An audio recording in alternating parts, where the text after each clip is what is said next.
Imagine a world where keeping your emotions in check is almost completely impossible. People constantly slaughter one another, devouring rivals and stealing their raw power. No matter how chaotic things get, one man keeps his sanity. His name is Thuong Mac, but he still constantly wonders, in a world that has gone completely mad, is being the only sane one actually a blessing? For nearly 30 years, controlling human feelings has become almost impossible, a condition known as the emotional disease. Right now, at a corporate art department gathering, complaints about warm alcohol and stale watermelon are already filling the room.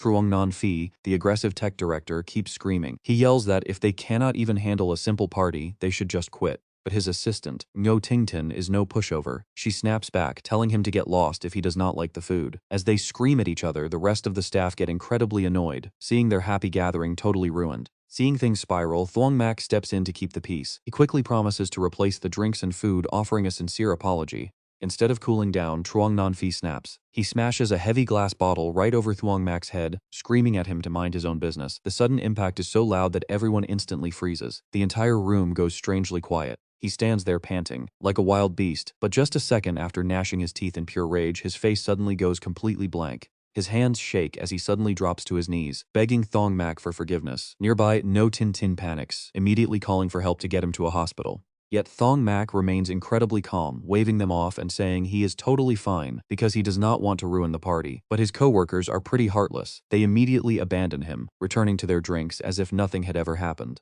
Dali, a co-worker who trained alongside him, cannot believe he is just letting this slide. But what else can he really do? In a room full of crazed lunatics, he is literally the only normal person left. Now look at this. While regular people see absolutely nothing, Thuong Mac can clearly see a massive swollen sack floating right above everyone's head. Flashback to when he was 10 years old.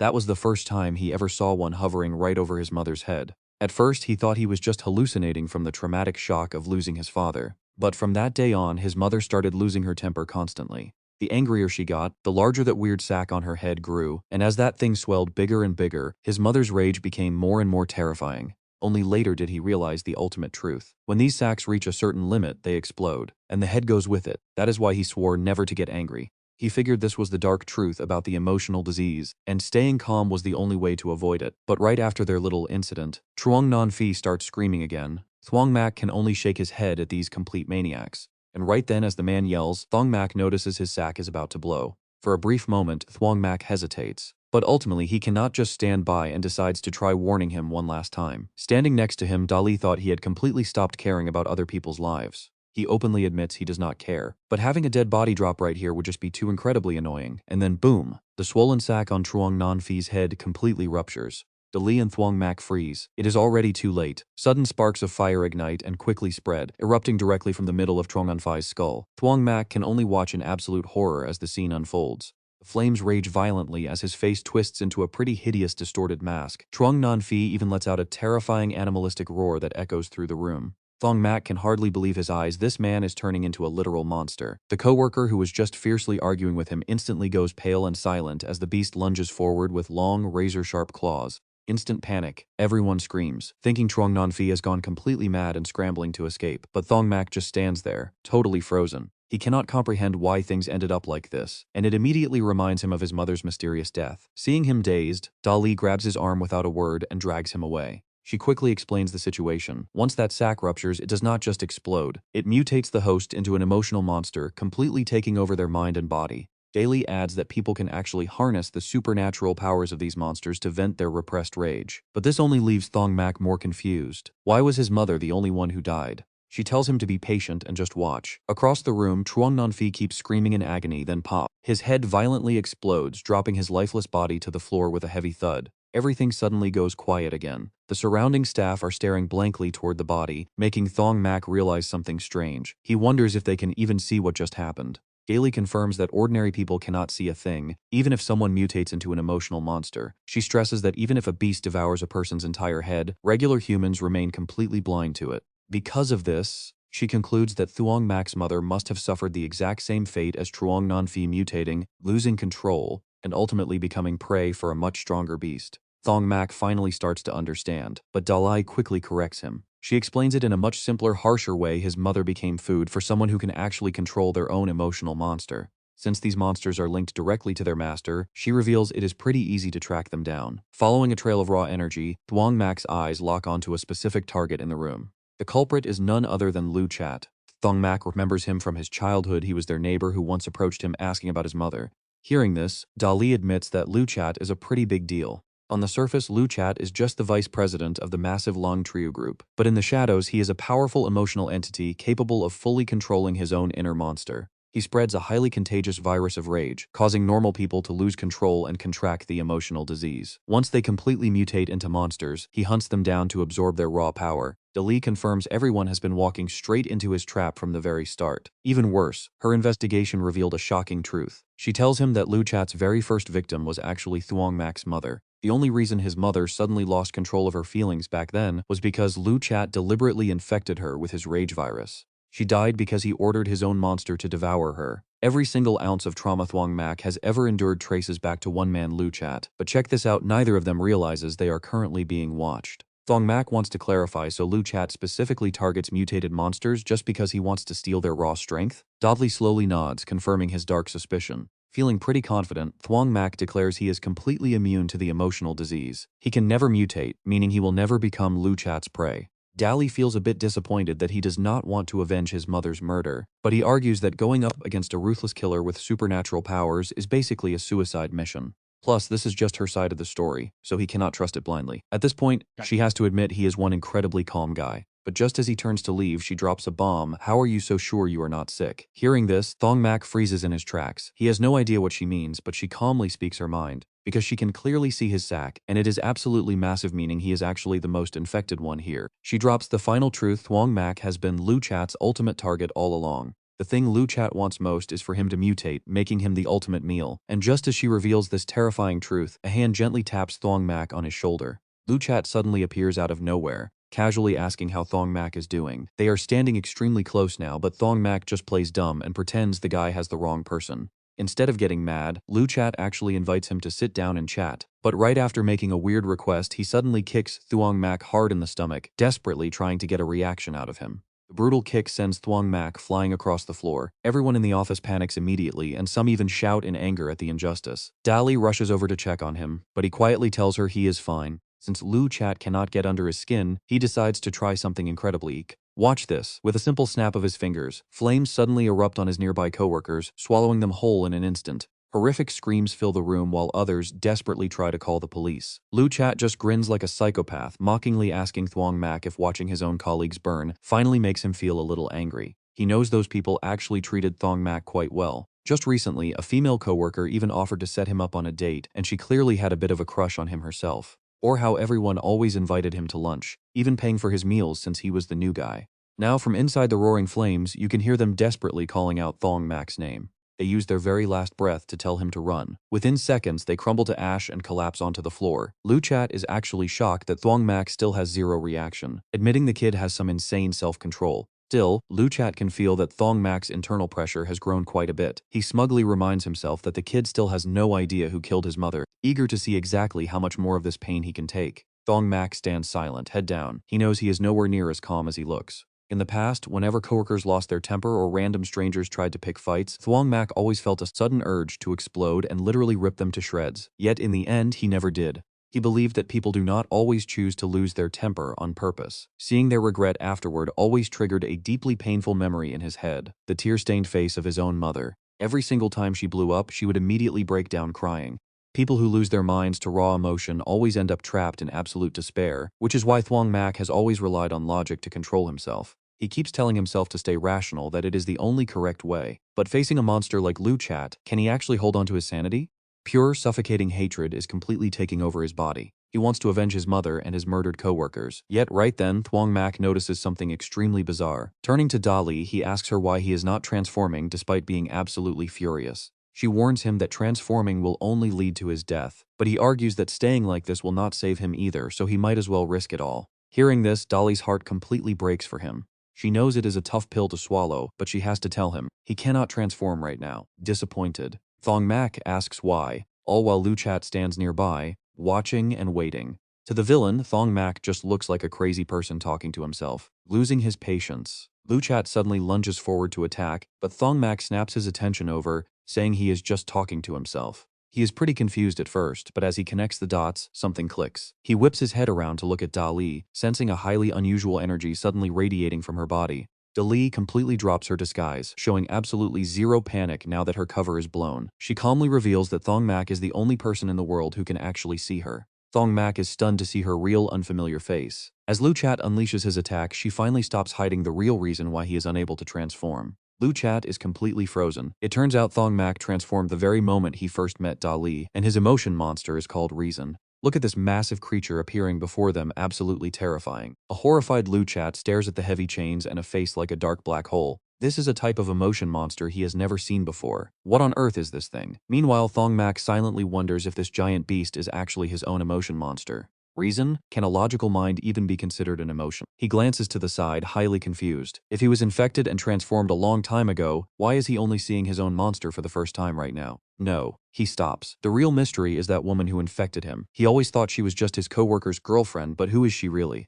Suddenly, Dali floats over to address his confusion. She says she knows he has a ton of questions about who she is and what she wants, but unfortunately, she cannot explain all of that right now. Pointing at the giant bizarre creature, she tells him, the emotion of reason, it is actually the most unique force in this world. It is because reason can suppress all other emotions, including Luchat's fiery rage. On top of that, she knows he is probably dying to know why he could never see his monster until today. The truth is actually pretty simple. Dali's eyes suddenly turn incredibly cold as she states a harsh rule. In this world, you can only see things once you truly know they exist. Secretly, she notes that his monster stands far apart from him. Thuong Mac has not become a helpless slave to his emotion. Instead, he has become a rare host who can actually control the beast himself. Just like me, she thinks. Suddenly, Luchat grits his teeth in rage. Transforming into a terrifying fire beast, he roars that a newly awakened monster stands absolutely no chance against him. Channeling immense fire energy, Luchat lunges directly at the strange giant beast. They collide with brutal force, but down below, the real Luchat is watching the clash with a pretty anxious look. Did it miss? Thuong Mac asked, looking around at the surreal scene. What is going on here? Dali quickly explains that because he cannot control his monster yet, it has not truly started to affect the real world. She adds that his emotion monster is currently more like a hollow reflection, rather than actually being physically present in this room. Nearby, a sinister grin spreads across Luchat's face. He realizes that the brat cannot control his own beast yet, which means the giant creature is still trapped deep inside his mindscape. The fire monster suddenly charges straight at Thuong Mac, screaming that he is dead meat. Thuong Mac does not even flinch as the fiery beast prepares to swallow him alive. Luchat grins like a victorious madman, but in the very next second his smile completely vanishes. In a bizarre twist, the monster merely grazes Thuong Mac's head with its teeth. Luchat is absolutely furious, screaming in total disbelief about why the attack is not biting, just crosses her arms, explaining that since he always suppresses his anger, his logical mind has built up an insanely high resistance to fire attacks. An attack of this level is basically like a mild itch to him. Hearing her explanation, he calmly nods. But this completely infuriates Luchat, who screams at them not to get cocky. Suddenly, the fire beast sweeps upward, carrying Thuong Mac into the air. Terrified, he frantically asks her what he should do now. Even if he cannot hurt me, I cannot control my own monster. Will just end up as a punching bag. Flying right alongside them, Dali gives him a quick tip. It is quite simple. Just ask your emotion monster to share its power. She explains that now that he knows this trick is possible, his mind can naturally tap into it. Thuong Mac's eyes light up with sudden hope as the fire monster flies further away. Luchat boils with rage because absolutely nothing is going his way. Suddenly, the giant beast slams violently into the ground, sending shockwaves that throw him back. Flying through the air, he screams in total disbelief. A dark silhouette slowly rises from the thick rising smoke. It is Thuong Mac. Suddenly, his fingers morph into incredibly sharp, deadly claws now. Luchat is completely paralyzed with fear, realizing the kid actually borrowed his monster's power. Dropping to his knees, he desperately asks how just two of those fingers managed to utterly obliterate his own fire beast. Running from that green monster, he panics. How is this even possible? How can a newly transformed emotion entity pull off something like that? I need to run fast. Just get outside and hide. Suddenly, Thuong Mac plants his foot on the deck and gets into a sprint. He launches forward like a rocket, charging straight at Luchat. Startled, he looks back and sees Thuong Mac flying toward him, forcing onlookers to scream in terror, "Watch out. Why are you running so fast?" while sprinting.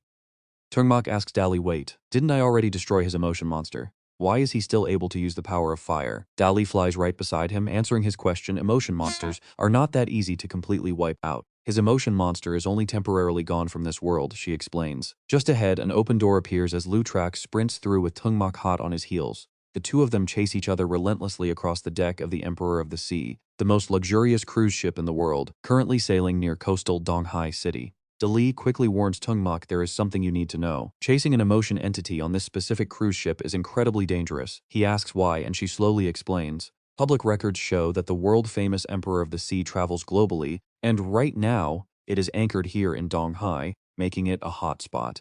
Since the waters here became pitch black from a massive oil spill, this cruise liner is actually one of the very few ships permitted to enter the restricted, blockaded zone. He says in surprise your Thuong group is seriously generous. I cannot believe they hosted a simple art department gathering in a luxury place like this.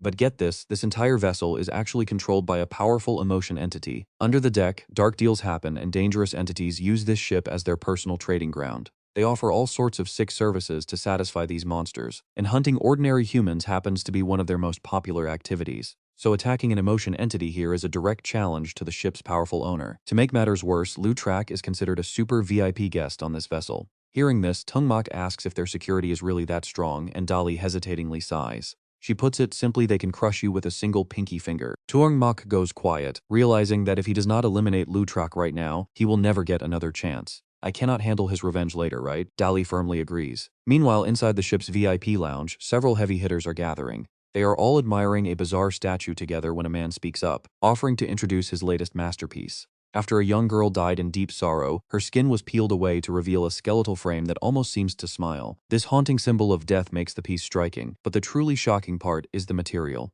This piece was actually made using a real girl, the daughter of a country's prime minister. The speaker presenting this is Victor, representing the Wild International Financial Group.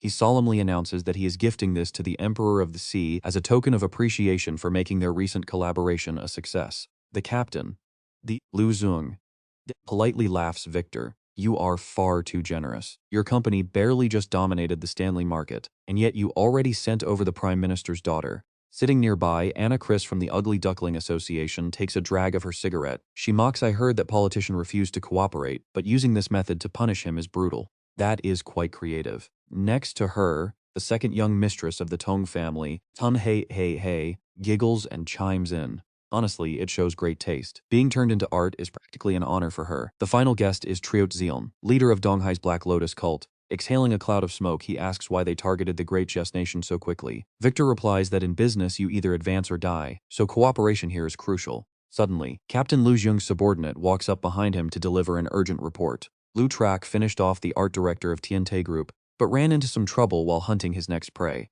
The target successfully transformed and is currently beating the living daylights out of Lutrak. Hearing this, Tong Weihui waves her hand arrogantly, calling him useless trash. She sneers that if he had not served that lord for so long, someone of his low tier would never be allowed to hunt here. Victor looks over at her curiously, admitting he is highly interested in finding out who this great lord actually is. Tong Weihui coldly tells him that to keep their partnership smooth, they should avoid asking too many questions. Lu Zuong remarks that a newly transformed kid beating Lutrak is impressive. He orders his men to save Lutrak. Even though he is a useless pawn, they still must show respect to his lord. He tells them to seal off the area so other entities cannot interfere. Normal humans will run away anyway, so ignore them. But as for that newly transformed kid thrashing Lutrak, he has no backing, so just eliminate him on the spot. Understood, my lord, the guard replies. Back outside on the deck, Thuong Mac punches Lutrak right in the face. Now watch this. The massive punch knocks him flat on his back, and Thuong Mac raises his razor-sharp claws, declaring his time is up. Wrapping his hands around his throat, he squeezes tightly. Lutrak screams, "Are you insane? Are you really going to murder me right here?" Thuong Mac coldly responds, "Yes, absolutely." Terrified, the villain starts begging, "Wait, please, I was wrong. I was truly wrong. Just spare my life and I will do whatever you want." But Thuong Mac thrusts his clawed hand forward anyway. Out of options, the villain screams out, "Your mother. I know who actually killed your mother. If you kill me, you will never find out who took her life." Hearing this, Thuong Mac freezes. He stops his claws mere inches away from the villain's terrified eyes. Without warning, Thuong Mac stabs straight into the villain's shoulder. He screams in agonizing pain that echoes across the cruise ship. Thuong Mac coldly demands, "Wait, did you not kill my mother?" Slumped on the deck, he groans, "No, it was not me." Back in your old neighborhood, a terrifying emotion entity appeared. He was secretly spreading his virus and hunting newly born emotion monsters. He continues, "I was actually infected by him and turned into one of those monsters. But instead of killing me, he stabilized my condition and made me his loyal puppet." He talks about the fire monster, it was him. "He forced me to infect ordinary humans, turn them into beasts, and murder them. He helplessly explains that the monster stole everyone's emotional energy to empower himself. Thuong Mac quickly asks who is he and where is he hiding now? Lutrac sneers mockingly, who is he? He is a legendary figure now. If he finds out you killed me, you are dead. He is none other than but suddenly he stops laughing, frozen by terror. He stammers in panic, no. I cannot tell you. If I say a word, he will hunt me down. Thuong Mac listens silently, his expression as cold as ice. Furious, Thuong pins him down once more, then die. Suddenly, a man appears behind them, commanding, I order your heart to stop beating. Instantly, Thuong Mac freezes, his heartbeat stopping completely. His body freezes completely, leaving him totally powerless. He collapses onto the ground right beside Lu Chat. Then slow, heavy footsteps start echoing from right behind them. It is Lu Duong's subordinate. Bowing deeply, he tells Lu Chat, apologize, my lord. I am late. Lu Chat slowly gets up, staring at him. You know me? He nods quickly. The Ocean Emperorship is at your service. Hearing that, Lu Chat's face turns incredibly cruel as he glares at Thuong Mac. He steps forward, stomping his foot directly onto the kid's head with utter contempt. He sneers, weren't you supposed to be tough? Trying to kill me? Come on, try it now! Suddenly, Thuong Mac snaps awake, raising his head. Utterly terrified, Lu Chat immediately scrambles back to hide right behind his subordinate. Seeing this, the man mutters in surprise, wait, he still hasn't transformed yet? Meanwhile, Thuong Mac stares at his hands, wondering what on earth just happened. Dali appears and explains that is the emotional power of pride. Command. He ordered your heart to stop beating. Thuong Mac is shocked, asking if such a broken ability is even fair.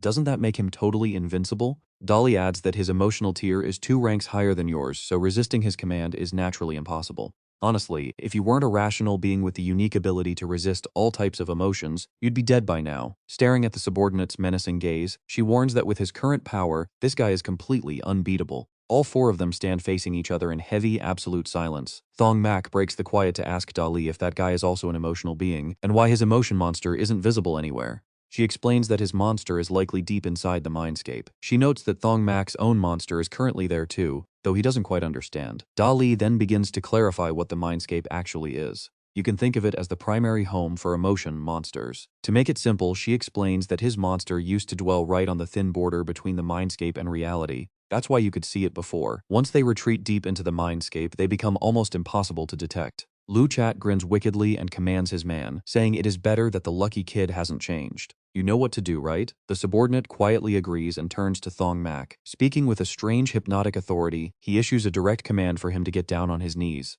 Incredibly, the moment those words are spoken, Thuong Mac's body is forced to obey. He panics inside, wondering if he is completely unable to resist. Behind him, Dali explains that this is the unique nature of Pride's commands. The less harmful a command is to your well-being, the harder it is to fight. And the wider the level gap between you and this Pride being, the more impossible resistance becomes. Lu Chat walks right up to Thuong Mac. Smack! A brutal slap right across the face. The kid can't even fight back, forced to swallow the pain. Lu Chat sneers, mocking him for acting so tough earlier. Revenge? You think you can get revenge? Your mother was just a nobody. We elites can treat her however we damn well please. To pay you back for what you just did, let me tell you a little story. Lu Chat brings up the day his mother transformed purely to torment him. He boasts that he remembers it clearly. It was a rare day when she was actually sane and completely in control of her emotions. She had bought groceries and cooked a nice dinner, wanting to apologize for her recent outbursts. She even made beef stewed with tomatoes, your absolute favorite dish. He sighs with twisted amusement, recalling how blood ended up splattered everywhere, even on the ceiling. The whole stew was completely ruined.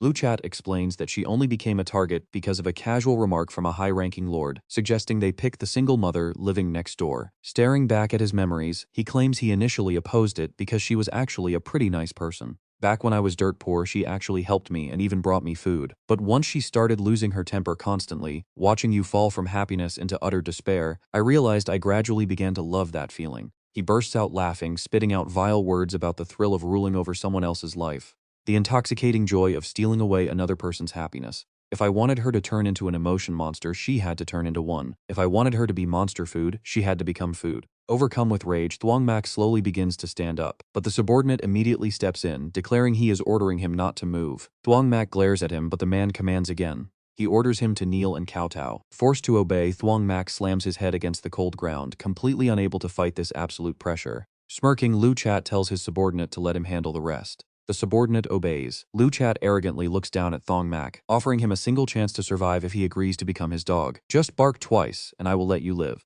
Otherwise you die. Thuong Mac can only bow his head, totally trapped by the subordinate's power. Right then, Dali leans in close, quietly asking what he plans to do next. Hearing this, Thuong Mac snaps back in frustration, asking what he is supposed to do. He tells her that he should be the one asking questions, since she turned him into an emotional being and clearly knows everything about his life, Lu, Chat, and this entire ship. You obviously predicted this whole situation from the very beginning, right? Stating his terms calmly, he tells her to name her price, and he will accept absolutely anything. Meanwhile, Lu Chat stomps his foot onto Thuong Mac's head again, demanding he bark. Dolly just smiles faintly beside him, telling the boy that all he has to do is accept her power. Boom! A sudden explosion of power sends Lu Chat flying. Watch his aura rise. His body is flooded with an immense terrifying energy that keeps surging higher. Strange, glowing markings of an emotional being begin to spread across Thuong Mac's face. Terrified, Lu Chat stammers to ask what is happening, and his subordinate warns that the kid's energy is spiking dangerously. He is losing control. Floating in midair, Thuong Mac feels like he is drifting deep within a glittering galaxy. Opening his eyes, he quietly wonders what this strange, peaceful place actually is. Sadness, joy, shock, excitement, they are all completely gone. Every single emotion has vanished, leaving nothing but pure cold rationality. Suddenly, a colossal meteor manifests directly right above his head. This completely startles Thuong Mac. As glowing shards of glass begin to slowly absorb into his body, precious childhood memories of playing games with his mother flood back. He sees them coloring pictures together and happily going out shopping. She would laughingly show off her strength, but the scene shifts to her lying in a cold coffin. Back then, Thuong Mac sat weeping in despair until a comforting hand gently rested on his head. His mother was the shining light of his childhood. Yet there were moments when she would suddenly fly into violent rages, smashing everything in the house. Afterward, she would hold him tight, sobbing. Then the memory shifts to her beating him, a rattan whip relentlessly striking his back. Moments later, she'd cry again, and he was the one comforting her. He never imagined that one day her body would be brutally torn apart. Remembering Lu Chat's sadistic face, Thuong Mac's rage reaches its boiling point, shattering his glasses. Shards fly everywhere as his eyes completely shift colors. Looking at himself in sheer disbelief, he is interrupted by Dolly. She praises him, noting that his previously stored rage is exactly what is keeping him grounded while channeling her immense power. Whispering, she warns him, remember, at the critical moment, you must let go of sanity. Only then can you truly control the power of reason. Otherwise, you will lose control and turn into a monster of reason. Now go and enjoy your well-deserved revenge. With those words, Dolly's power fully fuses directly into Thuong Mac's body. Broken shards explode outward as Thuong Mac's eyes flare with a brilliant light, transforming him into someone else entirely. Intense blue energy crackles wildly across his body before suddenly vanishing completely. Lu Chat laughs, mocking whatever that was. He sneers that the emotional power suddenly vanished, mockingly saying he thought it would be impressive. But his subordinate, observing closely, realizes something terrifying and shouts out in panic, "No, that is not it." The subordinate panics, realizing it is not that his emotional energy vanished. Instead, he explains in sheer terror that the guy's power is simply at a level they cannot even perceive. Inside a nightclub, people are dancing when a man suddenly collapses to the floor. In pure terror, he gasps out, "What kind of power is this?" The scene then shifts to a restaurant where another man sits lost in deep thought. Just as he lifts his fork to cut some meat, the utensil cracks right in half. His face turns pale with dread. A world-level emotional construct is nearby, and someone that powerful is unleashing their energy right here.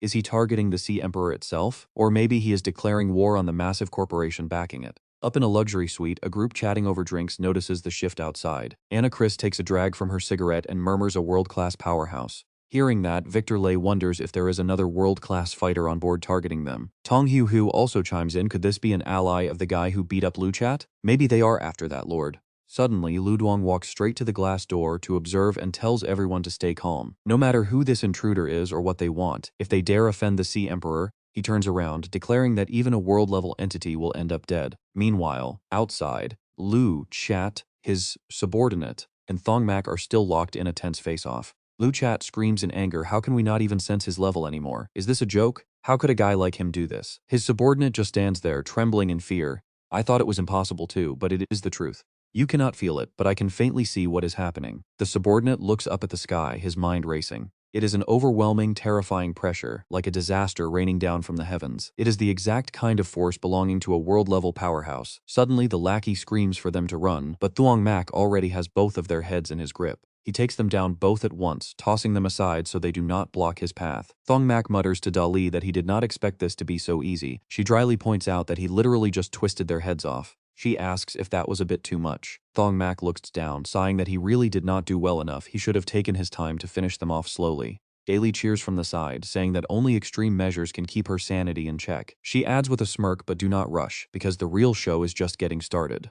Suddenly, Thuong Mac senses danger. He stomps his foot hard on the deck as glowing golden lights erupt all around them. These bright beams completely envelop the entire ship, leaving him standing there in total confusion. The falling beams of light grow denser by the second. Suddenly, a massive, bizarre creature appears, seated on a throne. Thuong Mac stares in utter shock, gasping as Dolly asks if he finds all this strange. You fought that trash right on this ship, yet the vessel remains completely undamaged. That is because the ship itself is an emotional construct. This right here is its actual true form. She explains that in the realm of emotional power, how much you are able to perceive depends entirely on your own strength. And as for you, you can barely see the true face of this world by relying on my strength. Suddenly, Luduang appears standing on top of that massive beast while Dalais explains that this is the real power of the Sea Emperor. The creature's immense pressure floods the entire area. Luduang looks down at Thuong Mac and barks out, "So you are the foolish world-class intruder who came here to die. Prepare to face your judgment." He begins chanting a grand spell that echoes between heaven and earth, and the beast chants along with him, declaring that any offense will be met with absolute punishment.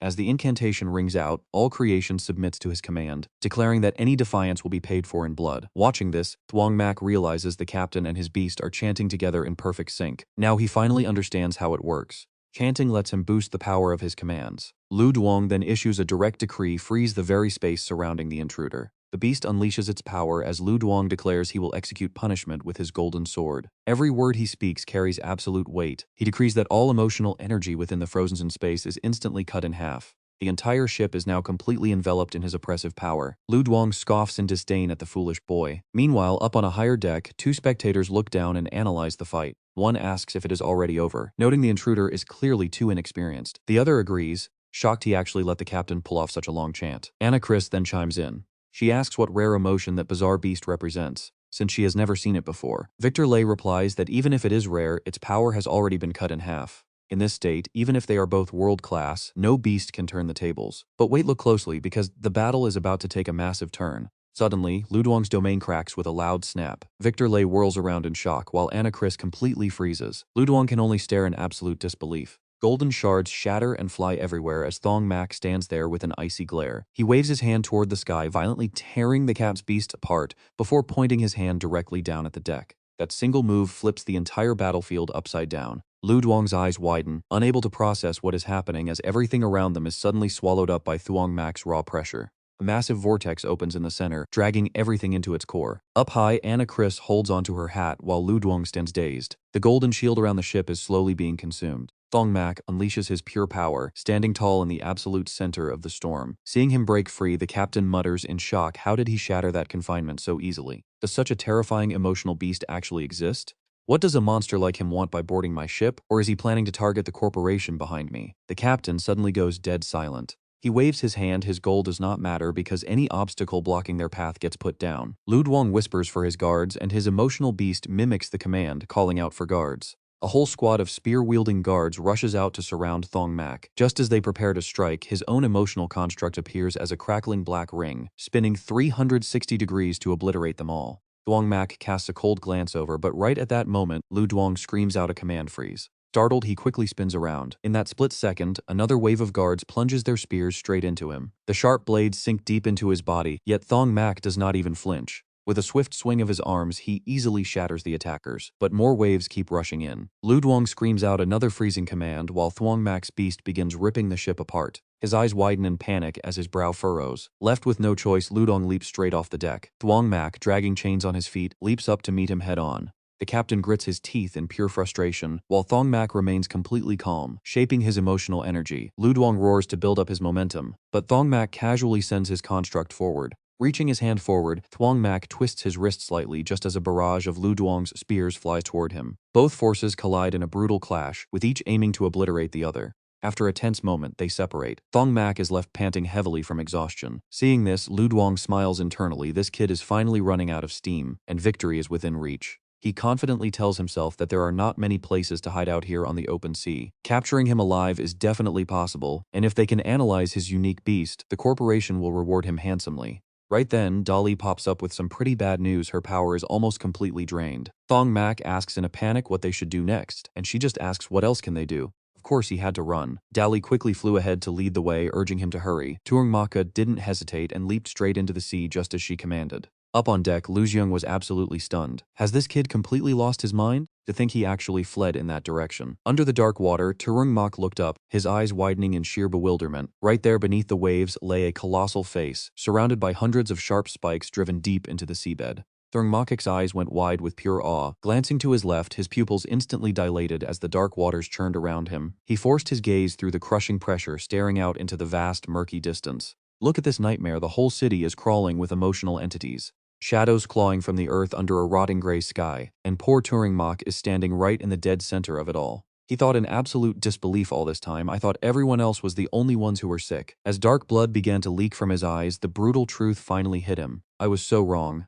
Thuong Mac clutched his head and screamed in pure agony. It wasn't just the people, the ocean, the city, the land, and the sky itself. Every single thing was diseased. Meanwhile, up on the deck, Lu Xiong watched in blank confusion. He muttered to himself in confusion, his eyes are bleeding. What is the meaning of this? Then Lu Xiong grit his teeth as realization dawned on him. I get it now, his power is borrowed and his soul simply lacks the status to handle this raw truth. Knowing the boy's limit, Lu Xiong immediately renewed his relentless assault, muttering that the kid was as good as dead. But then Dali floated down, shielding Thuong Mac's face and urging him to close his eyes. She warned him that although borrowing her status let him see the truth, his mortal body couldn't handle the strain. With an authoritative tone, she gave her next command now. Let me take full control of your body. As Lu Xiong's guardians charged forward, Thuong Mac completely relaxed his body, letting Dali take over. Her massive emotional beast slammed its giant sword straight down into the ocean. Lu Xiong stared down from above, his eyes nearly popping out in sheer terror. Another colossal emotional entity was rising from the deep, reaching its massive hands upward. He shrieked in horror, the Black Sea. Can his beast actually control the Black Sea? How is this possible? Before he could react, that dark tide slammed directly into him. Sometime later, Thuong Mac dragged himself onto the shore, and Dali floated down to ask if he was okay. Coughing violently, he managed to gasp out that he was fine. Just then, his shattered glasses miraculously pieced themselves back together. Feeling his face in confusion, he wondered how. Dali explained that in his subconscious mind, those glasses represent his sanity. Once your raging emotions are calmed, your reason takes control again, causing the glasses to reform. Hearing this, the boy looked down in deep thought for a moment before raising his head to ask a question. Dome High City, and that massive thing up in the sky, what on earth has actually happened to this world? She calmly explained that the world has already undergone earth-shattering changes, but at his current level, he simply had no way of knowing. Folding her arms, she added that while the news blames oil spills, the real contaminant in Donghai is emotional entities. She recounted that years ago, a massive war drove a world-class depression entity completely out of control. It dissolved into a thick black liquid, dragging countless aircraft carriers and warships straight down to the ocean floor. You saw that giant face down there, right? Dali pointed out, confirming that was the physical manifestation of the depression beast itself. Right now, the entire world is ruled by these emotional forces, so having a few terrifying beasts in Donghai is completely normal. It is just like that luxury cruise ship, or the monstrous feeling beast currently looming right behind you. Looking up, she hesitated about that thing in the sky. If I am not mistaken, she murmured. That is, Thuong Mac asked what she meant, and she realized, in shock, you cannot hear it. It seems that for an entity of that level, you do not even have the capacity to comprehend it yet. Your fragile soul simply is not strong enough to bear its absolute greatness. Trying to grasp it would only shatter your mind. Thuong Mac's face darkened as he muttered, so this is the truth behind the emotional disease. It turns out the sickness was just the tip of the iceberg. Dali smiled softly and said, though I saved your life, I also forced you to look at the brutal truth of this world. For a tiny ant like you, dying in blissful ignorance might actually have been a happier fate. You can never return to your peaceful, ordinary life. Violence and danger will follow you like a shadow from now on. She quietly looked at him, asking if he hated her for dragging him into this vortex.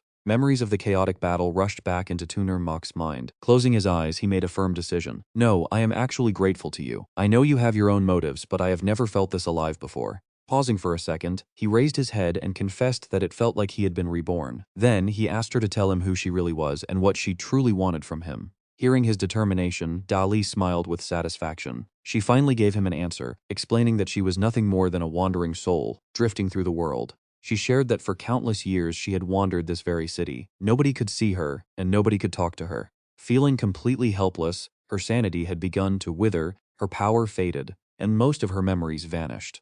She had even forgotten her own identity, remembering nothing but her name. Describing her state, she felt like a dying wildfire that had completely run out of fuel, destined to fade away into nothingness. Until I met you, she said, her eyes lighting up with awe. Back then, when Thuong Mac accidentally bumped into her, he simply asked her to excuse him because he was running incredibly late. Looking back at that moment, she realized that in all those endless years, he was the only one who ever spoke to her. touched her, and possessed the strength to carry her fading sanity. With joy in her voice, she declared that if she was a dying flame, he was the furnace. Only with him could she keep herself from completely fading away, which was why she approached him as a coworker. That was why she helped him investigate his mother's mysterious death, and why she risked everything to protect him aboard that dangerous cruise ship, the Emperor of the Sea. I will use all my power to grant you everything you have ever dreamed of, whether it is wealth, power, or status, she promised. Helping him to his feet, she added a crucial condition. But get this, to survive, he has to become strong enough to face whatever terrifying secret is waiting up in that sky. He has to grow strong enough to uncover it all.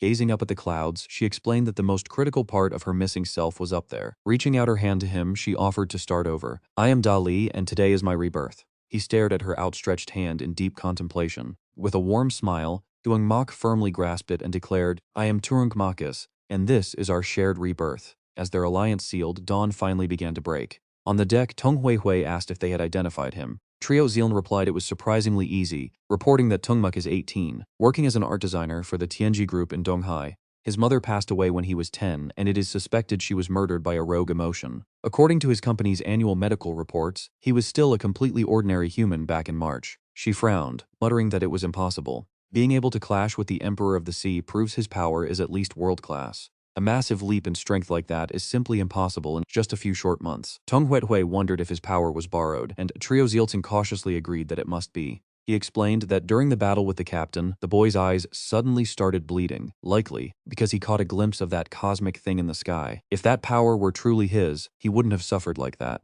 Tung Hui's excitement flared instantly. This is fascinating, she thought, to think someone could borrow a force capable of controlling the Black Sea. Who on earth could possibly be backing this kid from the shadows? She waved her hand dismissively, asking if the captain had also ordered them to dig up info on the boy. Trot Zielt confirmed it. Hearing this, Tung Hui ordered him to put the captain's request on hold. I am leaving, she yawned. Sleepless nights still ruin my skin. Confused, Triot Zealand asked if they should just let him go. She arrogantly boasts that with the power of the Song family and Great Xia, there is no way he can escape. Even the mastermind behind his borrowed power is doomed. Tung Hui excitedly claims they absolutely must seize this strength for their great lord. Walking through the forest the next morning, Dali asks what his next move is. Thuong Mac gloomily replied that even though Lu Chat is dead, the mastermind who ordered his mother's murder is still out there. He needs to find the mysterious Lord Lu Chat mentioned, but she instantly warns him that this lord is likely incredibly dangerous. Daly cautiously points out that a major player hiding in the shadows is not someone he can handle right now. Turning to him, she adds that their absolute priority is finding a safe place that can actually protect them. If she is right, the powerful factions from that ship are definitely hunting them down.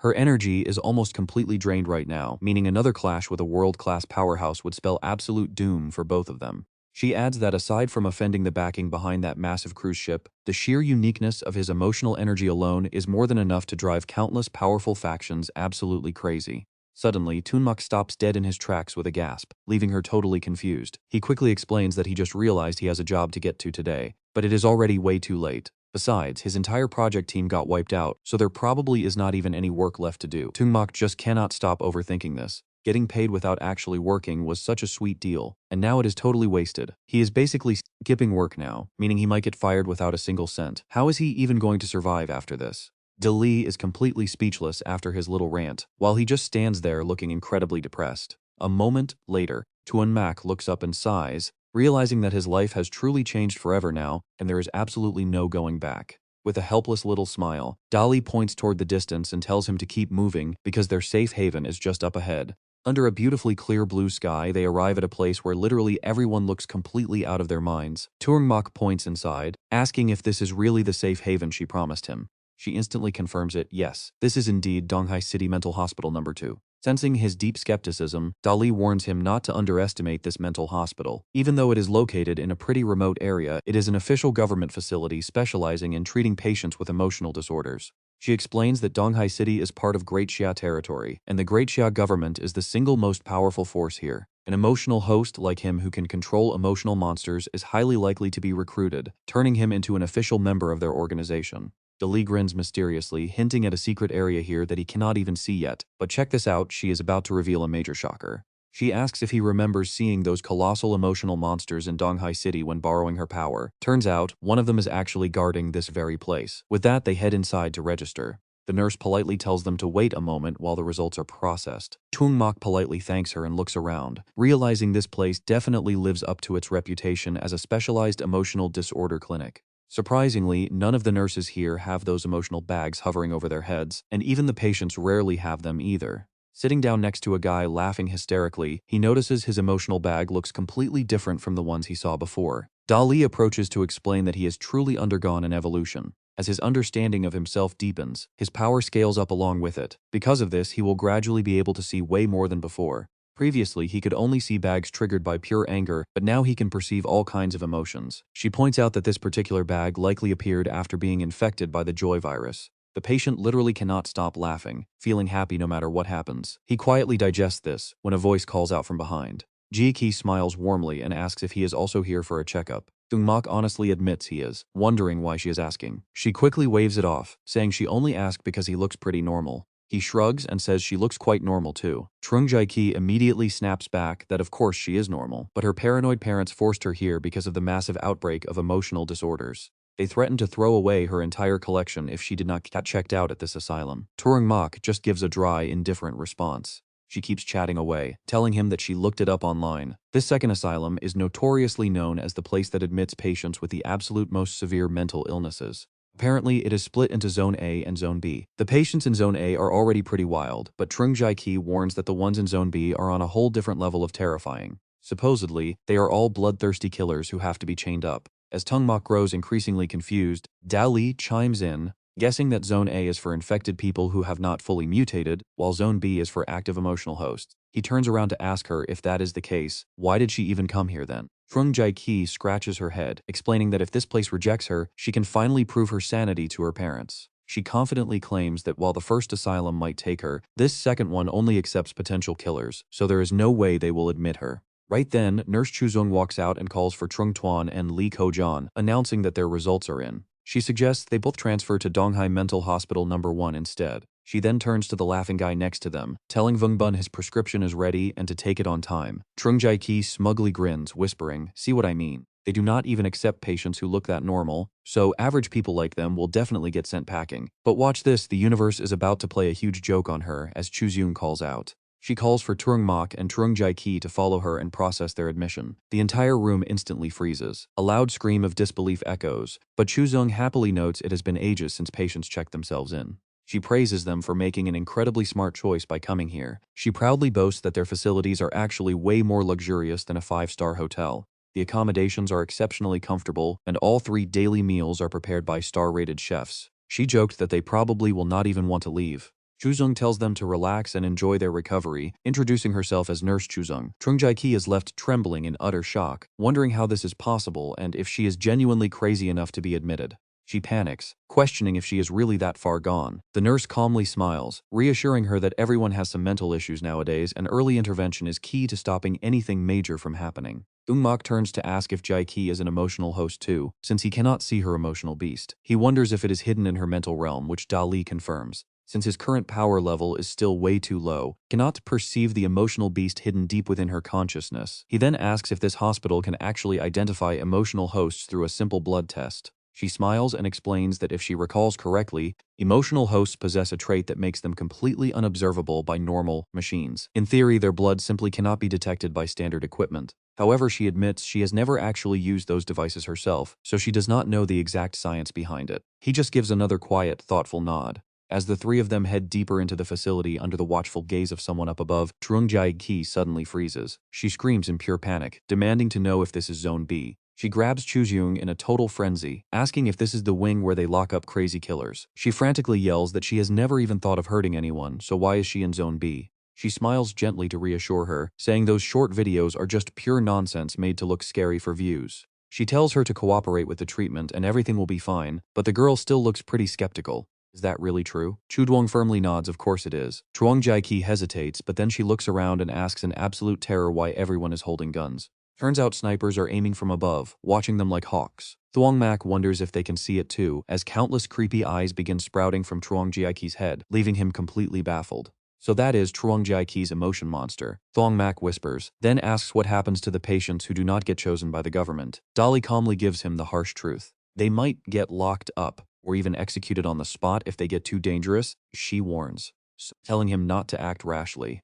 Hearing this, Thuong Mac goes quiet, steps forward, and gently places a hand on Truong Jiaiqi's shoulder. Thuong Mac smiles warmly to calm her down, telling her to just relax, because if she stays this tense, they might mistake her for a dangerous threat and actually shoot her down. Truong Jiaiqi shivers for a brief moment, and the strange emotion entity on her face suddenly fades away. She turns around, hesitating, and admits that he actually has a point. Truong Jiaiqi scratches her head and apologizes, while Chu Duong watches in absolute disbelief. The girl's emotion monster just retreated deep into her psyche. How did she stabilize when she was right on the edge of losing control? She lets out a massive sigh of relief. Dali, watching the whole thing, can't help but speak up, surprised that he cares so much about a total stranger, even using his rational energy to suppress her chaotic state. Thuong Mac calmly replies, explaining that he is just trying to show a little empathy. After all, if he just stood by and watched her get killed, he would look completely heartless. The government definitely wouldn't recruit a cold-blooded emotional entity, right?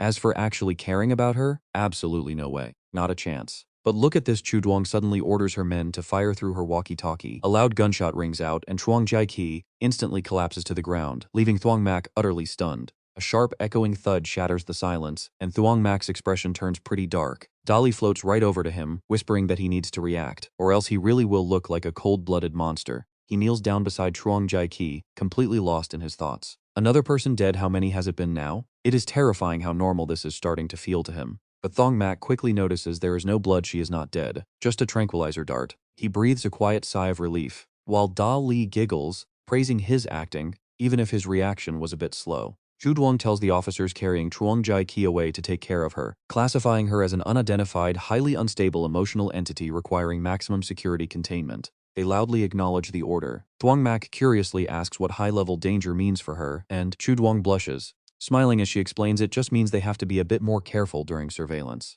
She asks if that scared him, noting how incredibly calm he seems. She suggests doing his evaluation right now with just a few quick questions, and Thuong Mac agrees, knowing he can handle it. Chu Duong calmly flips through her paperwork, noting that he came to their hospital voluntarily, which is actually pretty rare. She asks what exactly made him decide to visit a psychiatric ward. He explains slowly, saying it started with him seeing things others couldn't, like those strange energy sacs on people's heads, and even terrifying monsters. Later on, he apparently gained a hidden power that no one else can perceive. Thuong Mac quickly calculates that if he wants to join the government, hiding his abilities is simply out of the question. Since that is the case, he might as well show off his maximum value. As for the risks of exposing his true strength, he will just have to deal with those consequences himself. He manifests sharp claws right on his hand, saying he thought it was just a hallucination, then asks if she can see what is on his fingers. Chu Duong is completely stunned by his move, quickly turning around to report this to her superiors immediately. Chu Duong orders another shot, and even though Thuong Mac notices it instantly, he deliberately lets the tranquilizer dart slam right into his body. Thuong Mac collapses forward, mimicking exactly how Truong Jiaiqi fell. Chu Duong lets out a sigh of relief, completely overwhelmed by encountering two unprecedented emotional entities in a single day. Great shot, Old Li. A perfect hit, she praises. Old Li chuckles, thanking everyone for their hard work, before curiously asking why they had to shoot that guy too, since he seemed pretty normal. Chu Duong explains that the ones who look normal are actually the most terrifying. She reveals she had already reviewed the security footage from when he first entered the hospital. Even though he hid it incredibly well, his subconscious body language still betrayed him. When Old Lai asks what the issue was, she quietly explains that the man was talking to someone whom absolutely nobody else could see. It is a classic sign of schizophrenia. This gentle persona might be harmless, but his alternate personality is highly likely to be extremely dangerous. Chu Duong adds that his emotional energy is unlike anything they have ever seen before. Even scarier, when he actually uses his power, his emotion monster does not even show up, meaning he has already completely mastered controlling his raw emotional strength. Schizophrenic who has mastered an unknown power is far more dangerous than that other girl, meaning they have to lock him down right now. Chu Duong orders her men to take him away, but right at that second, Thuong Mac slowly pushes himself back up. Turning to face him, she completely freezes, then leaps backward, screaming out how he is still standing. Old Li urgently reports that the target is moving again, throwing the entire squad into a state of absolute chaos. A level 1 alert is declared, and a team of guards rushes in while snipers line the hallway, aiming directly at Thuong Mac. Dasli sighs in absolute defeat, muttering that she was just about to tell him not to stand up yet. His eyes darken as he mutters, then raises both hands high in the air, yelling for them not to shoot because he completely surrenders. This sudden, bizarre surrender leaves Chu Duong utterly and totally confused. The snipers above freeze up for a second, but a few more shots ring out. Chuduong grins with absolute satisfaction as she locks Thuong Mac's hands, saying there is definitely no escaping this time. She smiles warmly, explaining that while he does possess a unique ability, these cuffs are designed to suppress all special powers. Now he is no different from an ordinary person, which is a real shame for him. Hearing this, he looks down, wondering if this chain is truly capable of suppressing all emotional energy. Thuong Mac is pretty confused, and honestly, so are we. Why is a massive surge of raw energy constantly flowing into him from these chains? Even Dali floats over, asking how he is absorbing its power. She grins and explains that because the metal used to forge these chains was contaminated by rational emotion long ago, it gained the unique ability to suppress all other types of emotional power. While it is a total counter for others, for him, it is an incredible power boost. Suddenly, the scene shifts directly to the Donghai City Emotion Management Bureau. The bureau director of Donghai City, Kuk Dui Min, warmly informs her that the exact person she was looking for has been found, having just checked into hospital number 2 as a patient. On the other end of the line, Tong Hu Hu replies with a sly smile, pointing out that the hospital is under his direct control anyway. Kuk Dui Min catches her drift immediately, assuring her that he will demand the patient right now, before she abruptly hangs up the phone call on him. Tong Hu Hu sighs with absolute satisfaction, muttering that everything is going pretty smoothly, and Thuong Mac has a pretty decent skin too. Staring down at the dissected body in front of her, she whispers that before taking his power, they can still play a little game, and she can't wait to see his handsome face filled with pure agony and despair. Back inside the hospital ward, Chuduong yells out, telling him to hold on and not dare give up yet.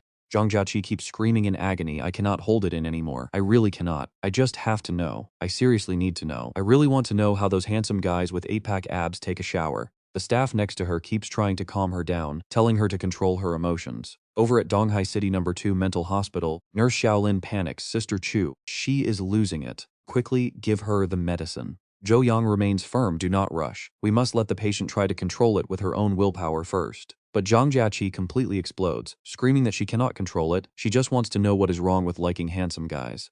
So Zhou Yang finally gives in fine, give her the medicine. Xiaolin agrees immediately, but in her panic she accidentally drops the medicine bottle straight onto the ground. Zhou Yang furiously snaps, what on earth are you doing? Messing up at a critical moment, if she loses control, are you taking responsibility?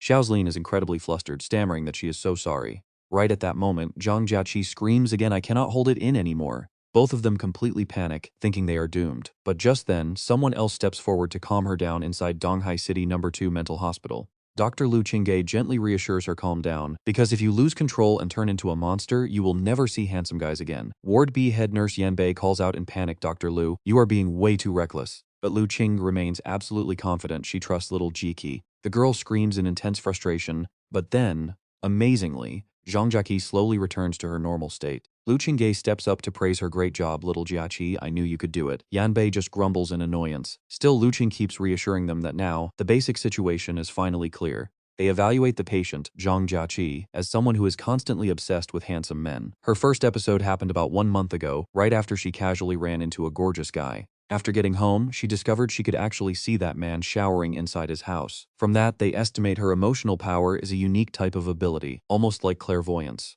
They temporarily classify her as unidentified emotional state number 7, with a low danger rating. Chang Mo looks at her, questioning if her parents really threw her into a mental hospital just for that. Zhang Jiaqi embarrassingly tells him not to laugh. Lu Qingge turns to him and says, next up is you, the patient named Chang Mo. Your emotions are stable, but you see things that normal people cannot see. You possess powers that ordinary humans do not have, which is why you were hospitalized. You are suspected of schizophrenia, though you deny it, claiming you just like talking to yourself. Holding her pen, she notes down emotional power allows him to manifest crystals with his hands and release a blue flame. This is parallelly classified as unidentified emotional state number 7. Danger level rated as medium. As for the rest, we will continue monitoring. Lu Qingge asks reassuringly. Do not worry, your emotions are very stable, so you should be discharged soon. But until we clarify your power, you will have to keep wearing these chains. She moves to the next bed. Next up is you. Frankly, you are still the one giving us the biggest headache. She reads the medical record. The patient named Chenju has no bad behavior, no abnormal reactions, and except for an unusual blood test, he looks exactly like a normal person in every way. But Lu Qingge quickly corrects herself, wait, no, he is different from a normal person. Normal people do not have this. Extremely puzzled, she temporarily classifies him as unidentified emotional state number 6, with a low danger level. Chang Mo wonders in confusion, could this be an emotional state with a low IQ issue? Or does being incredibly stupid actually count as an emotion? Suddenly, Zhang Jiaqi screams at the top of her lungs, I am not crazy, I have superpowers. Besides, my power lets me watch handsome guys shower, is this heaven? Lu Qing turns to calm her down, little Jiaqi, do not take this lightly. Strictly speaking, theoretically, everyone with an emotional state is a mental patient, it is just that some people can control it while others cannot, she explains with a bright smile.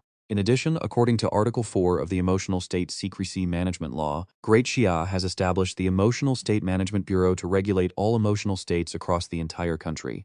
Our hospital is an agency directly under the Emotional State Management Bureau, specializing in treating emotional states to ensure you do not pose a threat to society. Hearing this, Chang Mo asks curiously, do emotional states really have to follow government regulations? Lu Qingge confirms, of course, which is why you must take your treatment seriously, because if you go outside and cause trouble, violating the laws of Great Xia. Pausing for a moment, her face darkens as she warns them when that happens. The Donghai City Emotional State Management Bureau will personally hunt you down, and they are not nice like we are. Keeping your life would be a miracle. By then, even I will not be able to protect you. Do you understand me? Then Lu Qing smiles brightly again. All right, if anyone is interested in the Emotional State Management Law, just ask the nurse for a copy. Zhou Yang rushes over, calling out in a panic, Dr. Lu, something is wrong. Please come over right away. She replies calmly, what happened? Do not panic, I am coming. The room falls quiet again, with only Zhang Jiaqi laughing her head off. But watch Chang Mo here, he is starting to connect the dots, asking if the official Great Xia organization she wanted him to join is actually this Emotional State Management Bureau. Yili steps up and confirms it. As he reads, he mutters in awe, this is wild. They even have an official Emotional State Secrecy Management Law. Looking at the documents, it states Article 7 of the Secrecy Law. The Emotional State Management Bureau has the absolute authority to regulate all emotional states. It operates directly alongside medical, law enforcement, and judicial branches, taking charge of all specific matters regarding emotional states across Great Xia, ensuring all emotional states in Great Xia obey the law, while also handling arrests, interrogating and prosecuting any emotional states that violate the law. Chang Mo wonders out loud, I am thinking about a major problem here. If they really cannot violate the laws of Great Xia, then how is Lu Zhuo still roaming completely free? Smiling, Yili explains, on the surface, everything has to look fair, and just, but behind closed doors, there are definitely all kinds of secret deals happening. Lu Zhuo staying free clearly involves high-ranking officials in the Emotional State Management Bureau, and nobody knows how deep this rabbit hole goes. Chang Mo suspiciously asks, how do you even know Lu Zhuo killed my mother? She explains further that according to the police records, the cops suspected Lu Zhuo a long time ago. But then the case was transferred to a secret department, and the investigation was completely shut down. And that secret department was, of course, the Great Xia Emotional State Management Bureau. Suddenly, Chang Mo realizes something shocking. Wait, if Lu Zhuo's backers are high-ranking officials in the bureau, and this hospital is directly run by that very same bureau, he asks in terror, are we not completely doomed here? Yi Li strokes her chin, muttering, you are right. Chang Mo glares at her, snapping, you are right?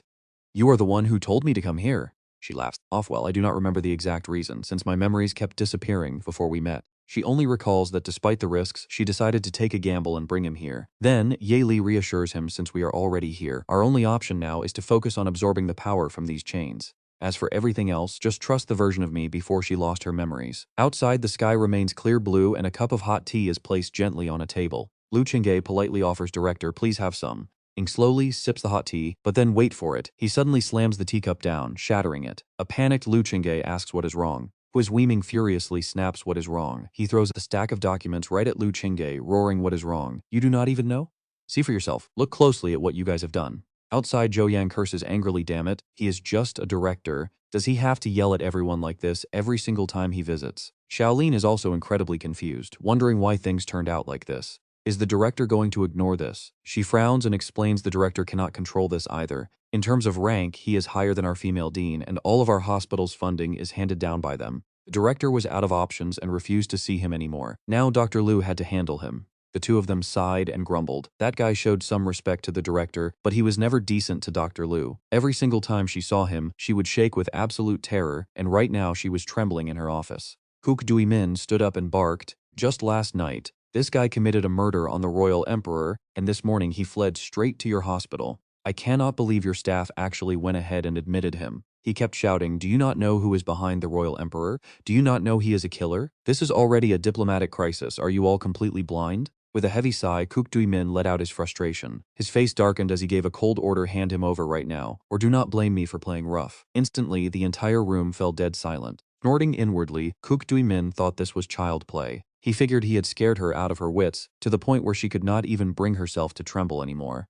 But wait, look at this just then. A drop of blood dripped onto his shoulder. Kook Dui-min panicked, wondering if it was an illusion, before a stream of hot blood poured directly over his head. Kook Dui-min spun around in utter confusion. It was gone. Was it really an illusion? He frowned deeply. Suddenly, the entire space around him was dyed in a terrifying shade of blood. He stood frozen, trembling as the entire world to collapse into a sea of fresh blood. Across from him, Thuong Mac slowly stood up and spoke in a low voice. "Do you really think I am afraid of you?" "No, I actually am terrified." Thuong Mac's eyes glowed crimson. She was terrified of losing control and killing him right then and there. Suddenly, an absolutely devastating wave of overwhelming power slammed right into Kook Dui-min. He was so shocked he could not utter a single word. Was this really emotional energy? They were clearly in a normal office, yet she felt like she was standing on a mountain of corpses. What kind of insane power was this? Kook Dui-min recalled Dr. Lu's usual gentle demeanor. He had only ever met her in professional meetings where she was always incredibly calm, polite, constantly smiling, and extremely well-mannered. She was supposed to be an easy target, which was exactly why he had targeted her in the first place. Now, he stared at her current state of pure rage and absolute disbelief. Was this terrifying person standing before him really her? Kook Dui-min gritted his teeth, tensing up to strike. Suddenly, the sharp sound of a wooden cane tapping the floor completely shattered the heavy atmosphere. It was Diep Mun-thu, the director of the Donghai City Second Psychiatric Asylum. She calmly asked Director Zhao, "Why did you visit without giving me any warning?" Instantly, the terrifying nightmare vanished, and Kook Dui-min finally regained his composure. The mountain of corpses and sea of blood completely vanished. Diep Mun-thu stood there with her usual gentle smile, asking if Director Zhao had come for Thuong Mac. She went on to explain that her background checkers confirmed the man Thuong Mac killed was named Luchat, an emotional entity who had officially renounced his Great Shas citizenship years ago. As a result, Luchat is not protected by our country's laws. Furthermore, the incident took place in international waters right on the Royal Emperor. Since Thuong Mac did not damage state property or harm any of our citizens, he did not violate any of our laws regarding the management of emotional entities. He forced a smile and tried to explain that the pressure coming from the Royal Emperor was simply too immense. You know exactly what kind of forces are backing them. My superiors at the Bureau demanded that I give them a clear explanation by today. Hearing this, Diep Mun-thu slammed her cane onto the ground once more. Her expression turned menacing as she exposed him immediately. "You are talking about the Song family, are you not? What a spineless bunch. Why should Great Xia's internal affairs bow down to the whims of the Royal Emperor?" She kept questioning him, turning Kook Dui-min pale with fright. She asked how he could let Luchat, a prime suspect back then, change his citizenship and freely run wild in Donghai for so long. "Are you completely blind? Do you want me to report this to High Command?" A moment later, a subordinate was escorting Kook Dui-min out, wishing the director a safe trip. Watching from above, Diep Mun-thu snorted coldly, calling him a brat who dared bring up nonsense to threaten her. That was when Thuong Mac ran over, happily hugging her arm and praising her as the absolute best. Diep Mun-thu gently tapped her cane on her head, warning her to control her emotions. Thuong Mac quickly explained that after holding it in for so many years, she just needed to breathe a little. Besides, she felt her condition had stabilized lately. But the director yelled back even louder, warning her that this was her most critical moment, and she must keep her emotions under strict control without any slack. She obediently agreed, promising she understood. Cut to some time later, and Thuong Mac sat listening to a brand new conversation. So did a world-class battle really break out on the Royal Emperor? Did the polluted waters of Donghai even churn because of it? Was the person who reached that legendary world-class level really Thuong Mac? Perhaps his goal from the very beginning was always the Royal Emperor. Diep Mun-thu calmly explained that while she did not know all the specifics, Thuong Mac was definitely not a world-class entity.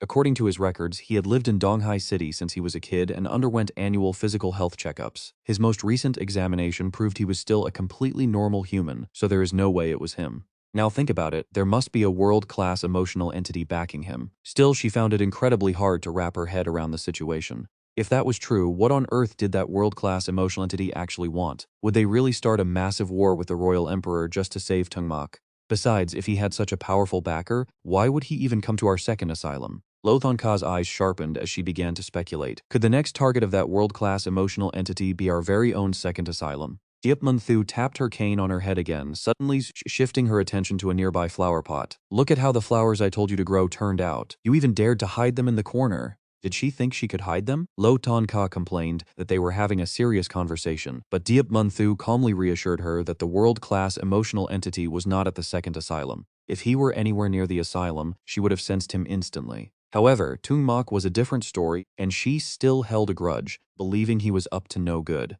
She argued they should have handed him over earlier. Diep Mun Thu began to explain that emotional entities were just like plants. Some could grow strong and healthy on their own without any external help, but other plants needed someone to prop them up. Otherwise, they could never stand upright. She felt a deep pity for Thuong Mac, calling him an incredibly tragic kid.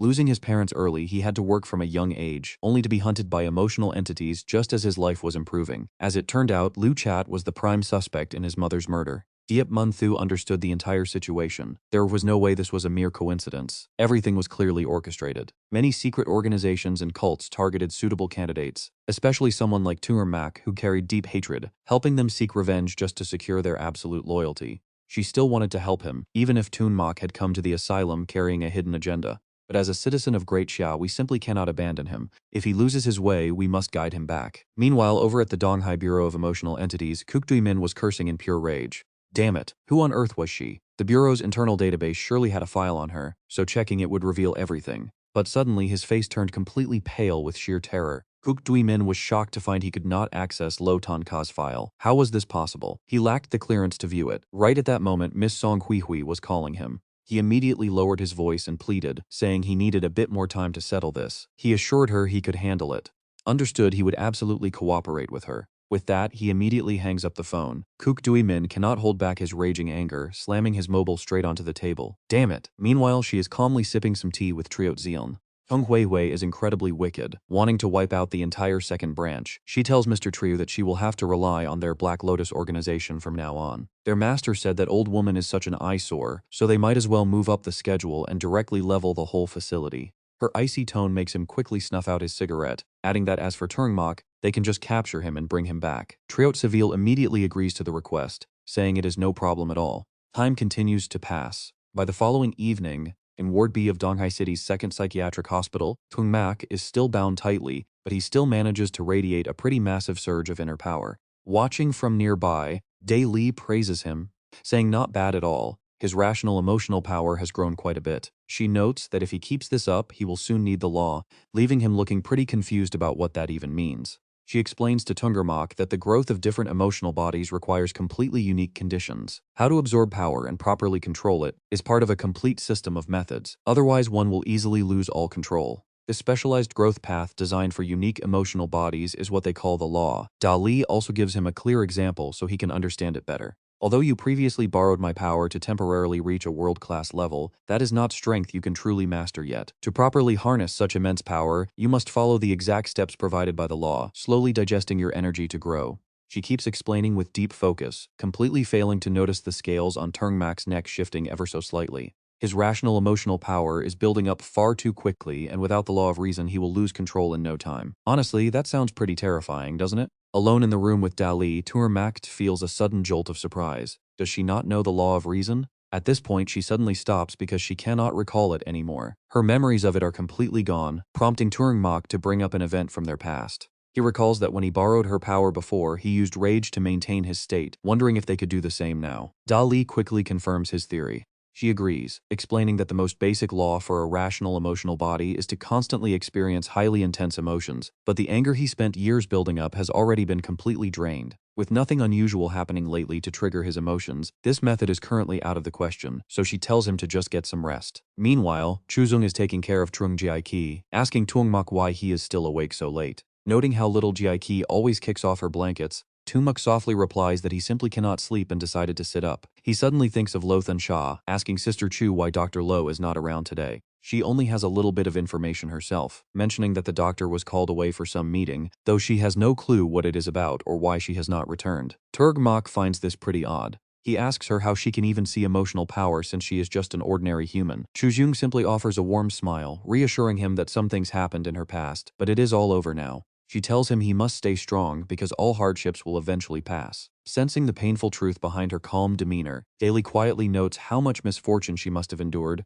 adding that, in this world, simply being able to see is a form of power. Without relying on a higher status or rank like when you borrow my power to glimpse the ultimate truth of the world, this vision is incredibly hard to obtain. Otherwise, you would need both experience and immense luck, as missing either makes it impossible. After what happened to your mother, you got lucky enough to catch a brief glimpse of the true world. Li feels deep empathy for Chu Jung, pointing out that if an ordinary person can perceive emotional energy, it likely stemmed from tragedy. Seeing too much of this hidden world without a high enough rank is a curse in itself. Thuong Mac falls into silent thought. Suddenly, she turns back to hand him something, mentioning she checked his file and wanted him to have it. Thuong Mac is left standing there in pure surprise. He asks why she is giving him a necklace, but Chu Jung eagerly points out its secret, telling him it is much more than that and urging him to press a button. Both of them stare in absolute wonder. She happily reveals its special feature, explaining it is actually a tiny flashlight, hoping it can help light up the dark spaces around him. Thuong Mac lets out a quiet sigh of genuine relief. He thanks Sister Chu as she heads to the door where she runs into nurse assistant Teo Lum, asking if the patient in bed 12 has taken her medicine. She confirms it as Dali leans in to whisper a tease. She asks if he is touched by the sweet gesture, saying the nurse is pretty great, but he just acts clueless, wondering what use the gift even has. She is left totally speechless by his dense attitude. She warns that his detached mindset makes him highly vulnerable to losing control. Suddenly, Trung Jae-ki sits up in the next bed with a loud scream. Thuong Mac quickly asks if she is all right as she sweated profusely.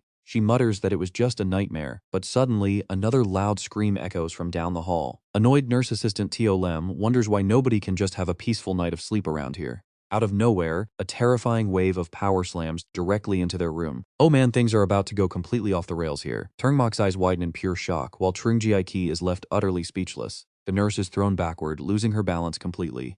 In the next blink, Teo Lum is hit and a severed arm drops heavily onto the floor. Thuong Mac sits there frozen, wondering what just happened. A massive crater now yawns in the middle of Thuong Mac's room, as if the space was literally erased. Staring blankly at the severed arm on the floor, tears begin to well up in Teo Lum's eyes. She desperately remembers Sister Chu shoving her out of harm's way, only for that brutal energy to instantly vaporize her savior in a blink. Devastated, Teo Lum screams in agony as a shadowy figure begins crawling out of the crater. The intruder laughs maniacally before unleashing an absolutely terrifying aura, instantly recognizing the energy. Li warns Thuong Mac to be careful, explaining that this is an emotional body of joy that has lost all control. The emotional body of joy can decompose any matter, meaning he was the one behind that massive blast. Surprisingly, Thuong remains calm, questioning if it is really that extreme. Just then, another violent explosion shakes the area. Another blast rips through the floor right above them. While Thuong Mac calmly observes the chaotic scene, numerous infected patients begin surrounding their room. Finally snapping out of her panic, Teo Lum desperately tries to think of a plan. Hysterical, she screams that the patients have lost control and she needs to call security immediately. But Thuong Mac already realizes the grim reality with things this far gone. The guard force cannot protect them anymore.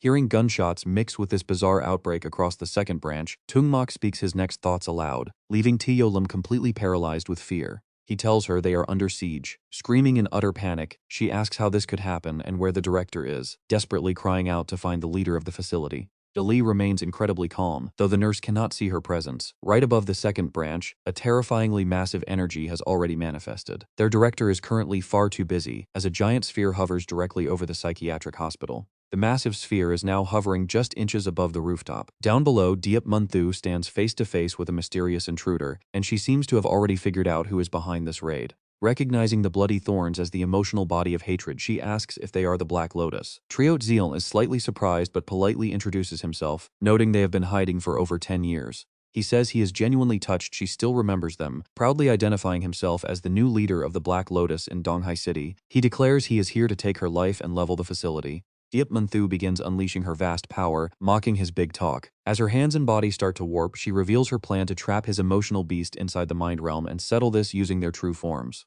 In the blink of an eye, Diep Mun-thu mutates into a terrifying beast, declaring that this was the absolute worst mistake he could have made. Meanwhile, we cut back to Thuong Mac's hospital room. He understands what Dali is getting at, asking if she means the director is battling a world-class enemy. The pure destructive force of 2 world-class fighters will easily level the second branch, catching them in the crossfire. She quickly tries to soothe his rising anxiety. Rest easy, because both sides seem to have a mutual understanding they are focusing most of their power in the mental realm, so it should not affect us out here. But I must warn you, I have absolutely no power right now. You are entirely on your own from here on, and if you die, we all die. Meanwhile, Nurse Xiaolin is still panicking, crying out, "Why has not the director come to save us yet? Why? How did it turn out like this?" Seeing her breakdown, Zhang Jiaqi pleads with her, urging the nurse to snap out of it and find a way to calm the patients down. Instead, she spirals deeper into sheer terror. Calm them down? No way, that is completely impossible. They have lost all control, and their emotional energy is going to tear us into tiny pieces. Xiaolin has lost all hope. We are dead. But right then, Chang Mo sighs and shatters the heavy chains binding his hands. Chang Mo quickly stands up to handle the situation. In a flash, he reaches toward a nearby patient, instantly neutralizing their chaotic emotional state and sending them tumbling backward. The nurse stares in absolute shock, unable to believe her own eyes. As the chaotic atmosphere suddenly freezes, Chang Mo urges them to snap out of their daze and get moving. Xiao Lin stammers in confusion, asking what on earth he just did. Meanwhile, Zhang Jiaqi is thrilled, cheering that Chang Mo is incredibly cool. Chang Mo simply replies that he just helped them calm down. The nurse is amazed that his emotional power can actually soothe those who have completely lost control, calling it truly miraculous. Yi Li appears again to break down the situation. The joy-type emotional being who can disintegrate all physical matter is his greatest threat. One direct hit from that ability, and he is done for. Targeting him first is smart, but emotion is not physical matter, so he can block the oncoming attack with his own power. He admits her ability to disintegrate anything is completely broken, making her practically invincible. Suddenly, Zhang Jiaqi screams a warning about an incoming attack, telling Chang Mo to look out. Wait, watch this. Chang Mo takes the brutal blast head-on. Zhang Jiaqi freezes. Xiao Lin is completely terrified, weeping in panic. Suddenly, he bursts through the smoke at lightning speed, charging straight at the attacker. Chang Mo shoves him back, instantly calming him down, before quickly neutralizing the enemy on his left. Having dealt with them, he turns to the last one. But this patient immediately unleashes a fireball, followed by a relentless barrage of blazing projectiles aiming straight for him. Facing a storm of fireballs, Chang Mo does not dodge. He takes them all head-on, unscathed, neutralizing the patient with one cold glare. With all the corridor patients finally calmed down, Chang Mo returns to the room to check on them, asking if they are okay, leaving Zhang Jiaqi completely in awe. Xiao Lin is just as stunned as her. Not only can he stop out-of-control emotional beings, but his defensive power is absolutely terrifying. What kind of emotional being is he? Suddenly, Chang Mo senses something off. Pitch-black liquid drips near Zhang Jiaqi as another patient approaches, completely covered in that ominous black slime.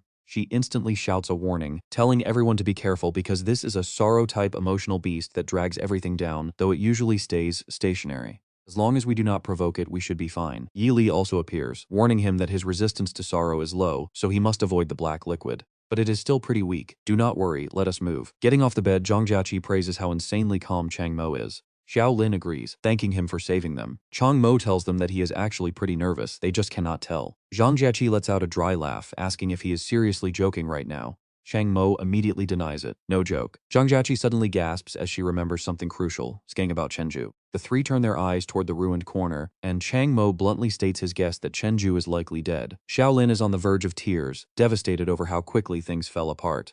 Zhang Jiaqi pats her shoulder. Stay strong. Their survival is what matters most, and we are safe with Chang Mo around. You won't believe who pops out next. Chenju suddenly grabs Chang Mo's leg, cheering they will survive. Zhang Jiaqi gasps, asking where he came from. He explains that he accidentally rolled off the bed while asleep, and after hearing the blast, he just hid in the corner. But with no time to waste, the four quickly flee. Chang Mo turns and asks Xiao Lin if she has Dr. Lu's phone number. She quickly tries calling, but there is absolutely no signal, leaving her completely baffled and panicked. Chang Mo guesses they are using a signal jammer, and since the gunfire has stopped, the security guards have likely been wiped out. Stopping to catch her breath, Zhang Jiaqi gasps that she cannot run another step. Xiao Lin agrees, begging for a quick break and asking how the two boys are not exhausted. Chang Mo asks Ye Li if his stamina improved because he became an emotional being, noticing he does not even pant after intense exercise anymore. She explains that different emotional states cause various bodily changes, and since rational power enhances overall bodily control, his physical endurance has indeed improved significantly. Chang Mo looks over at a dazed Chenju, who wonders if his own stamina is from natural fitness or some hidden emotional power. Zhang Jiaqi clings to hope, wondering if the gunshots reach the clinic so someone could call the police, suggesting they find a safe place to hide. But Xiao Lin drops a grim truth: the hospital is empty at night except for Ward B. Everyone felt safe because the director was here, so they need to find him immediately.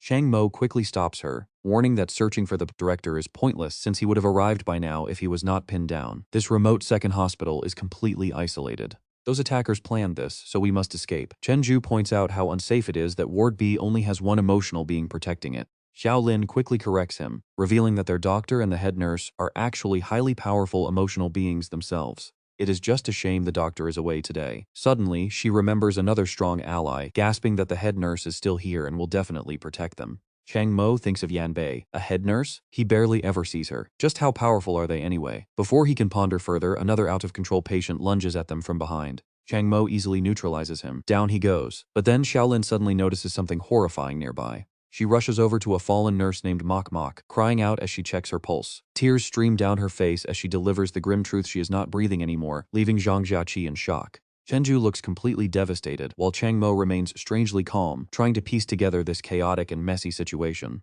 He wonders how on earth the enemy managed to trigger so many patients at once. Xiaolin gives a bitter smile, replying she has no idea since everyone took their medication on time. Actually, these drugs act just like the chains that bound him before, suppressing emotional power. Because of that, there is absolutely no way these patients could have suddenly lost control like this on their own. Xiaolin's theory makes Chang Mo freeze the fixed medication schedule. They must have tampered with the drugs. Since everyone takes their medicine at the exact same time, the outbreak triggers simultaneously. But then she quickly rejects her own idea. The drugs go through strict inspections. Besides, triggering different emotional types requires highly specific targeted formulas tailored to each individual patient. Zhang Jiaqi suddenly asks what targeted drugs even mean. Xiaolin frowns, explaining the dark details. You would have to feed rage-inducing substances to the rage types, and joy-boosting elements to the cheerful ones. Only that kind of sudden power surge could force an emotional type to completely lose control. Xiaolin still wants to trust the nursing staff. All our medicine is sorted and labeled directly by the head nurse before being distributed to individual rooms.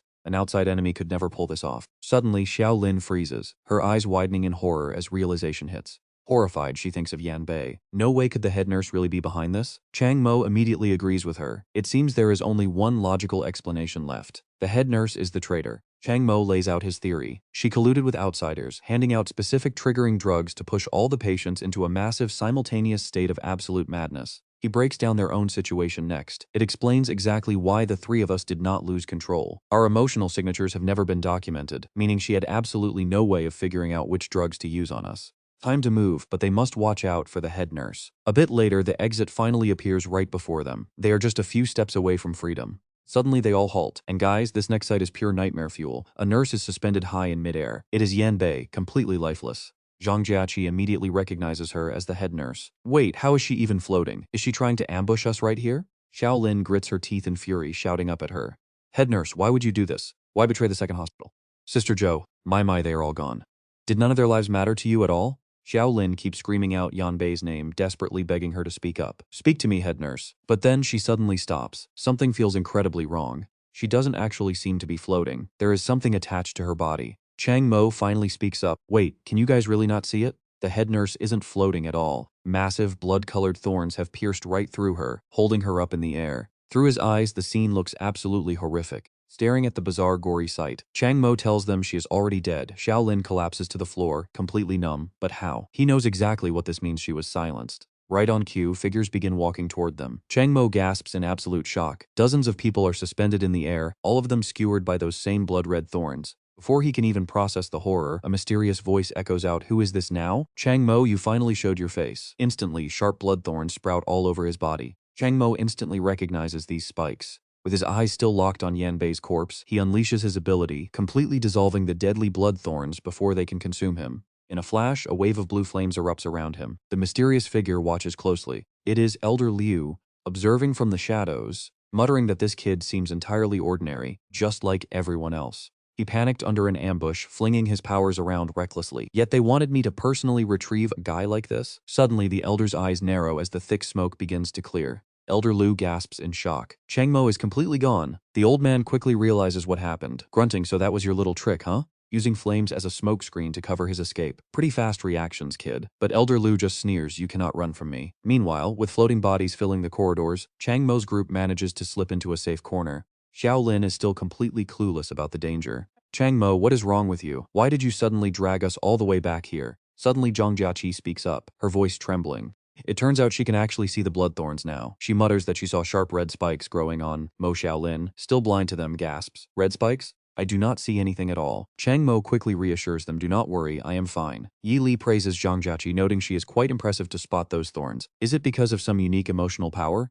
Xiaolin was close but saw absolutely nothing. She steps closer to inspect Chenju instead. Regarding this guy, it is truly bizarre. Even I cannot wrap my head around what state he is in right now. Chang Mo remains on high alert. He suggests they deal with the immediate threat first. Frankly, I could not even tell where those sharp thorns were flying in from. He also notes a strange detail. The moment the blood thorns are pulled out, they vanish instantly. Chang Mo quickly scans their surroundings. Even worse, without them realizing, Ward B has been completely sealed off by massive walls of blood-red thorns. He suddenly extends his hand right out of the window, exposing his bare arm to the outside world. Xiaolin watches him, deeply confused, asking what on earth he is trying to do.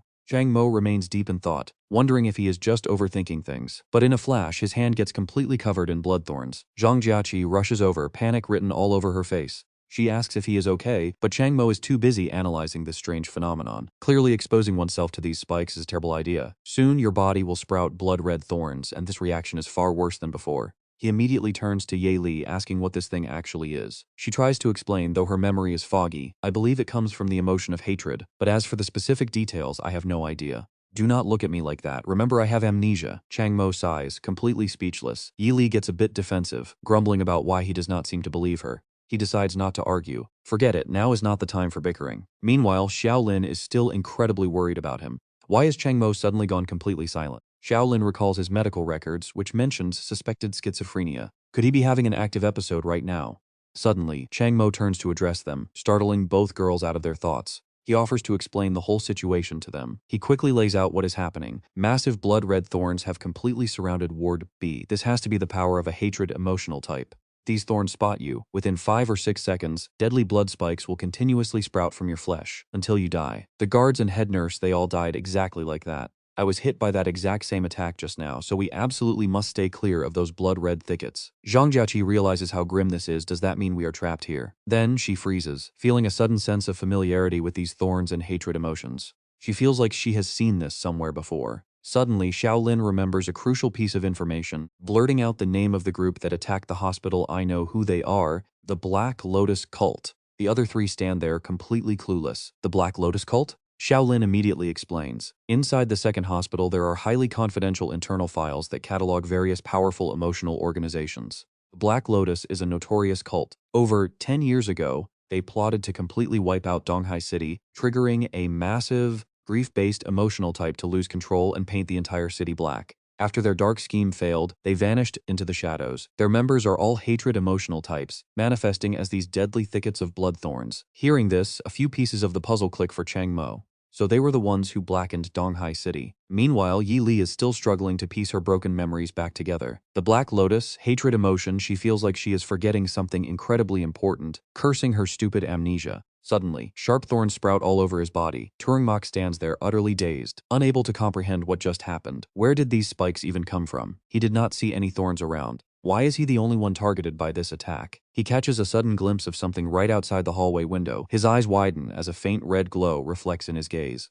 It turns out a tiny eye is silently spying on him. She points right at it. I see it over there! Dali quickly tells Thuong Mac to use his fire, and he wastes no time blasting a wave of flames at the eye. Thuong Mac turns to her in total confusion. I think I just burned something, but what on earth was it? She explains that those eyes are actually physical manifestations condensed from their enemy's emotional energy. These spying eyes are pretty well hidden, which is why he could not see them. If her guess is right, the enemy is using them to watch him, triggering those thorns to sprout. Even so, blood spikes keep erupting from his skin. He quickly burns another spying eye. There is still one over there. Tielum panics.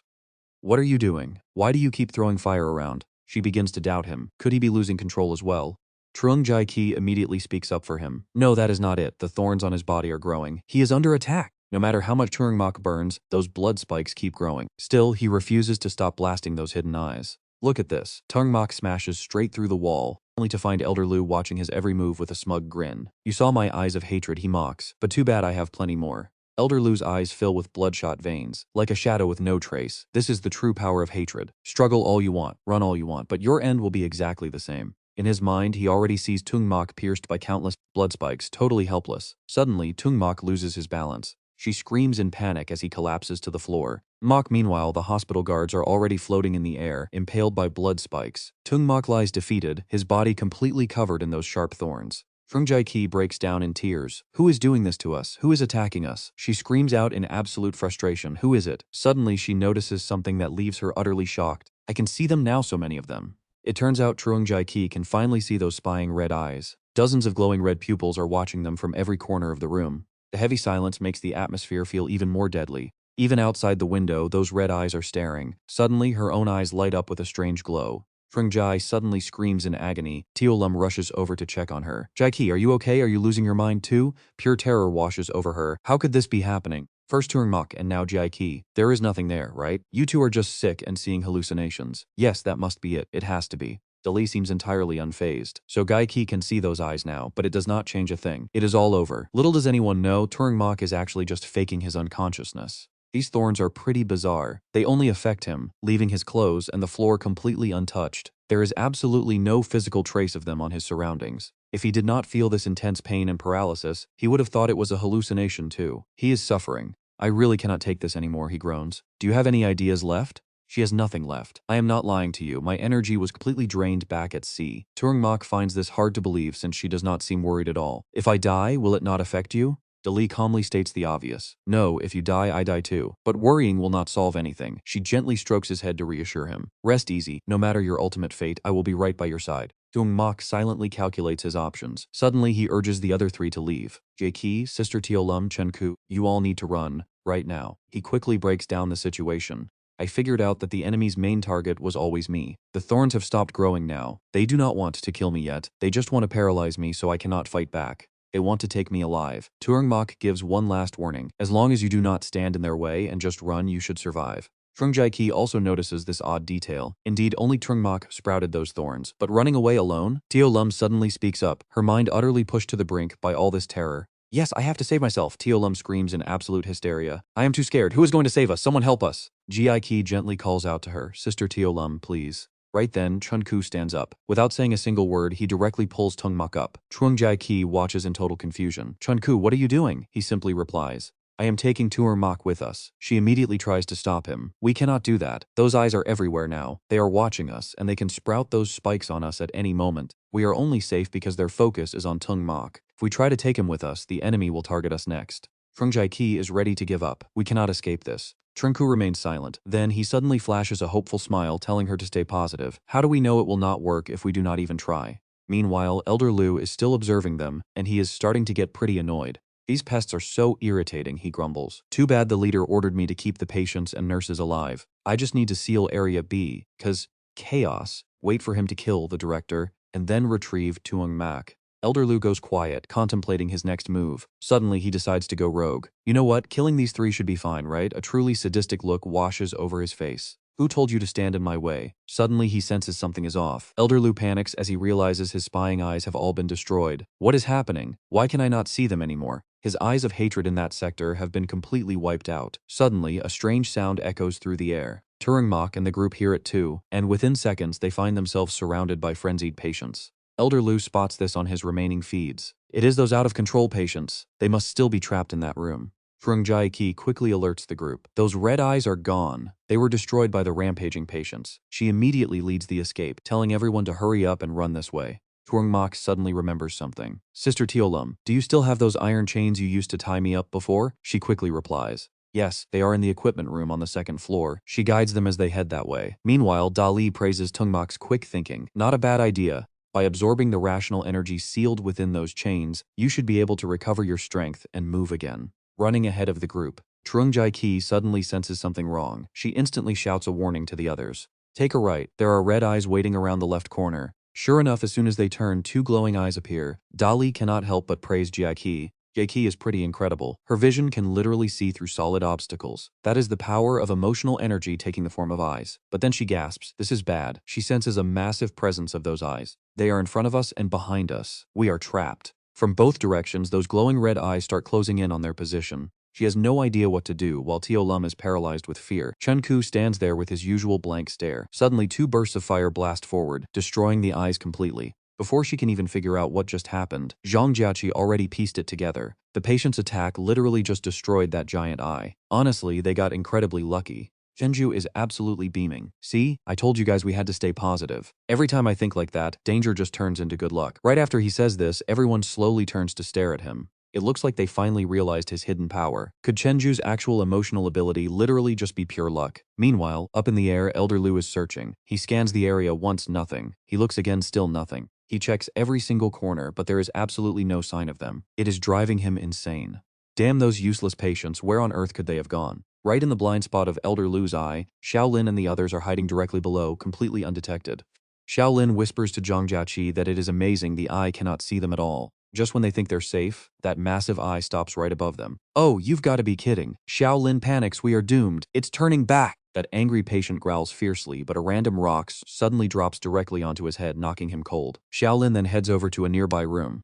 Finally, the equipment room is right ahead, but as she reaches for the doorknob, she suddenly freezes. With a sigh, Xiaolin realizes she completely forgot the key. Suddenly, the wall cracks wide open and the entire door comes crashing down. All four of them are left standing there, totally speechless. Meanwhile, Chang Mo stares at the chains on his hand. He closes his eyes to calm his emotions, and when he opens them again, his face is deadly serious.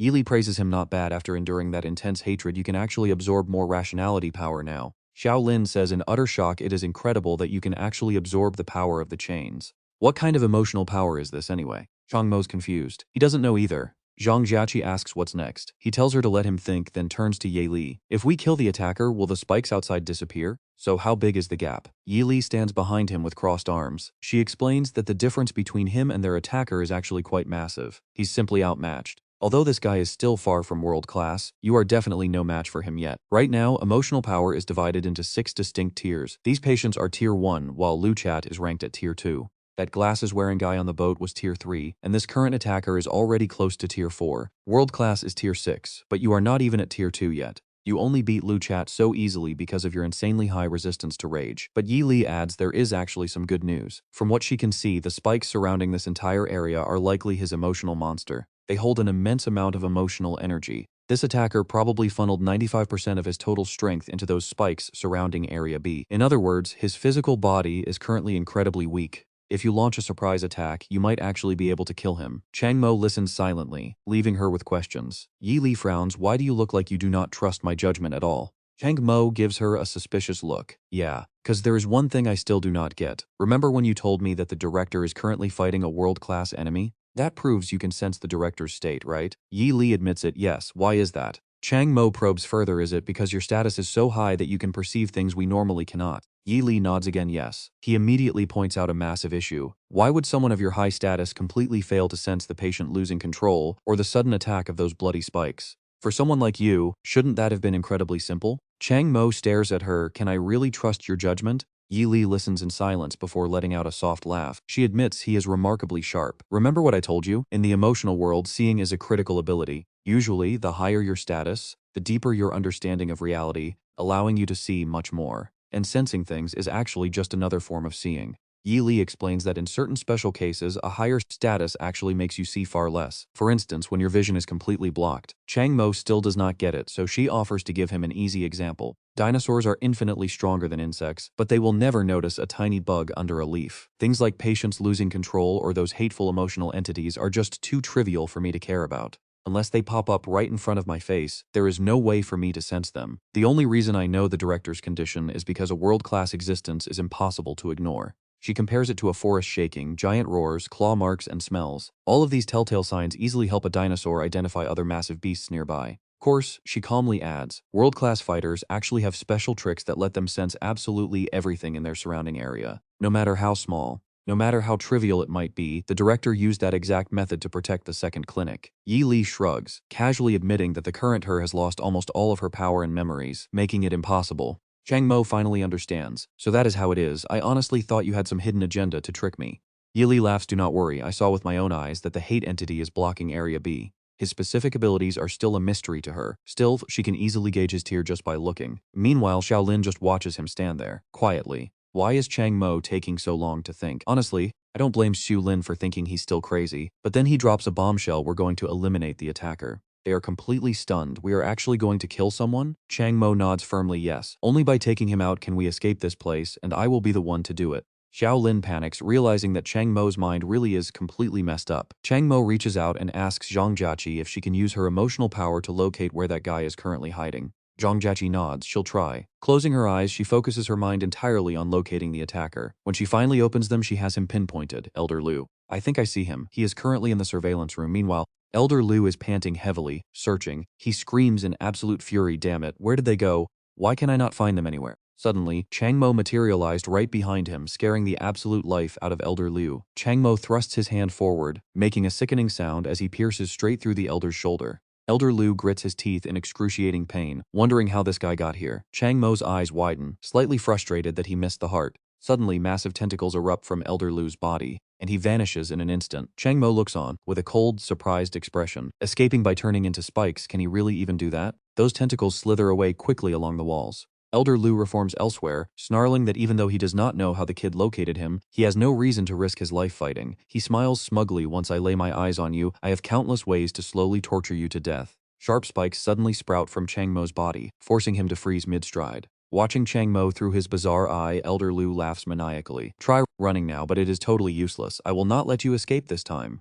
Those floating eyes lock onto Chang Mo as he desperately sprints ahead, chasing him down closely. Spikes continue to multiply rapidly all over Chang Mo's body. Ignoring the pain, he charges headfirst straight toward the wall. With a massive crash, he smashes right through the bricks, coming face to face with Elder Lu. Elder Lu is completely blindsided, never expecting this kid to break right into his hiding spot. He raises his hand, snarling, "Do you honestly think I am afraid of you?" Even more spikes erupt from Chang Mo's flesh, lifting him off the ground as he loses complete control of his own body. Elder Lu raises his hand in mock admiration, admitting that Thuong Mac is incredibly tough to still be standing after taking so many hits from those brutal thorns. But the old man quickly cold-bloodedly declares that this is the absolute end of the road. With a wicked swing, he whips his sharp thorns directly at Thuong Mac, yelling for him to taste the devastating power of pure hatred. He laughs hysterically, gloating that once this whip strikes, the excruciating pain will stack up endlessly, and the physical damage he takes will keep multiplying without ever stopping.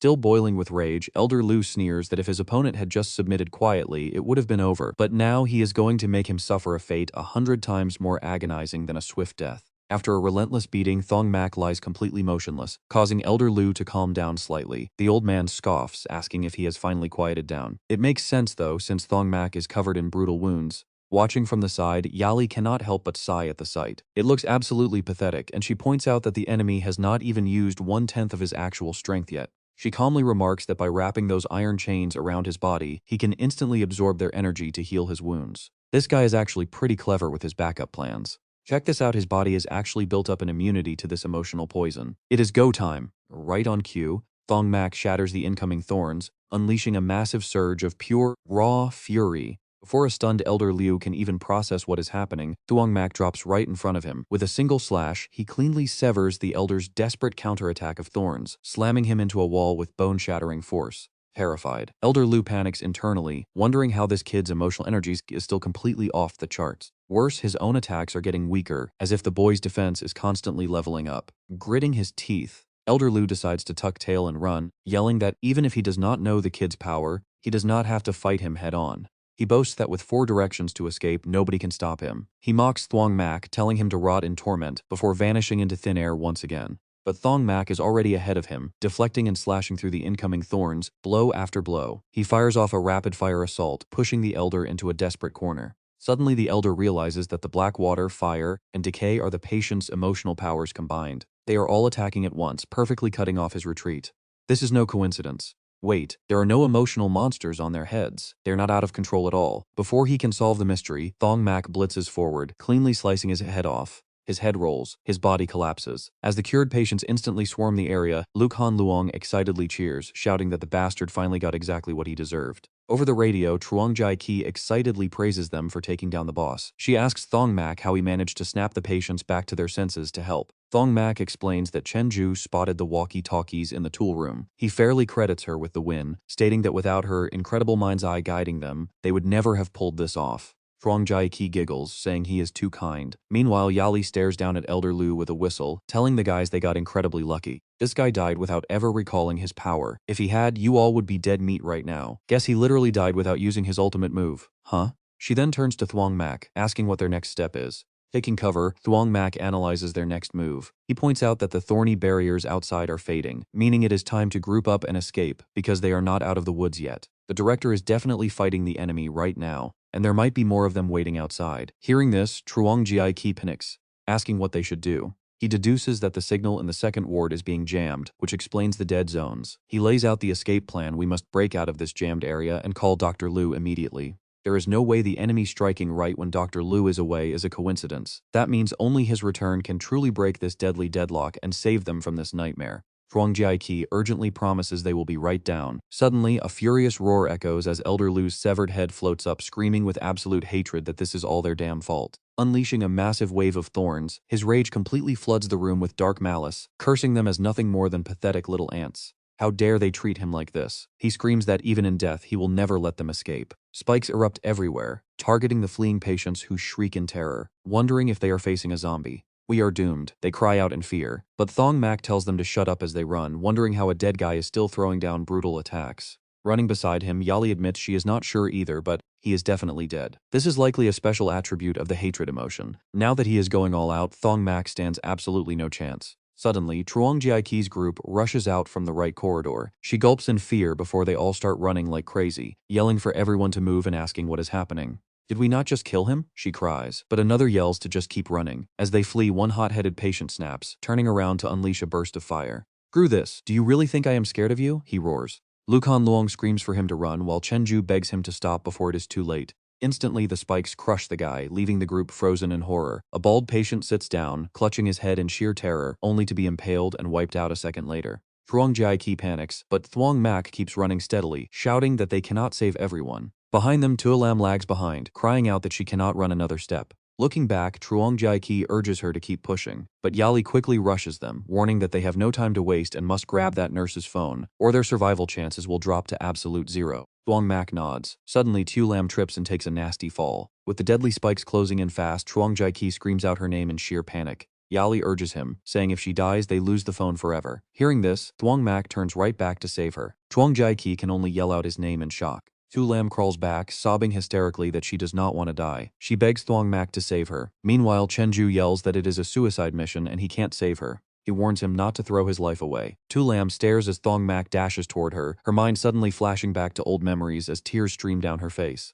Seeing him run toward her, Tuolam makes a final desperate choice. Shoving the phone forward, she screams for him to take it and run, begging him to call the doctor to avenge them. Reaching out, Thuong Mac grabs her wrist instead of the phone, pulling her behind him with everything he's got. Thuong Jiaki catches her as Tuolam screams his name in shock. Glancing back, he shouts for them to go while he holds the beast off with his iron chains. He barks at them to get out and call the doctor, yelling for them to move now. The group has no choice but to flee as the deadly spikes swallow him whole. Yali sighs from behind, teasing that this hero rescue act might actually cost them both their lives. Apologizing quietly, Thuong Mac admits his head was too hot, but Yali doesn't blame him, noting that since his body holds both reason and emotion, a wild outburst is exactly what he needs to stay sane. She suggests absorbing the power from all the chains at once. Thuong Mac hesitantly asks if he will lose control, but Yali simply grins, asking how they will ever know if they do not try. Agreeing, he shuts his eyes, channeling his full strength to absorb the chains. Nearby, the thorns swell massively. Watching the chaos unfold, Anna Chris and Yen Bok stare in absolute shock. The thorny barrier has completely vanished. Could that be Thuong Mac's emotion monster? How on earth did he get such terrifying power? What exactly went down back there? Anna Chris can only sigh, saying that probably only those on the inside actually know the truth. Yen Bok eagerly tells her that the situation has completely changed and begs her to make a move right now, but she firmly points out that sect leader Triu is not finished yet, and any mistake now ruins everything. Anna Chris coldly refuses him, stating their deal only covers dealing with the world-class threat backing Thuong Mac. Anything else is simply none of her business, and she does not care. Hearing this, Yen Bok points and pleads with her to at least use her world-level power to barrier the area so no one escapes. Anna Chris just casually lights a cigarette and rejects him, asking if that is not just asking her to fight anyway. Absolutely not. She only works strictly by the contract. While Yen Bak stands there totally flustered and confused, Anna Chris calmly tells him there is really no need to panic. Since they are already guarding the exit of Area B, they can just wait outside and capture them one by one as they try to flee. A short while later, Tran Su and his group manage to break out. Following from behind, Thuong Jiaki feels a wave of regret, muttering that it is way too dark and questioning if they can even make it. Maybe they should have taken the main gate. Tran Su quickly rejects the idea. What if the enemy is waiting there? Their only real shot is heading straight into the mountains. He looks over at Lucan Luong and adds that since his buddy's emotional power can decompose anything, they can just carve a small exit through the back wall and escape. Thuong Jiaki turns to ask about the situation, wondering if Sister Tu Lam got any signal yet. She just looks down with a heavy sigh, reporting there is still absolutely nothing. Tu Lam suddenly freezes, saying, "Wait, there is a signal." But then the operator message plays, saying the number is currently turned off. Tu Lam's voice starts shaking with deep worry, wondering what this means for Thuong Mac. Tran Su remains completely calm, telling her to keep trying since things always have a way of working themselves out. Tu Lam stares at him blankly, feeling a sudden surge of hope. That is right, with Transu around, luck is bound to be on their side. Right then, sharp thorns suddenly burst through the walls, completely shattering them and reaching outside. Patients flee in sheer panic as the wild thorns thrash around. Elder Lu curses in absolute fury. Those massive spikes twist together into a single deadly spear aimed right at Thuong Mac, but he unleashes a powerful blast of energy to shatter it completely. Elder Lu glares with pure malice as the thorns strike, barely grazing Thuong Mac's ear. Thuong Mac fights back with incredible force, physically grabbing the sharp vine as both sides clash in a brutal struggle. Thuong Mac raises his hand to channel his power, but suddenly the iron chains around his feet snap. Dali warns him in a panic. Even if he absorbed the chain's energy and resisted the hatred, their raw power is still way below his. A direct clash is a losing battle. Thuong Mac asks what they should do. She replies that there is still one risky option left. He needs to attack his mind with pure rational emotion, just like he did with the patients. Truth is, the man died a long time ago, and he is only keeping himself going by feeding on raw hatred. Once his mind regains its sanity, his entire power source will slowly crumble. As Thuong Mac lunges forward, Dali urgently yells that it is now or never. He has to force him back to reality. Thuong Mac charges straight ahead, channeling every bit of his energy. Elder Lu screams as a swarm of thorns completely surrounds the young man. Still, he keeps pushing forward, vanishing into the deadly mess. While the old man howls like a lunatic, Thuong Mac's hand suddenly thrusts out, grabbing Elder Lu by the face to force emotional energy straight into his mind.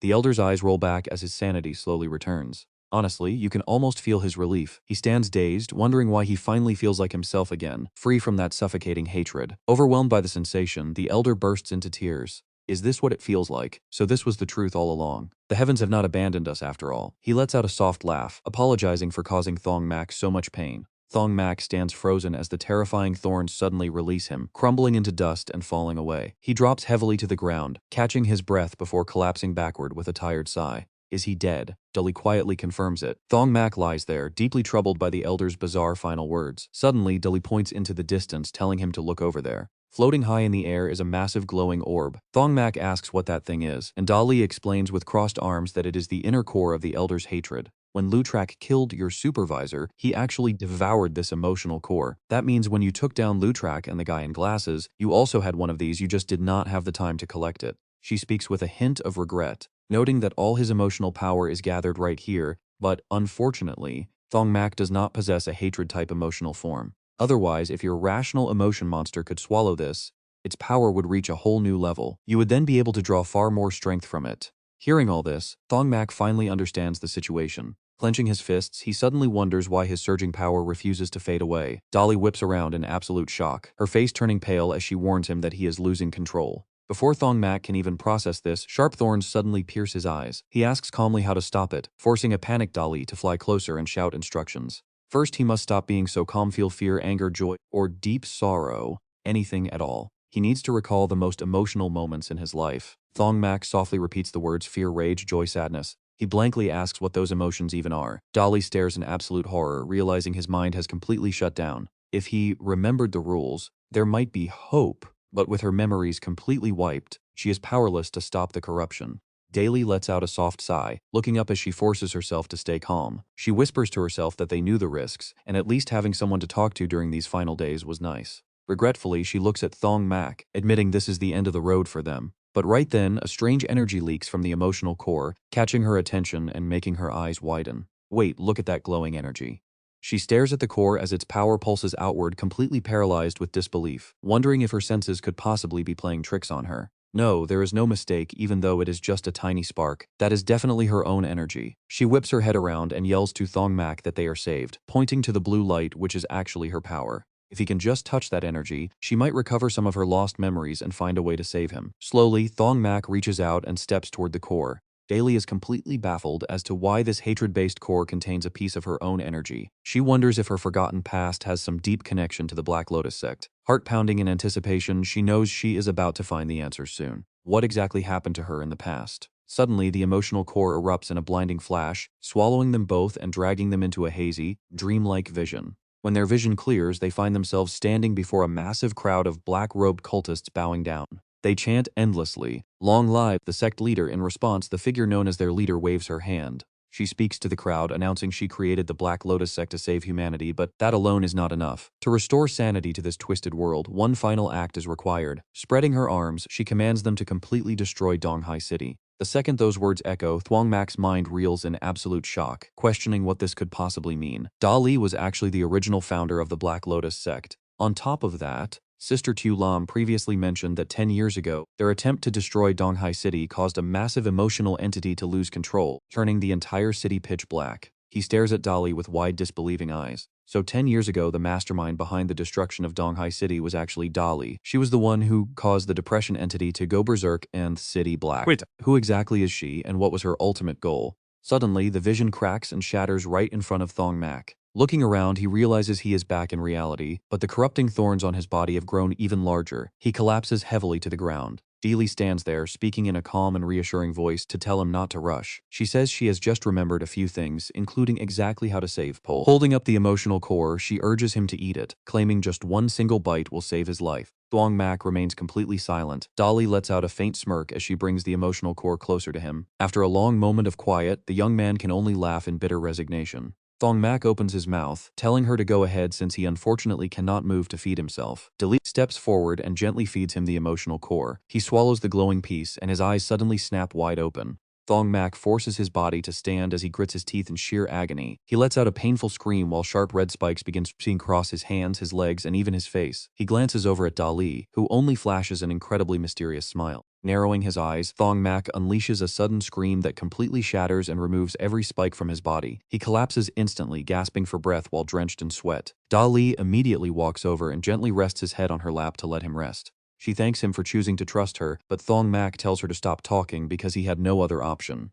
Dali smirks and calls him the rational emotional body, telling him to rest since running is no longer necessary. Thuong Mac sighs, amazed that after all this chaos, she turns out to be the founder of the Dark Lotus sect. But since she has been missing for so many years, is it even possible for her to still control them? Dali sighs in response, admitting that she probably cannot anymore. She explains that after their failed attempt to destroy Donghai City, the Dark Lotus sect began to fracture. This world-class hatred emotional body is Triu Dian, the head of the faction that opposed her the most. If Thuong Mac falls into his hands, there will be no happy ending. Thuong Mac panics and asks why they aren't running, but Dali knows it's already too late, because look who just showed up, Triu Dian himself, stepping forward to declare that everything is officially over. Massive spikes pierce through the entire building, pinning director Deep Man Thu. She weakly curses, demanding he get back here. Yenbok watches this from afar, noting with disgust that sect leader Triu has grown far too arrogant. Since director Diep Man Thu is still alive, why did Triu Dian go after Thuong Mac already? She was supposed to be their primary target for this mission. If the director does not die, what is their next move? Anna Chris explains that Yenbok clearly does not understand the terrifying nature of a hatred emotional body. After fighting sect leader Triu for so long, director Diep Man Thu has absorbed a massive amount of toxic hatred energy. Right now, she is only using pure emotional adrenaline to keep herself alive. The second she lets her guard down, that temporary burst of energy will fade. Once that happens, the accumulated hatred inside her will trigger a fatal, overwhelming backlash.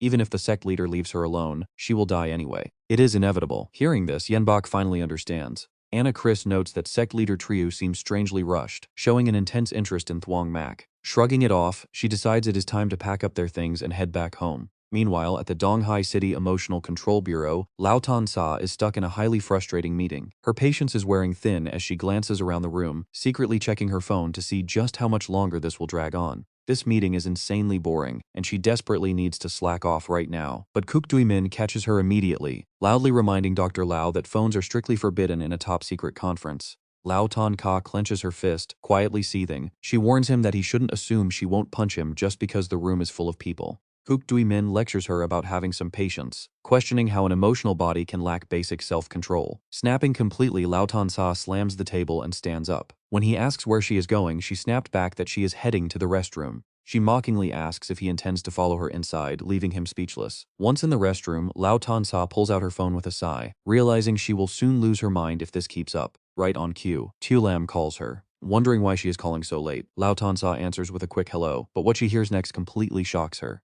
Rushing to the window, she asks if the second hospital was really attacked and all the guards wiped out. She looks out toward the opposite direction where the second hospital is located, her heart sinking with every passing second. Lao Tan Sa freezes at the sight of massive, controlled emotion monsters swarming the night sky. As they completely envelop the building, she tries to reassure herself that the director's powerful emotional beast is still active, so maybe everything is fine. But she suddenly stops. She senses the dense aura of hatred energy in the air. The director is fading fast. Cursing in absolute fury, Lao Tan Ka smashes straight through the restroom window and flies out. Back in the meeting room, the sudden shockwave catches everyone off guard as an explosion rattles the building. Instantly realizing something has gone terribly wrong, Kook Dui Min immediately bolts out the door. Someone screams that the ladies' room just blew up. Kook Dui Min watches in shock as Lao Tan Se streaks across the sky, flying straight toward the second hospital. From behind a glass window at the TNG Entertainment headquarters, a man spots her and wonders who on earth would show off their powers so recklessly. Seeing her heading toward the second hospital, he wonders if someone is declaring war on them. He realizes things are bad at the second hospital, sensing the presence of a hatred emotional body. The Dark Lotus sect is actively attacking them near the Longchao International branch. Over at another rooftop, a silver-haired elder marvels at seeing yet another unfamiliar emotional body. Donghai City is certainly getting chaotic. As Lao Tansi streaks overhead, the immense pressure causes a pedestrian below to collapse in a panic. Passers-by hold their heads in terror, while near the forest, a mysterious girl watches with a sharp, cold glare. Deeper in the woods, Tu Lam anxiously worries whether Dr. Lao will make it there in time. Fransu tries to reassure her, confident she will make it, while Truong Jiaki only hopes that is true. Suddenly Tu Lam remembers Jiaki's unique vision and asks if she can check on Thuong Mac. Truong Jiaki agrees to give it a shot. She closes her eyes and focuses her mind, but she instantly panics when she sees Tri Dien wrapping his hand around Thuong Mac's throat. She screams that Thuong Mac is about to be taken, but the vision suddenly blurs. Bleeding from her eyes, Truong Ji collapses in intense pain as Tu Lam frantically asks what is happening to her. And check this out, a mysterious red fluid begins to rain down, staining everything. Just as Trio Dien hesitates, Lao Tansa drops from the sky and completely slices his hand off in a flash. Thuong Mac watches in awe, and Trio Dien is absolutely terrified to realize this newcomer is the monster doctor herself. Realizing she is way too powerful, he deploys his defensive spikes to prepare a retreat. Charging forward, Lao Tan Sa raises her hand to summon energy spears that rain down, pinning his spikes to the ground. When his remaining spikes fail to breach the perimeter, Trio Dien realizes he has been locked inside a massive barrier. Lao Tan Ka frowns, launching herself forward with a powerful leap to effortlessly slice through his blockades. Turning pale with fear, Trio Dien frantically unleashes waves of spikes to shield himself. Gripping her massive scythe, she spins it with devastating force to clear the battlefield. Desperately focused on the barrier, Trio Dien finally tears a hole in the boundary and flees, celebrating his narrow escape. Trio Dien bolts into the distance with Lao and Ka hot on his heels. Looking back, he notices the barrier is already regenerating, meaning he is about to be trapped for good. Cornered, Trio Dien yells back, asking why she isn't checking on her dying director first. Lao Than Se hesitates, gritting her teeth before turning back toward director Deep Man Thu. She grabs Thuong Mac and flies over to the director, quickly destroying the surrounding spikes while pleading with her to hold on. Supporting both of them, she lands safely in a secure area. She frantically checks on director Diep Man Thu while trying to call for backup, cursing the bureau for being so painfully slow. The director weakly whispers her name, telling Lao Thon Sa not to waste her energy because she is simply too old to survive this. She sighs that only at death's door can one truly escape the control of their emotions. Lao Tan Sa bows her head in complete despair, repeatedly cursing her own helplessness. Unleashing her explosive indignation energy, she vows to slaughter Triu Dian and every single member of the Dark Lotus sect. As Thuong Mac watches in utter shock, Lao Tan Ka's overwhelming aura slowly blankets the entire area. Transu, Lu Hanliang, and Zhang Jiaqi clutch their heads in absolute terror, leaving Shaolin completely confused. Even Anna Chris shuddered, noting how terrifying it is that they can feel her murderous intent from this far away. Lu Qingje agonizingly mutters that she must kill them all, over and over. Yi Minqiu reaches out to touch her cheek, urging her to control her own emotions and not let all their hard work go to waste. "Come closer," she says. "Once I am gone, Cheng Mo's child is in your hands." Lu Qingge tightly grabs Ye Minqiu's hand, desperately crying out that the director is going to be just fine. The director sighs, reminding her that she is still just a child herself. Lu Qingge begs her not to leave, but Yi Minqiu gently warns that she must walk the path ahead all on her own. Lu Qingge's eyes widen as she completely loses it, screaming out for the director. Meanwhile, Xiao Lin spots Lu Qingge and runs over to hug her tightly. Transu waves them over to some unconscious patients, while Kuiming stands frozen, staring at the ruined hospital. Checking on the survivors, Lu Qingge realizes that Yanbei is gone. She freezes in sheer disbelief, her hands trembling as she clenches them into tight, furious fists. The next morning at Donghai City's first psychiatric hospital, Lu Qingji tells everyone to go get some rest. She notes that Chang Mo is still injured yet went out of his way to help. She assures them they are safe in the downtown area. The three of them agree, and after Transu says his goodbyes, Chang Mo announces he is heading off to sleep too. With only the two of them left, Chang Mo turns to ask what is up. Lu Hanliang nervously scratches his head, introducing himself and asking if it is true that Chang Mo can suppress out-of-control emotion bodies. Shang Mo shrugs and says his skills are just average, prompting Lu Hanliang to desperately beg for his help. Chang Mo agrees, placing a hand on Lu Hanliang's head before letting go and telling him it is done. Lu Hanliang is stunned as old memories flood back. He clutches his head in deep regret, bursting into tears while Chang Mo asks if he is okay. Lu Hanliang sobs, blaming himself for taking Sister Chu's life. Now here is the tragic part. Chang Mo remembers that night vividly, yet he silently sits down to comfort the grieving man. He tells him it was an accident and crying won't bring her back. But Lu Hanliang insists he deserves to die, weeping as he confesses that he always had a secret crush on Sister Chu. He was going to confess last night, but instead, he ended up killing the one person who was always so good to him. Despondent, he cries that, until now, he felt no sadness and was even smiling, wondering how he could possibly be such a monster. In utter despair, he asks Chang Mo if he is even still a human being at all. Chang Mo stays quiet, privately thinking it is really not that big of a deal to him. Still, he pulls out a necklace, explaining that Sister Chu wanted him to pass it along with one final message. She hoped this little light would help guide him through the darkness. Lu Hanliang stares blankly, as if seeing her ghost standing before him, before clutching the necklace tightly in his hand. Lu Hanliang trembles, thanking Chang Mo from the bottom of his heart. The next day, Chang Mo watches him leave, staring down at a farewell letter Lu Hanliang left behind. The letter says he started smiling again. He cannot forgive himself for feeling happy after taking her life. Chang Mo wonders if he had to go that far, but Yi Li explains that for most people, only death can free them from emotional control. She asks Chang Mo if he realizes he is exactly the same. Meanwhile, Yan Bei looks down from above, telling Miss Song that she is approaching the city center, enjoying this newfound freedom. It is just a shame Chang Mo cannot return. She adds that Anna will assist her next, commanding them to proceed with the plan. No longer the head nurse, she feels completely unbound now. This is Yan Bei, the former head nurse of Donghai Second Psychiatric Hospital, currently staying at a Song family villa. Song Hui walks in, thanking cult leader Zhao for his hard work and promising to fulfill their end of the deal. Sitting there, Zhao Yan feels uneasy, realizing Yi Li is indeed still alive. At the Great Xia Central Emotion Management Bureau in Yanjing, Judge Chen Luo presides over the first arbitration court. In the new calendar year 1225, he illegally unleashed emotional powers in Xintang City. The incident severely injured 17 people and destroyed public property. The final verdict is life imprisonment. As the gavel slams down, Chen Luo reacts in outrage, demanding to know if this is some kind of joke. He refuses to accept it, arguing he did not do it on purpose. He is the manager of the Xintang branch of Qiantian Entertainment, demanding they realize who they are dealing with. He boasts about being a provincial-level emotional entity backed by a massive corporation. He yells that they cannot treat him this way and demands an appeal, but the judge shut him down instantly. The judge declares the Central Bureau's ruling is absolute, ordering the guards to drag him away. Chen Luo stands completely stunned, screaming in pure denial as he suddenly unleashes his massive volatile powers. His chaotic emotions surge violently, only to be crushed instantly by a superior force. Frozen in place, Chen Luo is warned by the judge that any further resistance will result in immediate execution.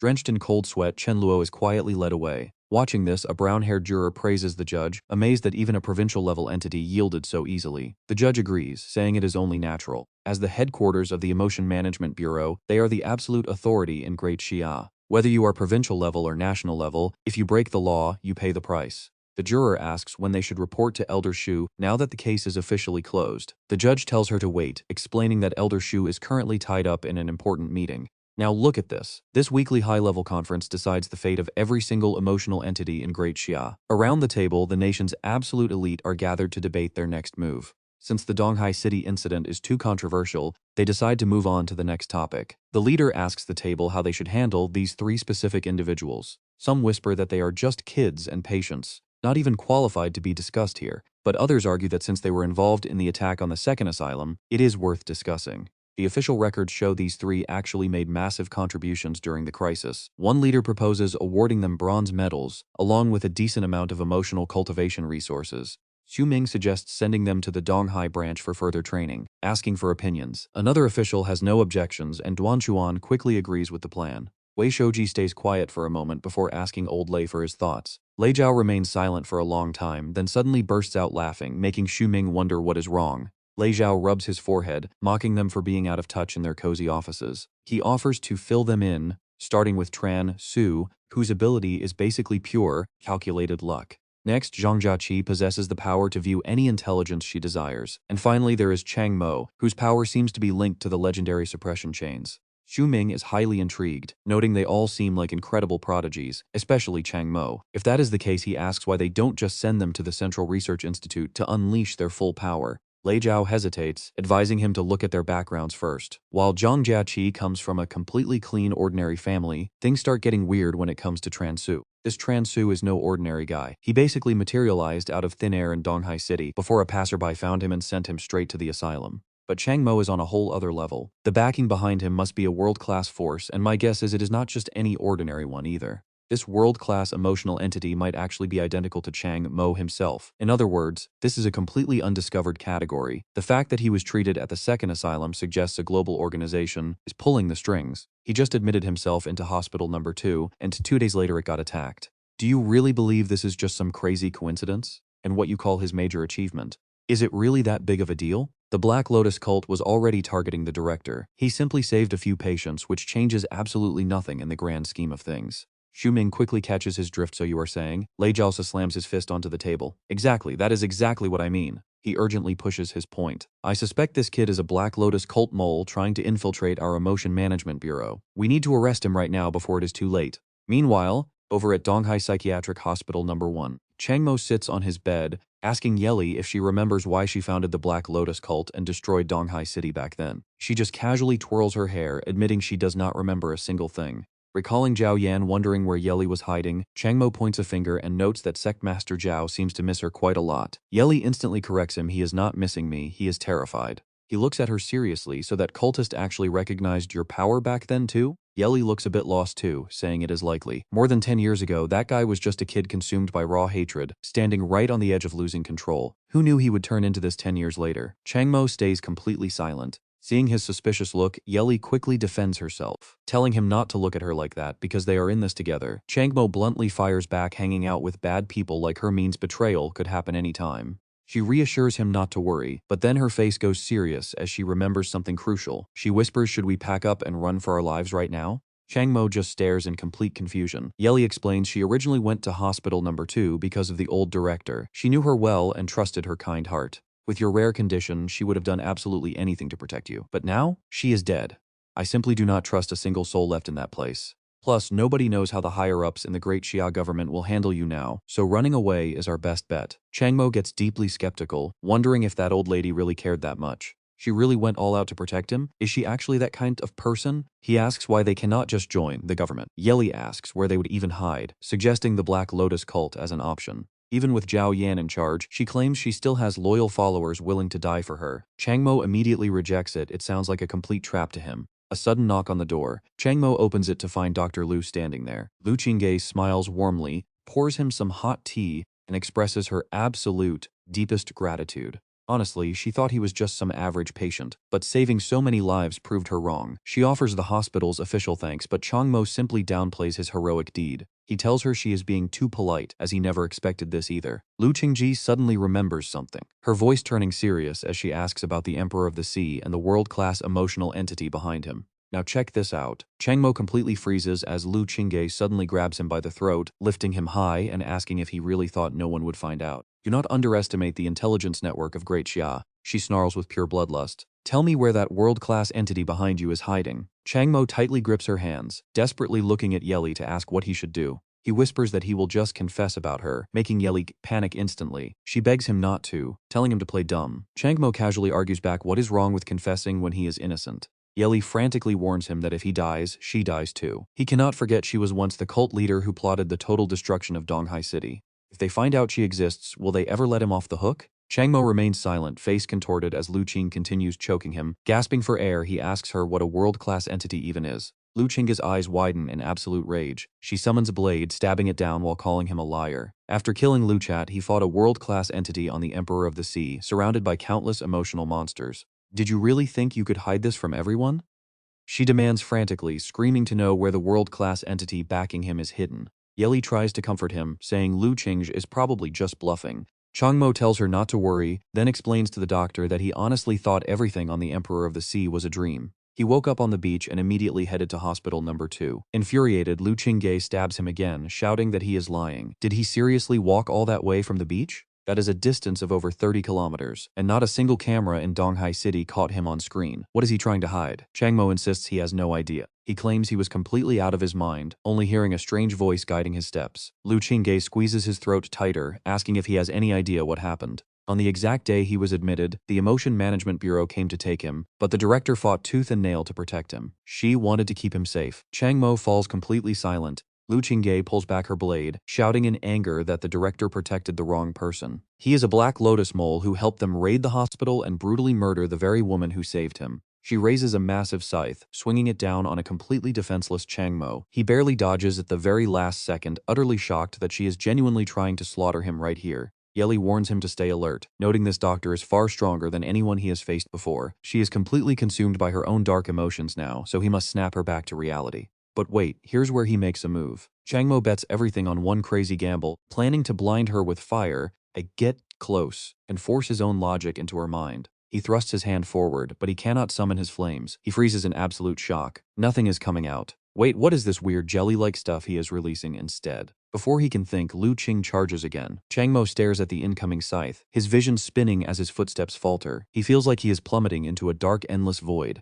Right then, a strange, brilliant light erupts, illuminating the entire room with a deafening roar that violently shakes the space around them. Running completely out of strength, Changmo collapses onto the floor. Lu Qingje stands opposite him, gasping for breath and completely exhausted. She still grips her weapon, keeping the sharp tip pressed against Changmo's neck as her breathing grows heavier by the second. Suddenly, a mysterious beam of light pierces directly into her troubled mind. It seems to originate from Changmo's arm, carrying an indescribably bizarre aura that defies explanation. Both of them find themselves lying helplessly in the middle of a strange dark red puddle. The crimson fluid continually ripples before slowly shrinking as if absorbed by some invisible force. The surrounding room plunges into a deeply unsettling, terrifying silence. Trying to catch her breath, Lu Qingje quietly asks what he did to her. Changmo calmly replies that he was simply helping her regain her sanity. Hearing this, Lu Qing freezes as pure shock washes over her face. Then she breaks down sobbing. Tears stream down her face as she chokes out an apology, admitting she lost control of her emotions and never truly wanted to kill him. She failed the director's expectations.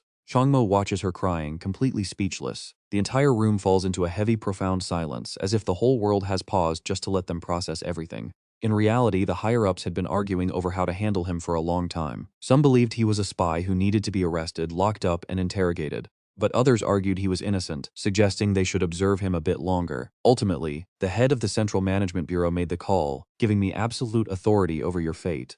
Changmo slowly sits up, his body fully wrapped in white bandages, and asks in a low voice, "Did the top brass really decide to protect me? All for a totally ordinary guy like myself?" Sitting right beside him, Lu Qing smiles softly. "Maybe it has something to do with me? Anyway, they ended up giving me the final say on what to do with you." Then, her voice drops. "Actually, before he passed away, the director specifically asked me to take really good care of you. But since our intel suggested you were highly suspected of being a spy, I decided to test you. No luck. My test almost ended up killing you." Lu Qingge bursts into heavy tears again, crying that she let the director down. Changmo gently comforts her, saying, "Dr. Lu, it is all over now." The girl quickly replies, "Thank you. Anyway, my decision has been reported to the higher-ups, so the results will come pretty soon. Also, there is something else I need to tell you." Slowly wiping away her tears, Lu Qingge continues with the updates. She is being transferred to the capture team of the Donghai Emotion Management Bureau to investigate the attack on the second hospital. And guess what, Changmo is going to join this team too. Not just him, but Xiao Jiaqi and Chenju are also joining. Touching Changmo on his shoulder, she turns deadly serious. The Black Lotus cult, spies inside the Donghai Emotion Management Bureau, and other enemies are all lurking in the shadows.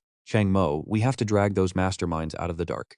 No exceptions. We need to give a real answer to everyone who lost their lives in this mess. Meanwhile, inside a mysterious house hidden deep in the quiet night, the silence is almost suffocating. The steady footsteps of a man echo as he walks closer. Holding an envelope in his hand, he speaks in a deep, chilling voice. "Hey, we have got some work to do." But Chen Jun does not care about his subordinate's report at all. Instead, he is completely focused on his own task. Right now is his crucial moment. The subordinate behind him asks in complete confusion, "What is going on here?" The boss just stands there, watching a man suspended in mid-air under his absolute control, a twisted, excited grin forming on his face. "I know he is transforming, but I meant how are we triggering him this time?" "Oh, you mean that? I gave him some laxatives this time, and he is about to burst from the pain. And remember, this victim is a university professor." "Yes, a professor." The two keep chatting casually while the captured man screams in pure agony. "Damn it, let me go." On Chen Jun's live stream screen, a flood of comments pours in, almost covering the entire chat window. "He is about to lose it, isn't that Professor Wang? Holy crap, this is insane." This only feeds his sick excitement. "Professor Wang, your students just recognized you, so congratulations." No, the poor professor continues to scream in absolute despair. "Damn you, let me go." Chen Jun keeps mocking him. "Cannot hold it in?" "Well, your students will find out very soon, and not just them, your friends, your family, and everyone you know will see this." Professor Wang turns pale, his pride crumbling as he starts begging desperately, "Please let me go, just let me go." But the psychopath only continues his cruel mental torture. A respected professor wetting himself in front of a huge live audience. What will everyone around you think of you? The more he speaks, the louder Chenjun laughs in pure shameless ecstasy. Pure agony. Professor Wang grits his teeth hard, his eyes bulging with sheer panic as a loud scream echoes through the room. I really cannot hold it anymore.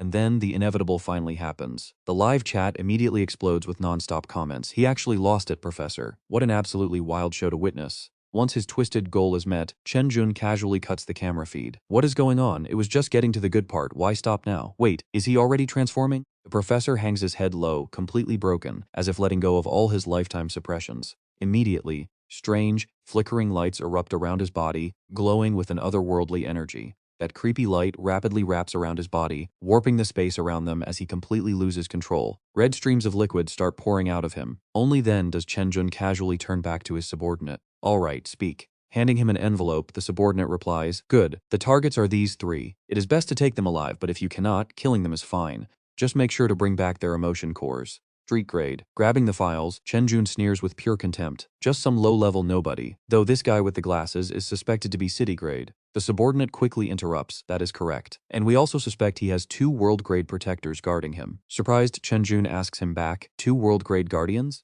Now that is just ridiculous. You want me to bring this guy in alive?" The subordinate replies helplessly, "Our client is extremely powerful. No one else but you can pull this off." He falls silent for a long moment, carefully weighing his options. Then he suddenly throws the entire stack of papers into the air, letting them scatter everywhere, and casually scoffs. "Whatever. Without a real challenge, how can I ever prove my own absolute brilliance? The Donghai First Mental Hospital is not too far from here. You will get to see their emotion crystals very soon." Cut to a high-rise building downtown in broad daylight, where the bright sun reflects off the glass walls, blending the structure with the bustling city life outside. Lu Qingjae rushes out of the room, leaving some quick instructions before she goes. "All right, I will go find Jiaqi and Chenju to explain everything. I will be right back." Slam! The door shuts. And here is where things take a bizarre turn. Chang Mo slowly sits down on the bed, sinking into deep silence. He stares down at his strange hands and mutters to himself, "Why has my strength turned into something like this? I cannot unleash any flames, and I cannot form crystals either. It is incredibly soft, just like jelly." Standing beside him, Yi Li chimes in, "Yeah, that is definitely not right. It turning soft is normal, but why is it unable to get hard again?" Suddenly she gasps as if realizing some cosmic truth. "Ah, I get it now. So doing this during this period actually makes it soft too." But Chang Mo has absolutely no clue what she is talking about. Yi Li giggles. "What did you think I meant?" Annoyed, he shoots back, "Nothing at all. Just tell me already, what is actually going on?" She quickly explains, "To put it simply, you are just hungry." Chang Mo looks completely dumbfounded. "Hungry?" Yi Li laughs out loud and clarifies, "Even emotional entities need to eat. If you do not eat enough, how can you expect it to get hard?" The more she explains, the more confused he gets. "Too hyper. Do you not think you are acting a bit too excited right now?" Yi Li just giggles with joy again. "Who? Me? Alright, jokes aside, as long as an emotional entity exists, it constantly consumes emotional raw energy, even outside of combat. It is exactly like humans needing to eat food every single day. And the stronger the emotional body, the more energy it burns daily. Think about it, a big muscular guy is always going to eat way more food than an average person. Also, for you, those restraining chains from the second hospital were actually your primary source of emotional energy. During that final battle back there, you almost completely lost control after absorbing a massive wave of emotional energy, but, thankfully, you stabilized. Level up. Essentially, this means you have fully transformed into a much stronger emotional entity. So, the amount of emotional energy you burn through every single day is naturally going to skyrocket." Chang Mo hesitates for a moment before asking, "So all I need to do is eat and absorb emotional energy from the restraining chains? Will my power finally go back to normal?" The girl gently answers, "That is right, but fixing this issue won't be quite that easy." He quickly follows up, "Why is that?" Yi Li then breaks down the details of what she knows. In an era where rationality is scarce, rational energy is incredibly hard to find. On top of that, your appetite right now is on a whole different level compared to before. Previously, a single chain could easily last you for 2 months outside of combat, but now, that exact same amount will barely keep you going for 3 weeks. To make matters even worse, if you go hungry for too long, at best you won't be able to display your full strength. In the worst case scenario, your power will drop. You'll lose your mind, and you'll eventually fade into nothingness, just like me. The girl brings up the past in a low voice. "Did you forget, Thuong Mac? I ended up like this because I couldn't find enough emotional energy." In the quiet room, Thuong Mac sits on his bed with Dali, talking peacefully as time slips away. Thuong Mac stammers, no way, right? If you couldn't even gather enough rational energy, how am I supposed to find it? She gently explains that her appetite is massive, and absorbing from him is just the bare minimum to keep her memories intact. Hearing this, he sinks into deep thought, his mind racing. He never expected that upgrading his emotional vessel would turn out to be such a huge headache. Survival in this world is brutal. If you don't grow stronger, danger lurks around every single corner, and keeping yourself safe is absolutely impossible. But if you get stronger, you won't have enough emotional energy to feed it. You end up starving like Dolly, fading into dust. It is a total dead end. Forget it. The main priority right now is still getting his strength back. Thuong Mac just sits quietly on his bed, watching the girl's back as she walks out of the room. Suddenly, his eyes lock onto a bizarre sight, making his pupils shrink in absolute shock. Spiky, deep red tail suddenly grows from her legs. Oh, you are not ready for this next twist. The Black Lotus cult, why didn't Da Li warn him? The girl slowly approaches, drops to one knee, and bows respectfully. She softly calls out, "Young master, I am here to pick you up." But Thuong Mac panics, instantly scrambling backward to the edge of his bed. Hearing that title, he freezes in total disbelief, unable to trust his own ears. "Young master," he asks in shock. The girl suddenly points at him as if realizing something, then frantically searches her pockets, mumbling, "Where is it? Where is it?" She keeps patting her pockets frantically before suddenly tumbling headfirst right onto the floor. Thuong Mac just sits there, quietly observing her weird antics in complete and utter confusion. The girl pushes herself up from the floor, transitioning into a neat kneel. In her hands is a heart-shaped gift box, her face suddenly beaming with adorable excitement. "Young master, this is a meeting gift. It is a little cake I made myself. I hope you like it." Thuong Mac takes the heart-shaped box, inspects it closely, then sits upright on his bed to question her. "What do you mean by young master?" he asks. She replies softly, "It means you will become our cult leader." She then explains how Elder Lu sent a message to everyone before he passed away. "You mean that hideous, short, bald guy? Elder Lu claimed you are our ultimate hope to break this cycle of hatred, the true savior we have been waiting for all along. So, I came on behalf of everyone to find you, hoping you will lead us." Thuong Mac falls into deep thought. That bald guy definitely recognized Dolly's power before he died, but how did he send out that intel? Could it be some special ability driven by hatred? By his side, Dolly chimes in excitedly, "He must have figured out you are my successor. See, I told you I still have some followers left." He asks the girl in a low voice, "How many of you are there exactly?" She counts on her fingers, explaining that besides her, 4 others received Director Lu's message. That answer completely catches Thuong Mac off guard. "Just 4? Only 4 of you support me becoming the leader of the Black Lotus cult?" But she still replies with a bright, confident smile. "The 4 of us control a lot of cultists," she says. He presses further, "A lot or a little? What percentage?" Suddenly, her confidence completely deflates, her voice shrinking as she mumbles about 30%. Thuong Mac's voice drops, carrying an intimidating pressure. "That is not a lot at all, is it? What about the other 70%? And your current leader, Trio Dian, he knows what you are planning, and he definitely won't let you off easy, right?" His intense gaze locks onto her. "Besides, why should I trust that your leader did not send you here to eliminate me?" She hangs her head in silence. Suddenly, tears start streaming down her face, and her voice cracks as she begins to sob uncontrollably. "I did so much and took such massive risks just to reach you. I even brought handmade cookies. Do you have any idea how long they took to bake?" Her words break apart between heavy, desperate sobs. "Even after all this, you still do not believe me?" Thuong Mac freezes as she suddenly erupts in pure rage, her murderous aura flaring as if transforming her into a literal demon. "Just die." Seeing her explosive transition, both Thuong Mac and Dali shudder violently, their faces turning completely pale with terror. "Now watch this." A streak of crimson light suddenly flashes forward, and instantly a blue light tears through space with equal power to counter it. But the red streak is faster, aiming straight at Thuong Mac's face with lethal intent. Fortunately, Thuong Mac's blue light reaches the girl's head in time, gradually locking her down. She freezes instantly, her body stiffening as if completely drained of energy, and her weapon dissolves into thin air. Her eyes turn bloodshot, her eyelashes trembling as heavy tears begin to roll down her cheeks. Then out of nowhere, she lunges forward and wraps her arms around Thuong Mac in a tight hug. She weeps hysterically, her voice breaking with overwhelming emotion. "It has been so long since I felt this way, with no more hatred and no more resentment toward anything. Elder Lu was right," she sobs. "You truly are the savior we have been waiting for." Thuong Mac sighs in utter helplessness. That is the second time today. Beside him, Dali eagerly teases him about almost getting wrecked. Out in the hallway, a cheerful Lothon Ka leads a group of people, saying, "Let's head back to check on Thuong Mac." As they make their way to his room, the girl inside is still sitting right on top of Thuong Mac, constantly begging, "Young master, we sincerely want to follow you. I already know Leader Trio is planning to take you down. He wants to use you to draw out the former leader. Don't worry, we will definitely stand by your side." Her voice grows increasingly desperate by the second. "You are still very weak right now. To gain power, you'll need massive resources. There are many matters you can't handle openly, but we can take care of all of them for you." And then there is our intelligence. Our branch of the Black Lotus cult has spent years operating in the shadows, building our own secret network. I beg of you, please lead us forward. Daly softly chimes in from the side. She is not wrong. You can never become truly strong relying entirely on yourself. Just agree to her proposal. Hearing this, he starts weighing his options. It's true. Having an entire faction loyal only to him would make things way more convenient. On top of that, he could use them to finally solve Dolly's problem. But if the doctors find out he is secretly mixing with the Black Lotus cult, he is completely done. Suddenly, Thuong Mac flinches as whispering voices echo from the hallway, drawing closer. Thuong Ka's group is only a few steps away. No way, the doctors will be back any second, she has to leave right now. Thuong Mac gently taps the girl's shoulder, telling her to escape first, but his eyes suddenly widen in pure shock. She opens her hand, presenting a glowing blue gem right in front of him. Staring at it, he can feel every single cell in his body instantly screaming with intense desire for this thing. This is a source of rational emotion, she says obediently. Young master, you must be severely malnourished right now, but we have massive reserves in storage. Just become our leader, and all our resources will belong entirely to you. Right then, Dali suddenly screams out, watch out. Instantly, a deadly projectile flies straight toward Thuong Mac's arm. Franchuan charges straight at him alongside another assassin. In a split second, the girl shoves Thuong Mac aside, taking the devastating blow meant for him. She falls, heavily wounded. Meanwhile, Franchuan keeps his eyes locked onto Thuong Mac, never once looking away. Staring right back, Thuong Mac feels a sudden wave of panic rising. His own power is still far from recovered. Just then, Dolly quickly whispers a hint from his side. She tells Thuong Mac that Dr. Lau is almost here. He immediately screams out for help. Dr. Lau, save me. Franchuan and the girl freeze, their eyes wide with shock at his sudden shout.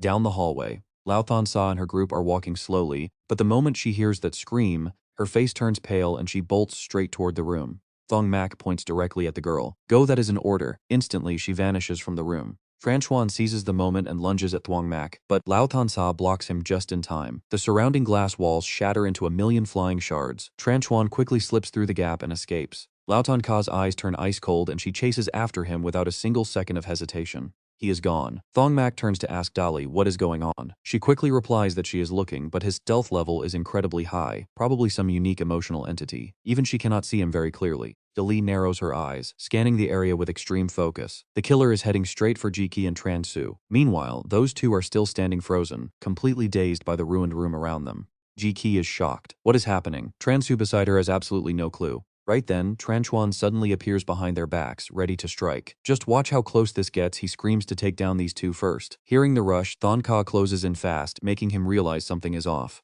Before she can even land a blow, Franchuan vanishes into thin air. Annoyed, Thon Ka looks around, gone again. Jia Qi just stares at her, completely confused by her sudden movements. What is Sister Lao trying to do? Thon Ki warns them to be careful since someone is trying to murder everyone. But Jia Qi looks back with deep doubt, is that for real? Her eyes scan the room as frustration boils inside. Damn it, she has no idea where the enemy is hiding or how high his stealth level goes. Will she have to unleash the emotional monster lurking in this area? Thon Si sets up a magic circle, weighing her options carefully. No, that won't work. Doing that would trap these kids right inside the monster's active range. She can't help but recall their previous terrible ordeal. They already went through this once before. Forcing them to endure it again so soon could cause some pretty serious, irreversible damage to their minds. Looking at the situation, Thon Ka knows this is a busy downtown hospital. With so many innocent civilians nearby, she absolutely must hold back her power to avoid casualties. Meanwhile, not far away, Thuong Mac whispers in a low voice, Dali, can you spot him? She struggles to answer, saying it is incredibly hard, but she is trying her best. Hearing this, Thuong Mac quickly gets up and heads toward them. In a corner, Franchuan smirks to himself. Did you losers really think you could see me? His eyes gleam with malice. I will take this guy down right in front of them, then carry his body away. Suddenly, Jai Qi screams out, Sister Thuong Ka, there is someone sticking to the wall over there. How weird. Blown wide open, the killer freezes, totally lost. Seizing the moment while Franchuan is distracted, Thang Sa strikes with full force. Franchuan scowls, his gaze darkening as her staff slams down with enough raw force to split the very air, but he vanishes once more, leaving behind nothing but a fading cloud of dust. Jie Qi asks in confusion, I cannot see him anymore, is he dead? Thang Ka shakes her head, highly unlikely, he got away. This place is no longer safe, we need to leave right now. Jie Qi gets goosebumps and asks nervously, that is so terrifying, is he still hiding around here? Honestly, she replies, I do not know. That is why little Jie Qi must stay completely alert since she is the only one who can spot him. Thuong Mac suddenly falls silent for a second before standing straight up. In his hand, he is holding a mysterious glowing green crystal along with a small slip of paper containing a phone number. She speaks up to explain. Franchuan is an A-rank wanted criminal in the Great Xia Empire. Then Ka lists his crimes one by one: murder, illegal detention, torture, kidnapping, and the unlawful use of emotional power. He has quite a few aliases. She pauses for a brief second, the Phantom Smokescreen Magician, the Lufol Man, and his most direct title. Thuong Mac emphasizes the #1 assassin of Great Xia. She explains further that he has brazenly murdered and abducted numerous high-ranking officials and wealthy businessmen. Some of these cases even took place inside heavily locked rooms. With countless guards stationed outside, the targets inside simply dissolved into thin air. Thuong Mac shares the details. Even the Donghai City Emotional Management Bureau failed in their attempts to capture him. Led by a world-class team, the Bureau mobilized their entire elite pursuit squad. Yet, despite walking straight into our carefully planned ambush, he managed to slip away completely unscathed. Her eyes grow deeply thoughtful, and to think he is only a city-level emotional entity. Jaiki asks innocently, Sister Thon Sha, is city-level really that powerful? She nods, explaining that emotional entities are classified into 6 distinct tiers. Then C patiently breaks it down. The first tier is street level, which is where Jaiki and Transu currently sit. The second is county level, matching the tier that Thuong Mac currently commands. Anger creeps into Thonsa's voice as she continues. The third tier is city level, the rank of Tranchuan, Great Xia's top killer. Above that, her tone grows tense. There is provincial, national, and finally world level. In other words, despite being a whole 3 major tiers weaker, Tranchuan escaped a world-class powerhouse, completely unscathed. She cannot help but marvel. The guy who just ambushed us is insanely strong. So what kind of emotional entity is he? You see how crazy this is? Thon Ka just shakes her head. No one knows.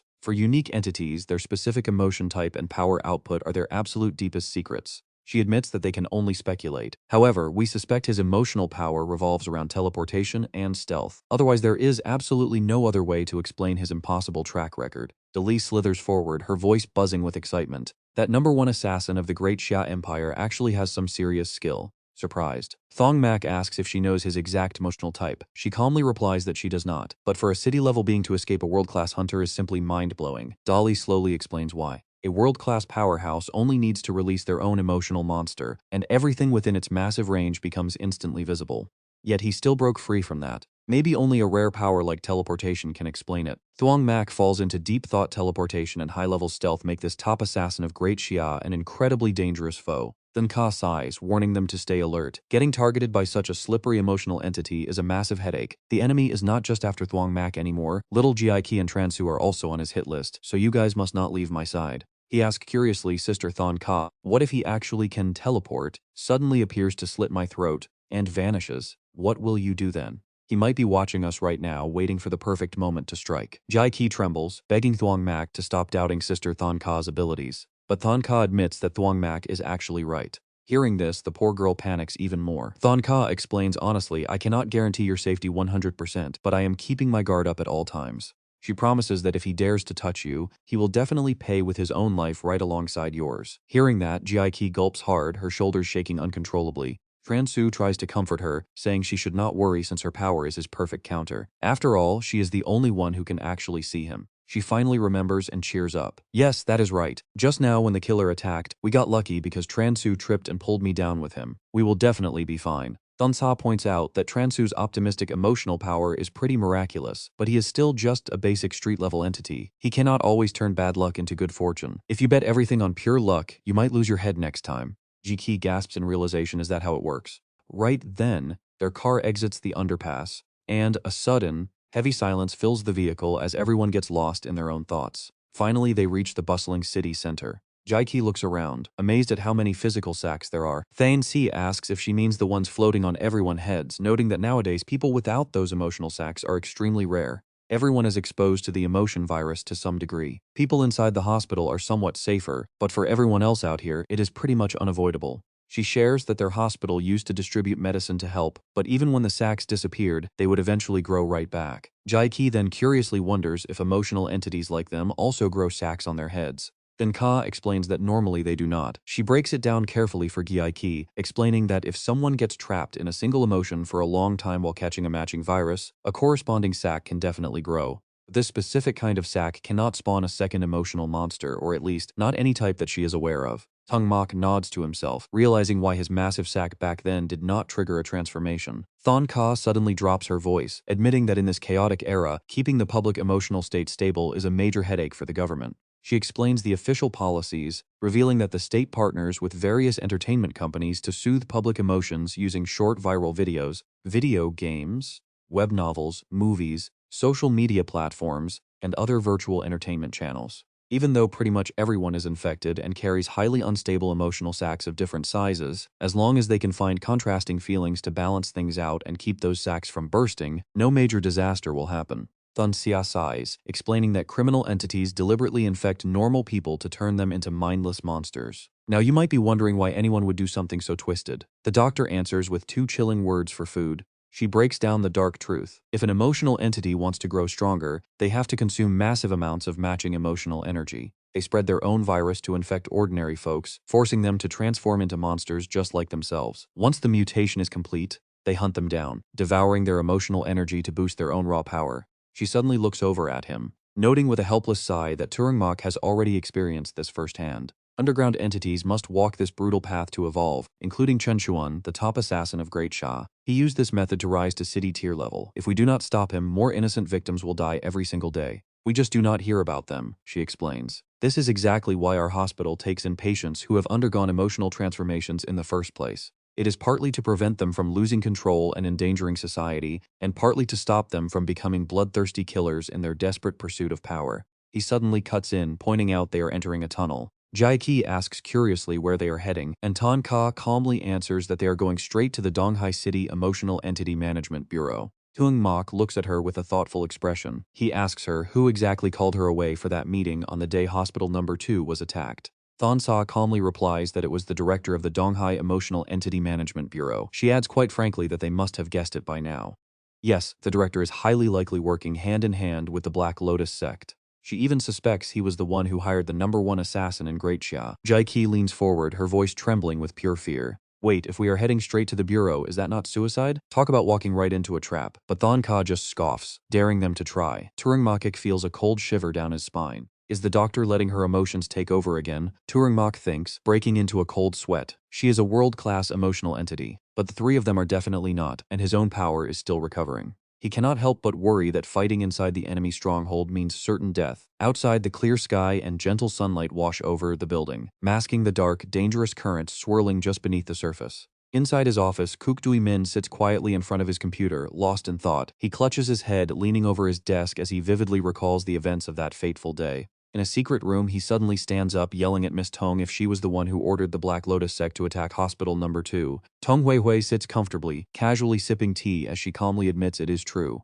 He practically loses his mind at her confession. He demands if she is crazy, colluding with the Black Lotus sect to raid the hospital and murder the director. He asks if her family is trying to start a rebellion. She slowly tells Director Kook not to rush and to have a cup of tea. He glares at the teacup with pure rage, violently smashing it to the floor. He barks that the Central Emotional Management Bureau will never let them get away with this. Tong Huetwei remains completely unfazed by his furious outbursts. Knowing that her family, the Tong clan, and the Black Lotus sect are playing a dangerous game, she takes a slow sip of her tea and tells Director Kook that he is right, but he missed one key detail. She softly reminds him that the Central Bureau will not spare him either. After all, he was the one who called Dr. Lo away to that meeting, making him an accomplice. He frantically tries to explain, his face masking deep panic. That meeting was to address the recent surge of emotional diseases in Donghai. Since the emotional crisis has been pretty severe lately, the delay was entirely reasonable and completely within official protocol. Tong Huethui casually counters that while his excuse is perfectly legal, the Central Bureau only needs reasonable substance to ruin him. Besides, she notes, there is something else he does not know yet. Lo Tan Si is being transferred to become the new captain of the Donghai Emotional Entity Enforcement Team. He does not even have the clearance to know her true background, but she asks him to guess who her real target is. Oh, and she is bringing along 3 extremely rare emotional entities with her. His little secret will pretty much be exposed in no time. She mockingly asks him who in all of Great Xia could possibly protect him then. Her sharp words drive him absolutely mad with rage, his teeth grinding and fists clenching tightly. Yet in a sudden twist of desperation, he drops to his knees in front of her, bowing submissively. Clutching crumpled papers in his trembling fist, Kook Dui Min speaks with complete obedience, declaring that from now on, any business of the Tong clan is his business. Tong Weiwei smiles with smug satisfaction. Captain Lo has just arrived and is pretty green to this station, so she asks if he knows what to do next. If he hesitates now, he will die without a grave. Kook Dui Min quickly nods, saying he understands.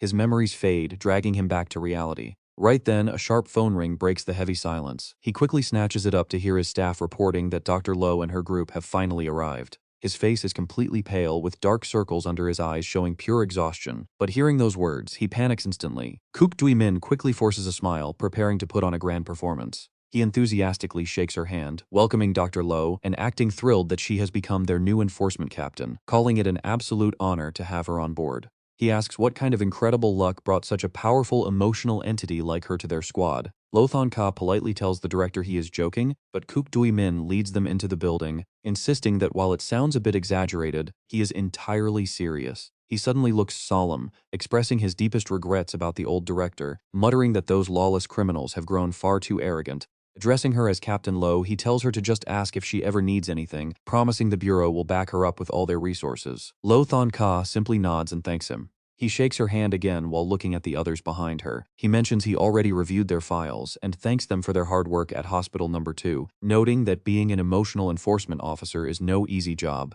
You all must always keep your mission close to your heart. Just think of the innocent citizens of Donghai City standing right behind you and follow Captain Lu's example. The future of the Emotion Bureau depends on you young people. While Zhang Jiaqi is totally baffled by his speech, Chang Mo stands straight and shouts back, "Director, please rest assured, we will definitely take you as our role model, always keep our mission in mind, and do our absolute best. I hope you will judge us by our actions." Chen Ju sees this and quickly plays along, praising this caring boss. "We are full of energy, and wherever you point, we will strike. We guarantee to get the job done." Lu Qing just looks back at them, utterly horrified, but Ku Weiming just laughs heartily. "Excellent. Captain Lu's team is packed with real talent. Zhang, go handle Captain Lu's enlistment paperwork, then guide them straight to the pursuit team's office." The group quickly salutes. "Understood." He politely says his goodbyes, claiming he has a meeting and will chat next time, while everyone bids the director farewell. As they walk away, he stands there, silently watching their every move. He secretly plots Chang Mo is the one Miss Song wants, so there is nothing more to consider.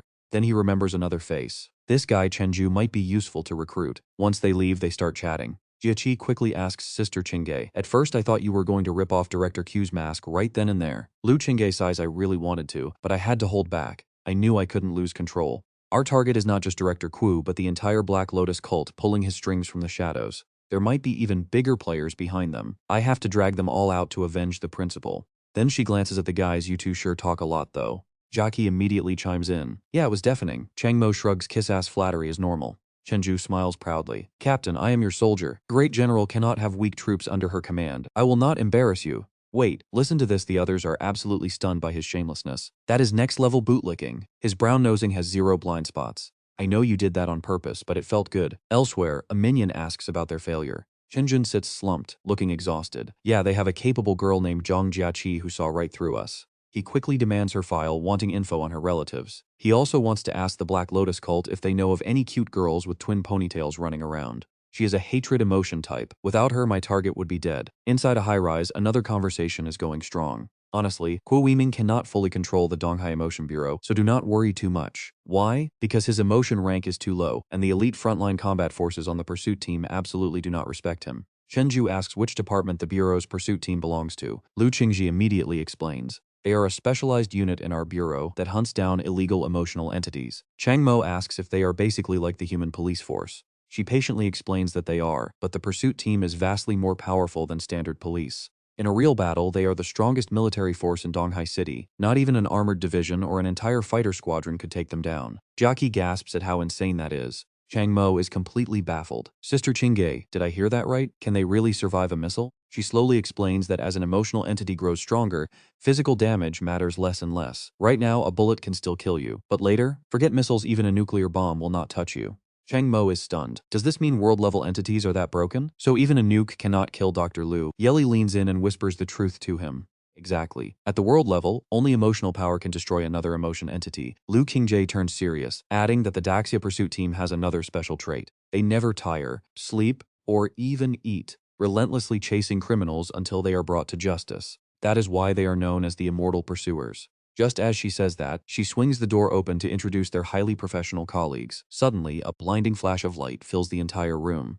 One girl is lying back with a sleeping mask, while a guy plays with a bird. Another woman is sobbing over a movie, clutching a bag of snacks. Another guy is casually sipping tea. The newcomers walk into the office, staring in absolute disbelief at this bizarre crew. Talk about a letdown. Chang Mo asks if this lazy crew is what she calls professional. Lu Qingzhe awkwardly laughs. Hey, as long as they stay sane, that's professional enough. The room suddenly goes dead quiet. Everyone gathers around to introduce themselves. Li Zan, an excitement emotion type at the provincial level and former deputy captain, politely asks for their guidance. Gu Li, an excitement type at the city level, welcomes Captain Lu. Lu Qing warmly greets her new colleagues. Su Yun, a provincial-level joy type, greets them next, followed by city-level excitement types Wei Ren and Shi Jian, who both ask for guidance. Finally, Fan Shuji introduces himself. Cheng Mo quietly studies them, remembering what Yeli told him about Elder Lu, a level 4 hatred entity. That makes him a city-level threat closing in on provincial rank. This room is packed with experts at Principal Lu's level, including 2 provincial-tier powerhouses. They are a tier above the principal. Jiaqi's jaw drops as she whispers that they are only street level, while Cheng Mo is barely district level. Right then, Gu Li steps forward to invite Captain Lu to say a few words and lead them. Everyone bursts into enthusiastic applause. Lu Qingge blushes and thanks them, admitting she is new and still has a lot to learn, but she is here with an official mission. You all know about the attack on the second mental hospital, right? I am here to investigate that incident, and I need your full cooperation to bring those bastards to justice. Gu Li clenches her fist, shouting that those cultists crossed the line by attacking a government facility. They must be severely punished. Just give the word, Captain, and we will hunt those bastards down. This leaves Lu Qingje in a bit of a tight spot. How should she play this? Things are moving too fast. Telling them she wants to investigate Director Ku would definitely raise red flags. Plus, there might be moles in the room, so she has to test the waters first. She decides to make a bold announcement. We have already had a breakthrough. Chit Shun, the top assassin in the Daxia Kingdom, is targeting Chang Mo, Zhang Jiaqi, and Chen Ju. I highly suspect this whole situation is connected to the incident at Hospital Number 2. By achieving merit there, they managed to throw a wrench into the enemy's plans to some extent. So it is highly likely that Tranchuan was hired by the Black Lotus sect to assassinate the 3 of them. We must capture Tranchuan first, then use him to track down the mysterious Black Lotus sect pulling the strings. Thun Sa silently contemplates as his image keeps flashing in her mind the same man who ended up exposing Ku Dui Min and the shadowy figures backing him. The whole group stands there, staring in silence as the atmosphere turns dead quiet, and Lei Zhan's expression sours. He coldly turns around and walks away, leaving the rest of the team completely bewildered behind him. Leaving behind the sound of a door slamming shut echoing through the room, Gu Li awkwardly speaks up to save the situation. Captain Lu, please do not be angry. Vice Captain Lei is just quite busy. He definitely has no issues with you. He then starts fussing around with his phone as calls flood in. This guy Tranchuan is someone we should have dealt with long ago, as his wanted warrant was issued years ago. Whatever you order, Commander, we will do exactly that. Hello, wait, what did you say? He then softly says his goodbyes, claiming that he has to take this call and must step out first. Wei Ren immediately points right at his face and shouts, asking Gu Li what he is pretending. He calls him a top-tier flatterer who runs away the moment real trouble starts, leaving Gu Li stammering in defense. Do you think someone like me is actually afraid of a fight? Wei Ren snaps back loudly, telling him to keep pretending. He blames people like him for turning this into a cold case, warning that the whole squad is doomed. Shi Jian quickly steps in to stop the fight, telling everyone to calm down before things completely spiral out of control. Su Yuan just smiles gently, finding it quite amusing how worked up everyone gets every single day. No way, she can't just stand by and watch. Fan Shuji excitedly chimes in, begging the captain to hand this mission over to her. She claims she is nothing like Gu Li and promises to get the job done. This makes Gu Li snap back in anger, asking what that slowpoke just said. He exposes her as a mere street-tier delay type who is lying and faking being a city-tier excitement type. The documents old Shi requested from her a whole month ago are still not even finished, forcing him to do them himself. She is absolutely a street-tier delay type, not a city-tier excitement type. His shouting makes Fan Shuji break into a cold sweat. Meanwhile, our core 4 stand there in absolute silence, completely stunned by all this bickering. Damn it, Gu Li, why did you have to expose me like that? She was just trying to make a good impression on their new captain. Now she complains that the Bureau is doomed because of their utter incompetence. She snaps at Wei Ren for dragging her into the drama. As she hurriedly walks away, Su Yuan cannot even hide the sheer annoyance written all over her face. This is completely ridiculous. She warns the captain about losing her emotional control, and since her shift is almost over, she is heading home. Shi Jian quickly follows behind, saying his goodbyes as well. He tells the captain he is heading back to work and to just let him know the final decision. They all leave, leaving our 4 friends completely baffled. Soon, night falls, burying the city in absolute silence. Suddenly, a loud argument breaks out nearby. One yells, asking if this is humanity and if he even knows what humanity means. He warns him not to make excuses because tradition does not make something right. The 2 men continue to bicker back and forth. Meanwhile, Chang Mo and Jiaqi ignore the noise and focus on their own business. Suddenly, she panics and screams out, wondering how things ended up this way. She desperately demands the next episode. But Chang Mo's deadpan reaction catches her off guard, leading her to ask why he is so emotionless and if he even cares about what happens next. He casually replies that he does, earning her deep admiration for his insane composure.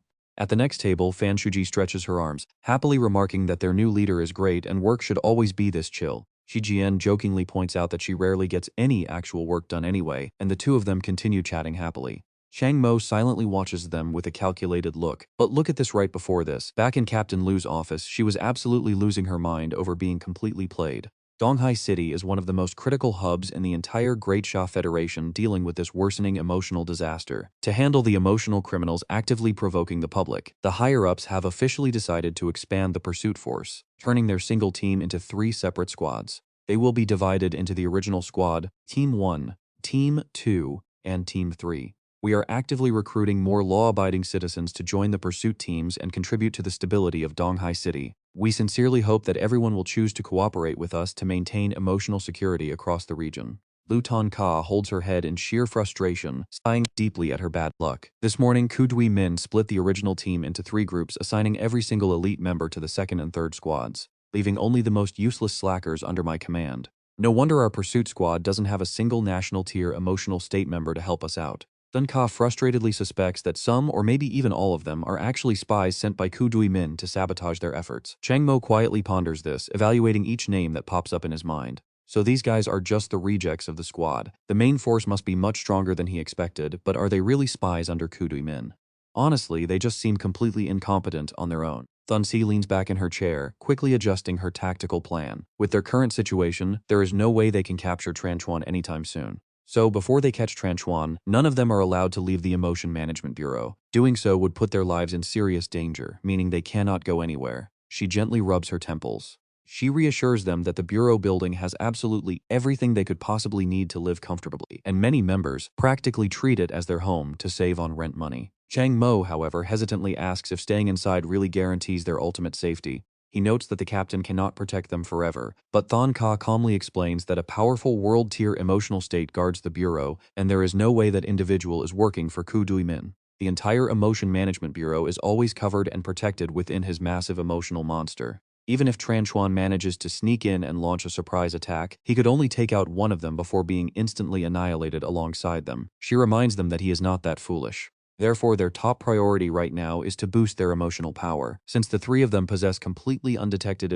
emotional states, upgrading their strength is absolutely crucial if they want to help catch Tran Chuan. Then Sa turns to the girl with a hint of pride in her voice. She suggests that since Jia Qi can see information, boosting her power might actually let her locate exactly where Tran Chuan is hiding. She then looks at Tran Su with high expectations, hoping that once his power grows, he might just run into Tran Chuan outside. Jia Qi blankly asks how they are even supposed to upgrade their levels. Thun Sa explains that both she and Tran Su are currently sitting at just level 1, which is street tier. Once they master their basic feelings, they can slowly practice unleashing those specific emotions to naturally boost their power. She warns him carefully, noting that Chang Mo's situation is a bit more complicated. His level actually decays daily, meaning he must constantly absorb matching emotional resources or risk losing his strength. Thuong Ka then mentions the hospital number 2 case, noting that she has already read Xiaolin's report. He can absorb the energy inside the suppression chains, which means those chains are basically his ideal emotional resource. She warns him with a serious tone, reminding him that this report is classified as top secret, meaning even Ku Dui Min has no right to access it. After the higher-ups and I finished reading it, we all unanimously agreed that we must completely hide your unique emotional abilities. So he absolutely cannot let the outside world know that he can absorb the power of the suppression chains. Otherwise, people out there will easily figure out his secret and deduce the exact nature of his unique ability. Thuong Ka suggests a different play. She can make up another excuse to request the chains for him, like saying they are just to prevent him from losing control. She sighs again, explaining that those suppression chains are incredibly rare. For a low-tier emotion entity like him to use them just to stay stable is a massive luxury, meaning Ku Dui Min might not even approve the request. Thuong Mac can only nod in agreement. Is that so? He wonders. This talk of sanity crystals only reminds him of how hungry he is, since the supply from that hateful girl barely fills his stomach. Helpless, Thuong Mac wonders if he should just let his emotions run wild, just like Ye Qi and the others do. Dali clears her throat from behind, warning him to watch his step. He only keeps these thoughts in his head, of course, because dealing with the leader of the Tai Ta sect makes him highly uneasy, constantly worrying about being stabbed in the back. Then Ka continues her warning, telling Thuong Mac that since he reached Tier 2, the risk of losing control is rapidly rising. With no more emotional energy to absorb, she asks if he can establish his own law. Jia Qi immediately chimes in, wondering what that even means. Thon's patiently explains that it is basically a code of conduct for emotion entities to keep themselves balanced. She goes into detail explaining that the higher an emotion entity's rank, the more volatile their emotions become. Because of this, they absolutely must adhere to specific behavioral rules, repeating unique daily habits over and over to keep their mental state perfectly balanced. This specialized routine is what they call the law. Then Sa analyzes further, explaining that this personal law usually forces you to act in a way that is the complete opposite of your dominant emotion. For instance, if you are a joy-based entity, you must actively find ways to make yourself sad. Figuring out what actually works takes a lot of trial and error. Hearing this, Gyeki excitedly cheers, completely getting it, but immediately shifts her focus, urging them to put on the next episode of their show. Watching them get so worked up, Thuong Mac is genuinely surprised. Can watching a simple thriller movie actually boost Gyeki's emotional power like that? Right now, the entire crew is crowding around his desk. Thuong Mac turns to Tran Xuan, asking if this routine is enough, but the guy just shakes his head, saying things will work themselves out. Thuong Mac can only stare, completely baffled by his incredibly laid-back attitude. He asks if watching this movie counts as following his law of sanity. Dali nods quickly, explaining that as long as it triggers irrational feelings, it will actually help him keep his cold reason in check. But Thuong Mac is still stressed about how to secure enough sanity resources. The single crystal that the girl of hatred gave him earlier is only going to last him 2 days at most. Now here is the real dilemma should he actually risk calling her to ask for a fresh batch of sanity crystals. After all, she did leave her number, explicitly telling him to keep in touch. 24156891425. But he realizes the risk is insane. He cannot just stroll downstairs like he is picking up a food delivery. If his ties to the Black Lotus sect get exposed, he is dead. Turning to her for help, he asks if there is any other way to gather sanity. Dalai can only shrug, explaining that in a world where sanity is declining, these resources are incredibly hard to find. Besides, she points out that if she had a reliable way to hoard sanity, she wouldn't be stuck in this pathetic state. Thuong Mac nods, realizing his only real hope is still the doctor. Suddenly, a brilliant idea flashes in his head. Looking around at his colleagues, he realizes they are all high-tier emotion entities. Since they require a massive daily intake of emotional resources to survive, they must have some reliable methods he can ask about. Plus, judging by how lazy and relaxed they look without doing any actual work, they definitely have a highly stable source of emotional energy. Maybe they can share some of that wisdom with him. Meanwhile, in the dark room, Tran Xuan is already fast asleep, while Gyeki buries herself in her pillow, drifting into a peaceful dream. Back in the office, a loud argument breaks out. Watching them, Thuong Mac wonders why they are still bickering. Thu Chi giggles and explains that since they are excitement entities, they literally live for the chaos without worrying about losing control. She shares a quick chuckle with the veteran sitting next to her. Thak Kian calmly takes a slow sip of his warm tea, explaining that for an excitement-type entity, maintaining a peaceful mind is actually the absolute secret to doing their job efficiently. Glancing at the clock, Thuong Mac asks them if they realize how late it is, wondering why they are still wide awake. Thu Chi dismisses his concern, laughing that excitement entities will happily fight until dawn. She beams at him with boundless energy, explaining that she herself is a procrastination-type entity, which explains her strange sleep schedule. Since she delays absolutely everything, her bedtime naturally gets pushed back too. Thuong Mac processes this, before finally gathering the courage to ask these two seniors how they managed to secure their daily supply of emotional energy. She leans in close, telling him he came to the absolute right place because she is an expert at sourcing energy. Excited, Thuong Mac immediately grabs a pen and notepad, ready to take detailed notes. Thu Chi immediately starts her lesson with a bizarre question, asking why he even cares about daily absorption if he hasn't reached level 2 yet. Thuong Mac freezes in shock, but she just keeps rambling on. She brags about staying at a low street level rank forever, just slacking off and letting her emotions run wild without a single worry in the world. For her, ignoring reality is the ultimate peace. There is never any rush, she explains. If she does not feel like doing it today, she will just push it to tomorrow. Thu Chi beams with absolute satisfaction, asking if any lifestyle could possibly beat this.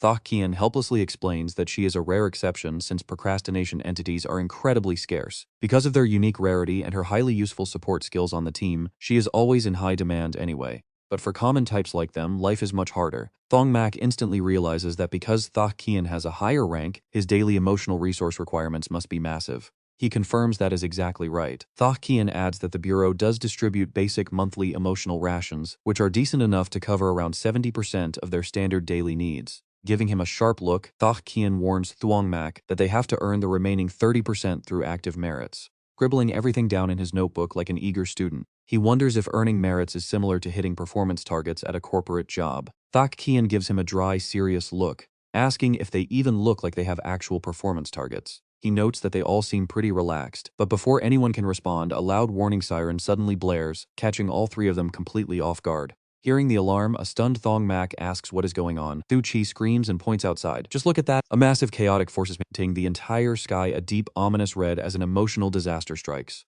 She quickly hands him a pair of binoculars, hoping he can get a clear view. Looking through the glass window, Thuong Mac freezes in absolute horror as a massive swarm of maddened monsters rampages wildly across the sky. Suddenly, the three colleagues behind them leap to their feet, their eyes glowing with intense emotional energy as their power begins to surge. With a wild war cry, they smash right through the glass window and charge straight into the sky. While Thuong Mac struggles to process this insanity, Thu Chi is just casually munching on snacks. The three heroes dive straight into the hideous swarm of beasts, leaving Thuong Mac completely frozen. His voice shakes as he asks what they are doing, but she calmly explains that their monthly bonuses have just arrived. Only then does he relax. Thu Chi points out that this swarm is just a bunch of locusts infected by jealousy. It is only a Tier 1 disaster, making it a perfect target for some easy free merits. She analyzes further, pointing out that while they seem to ignore their captain's orders, everyone in this office is actually a cunning opportunist.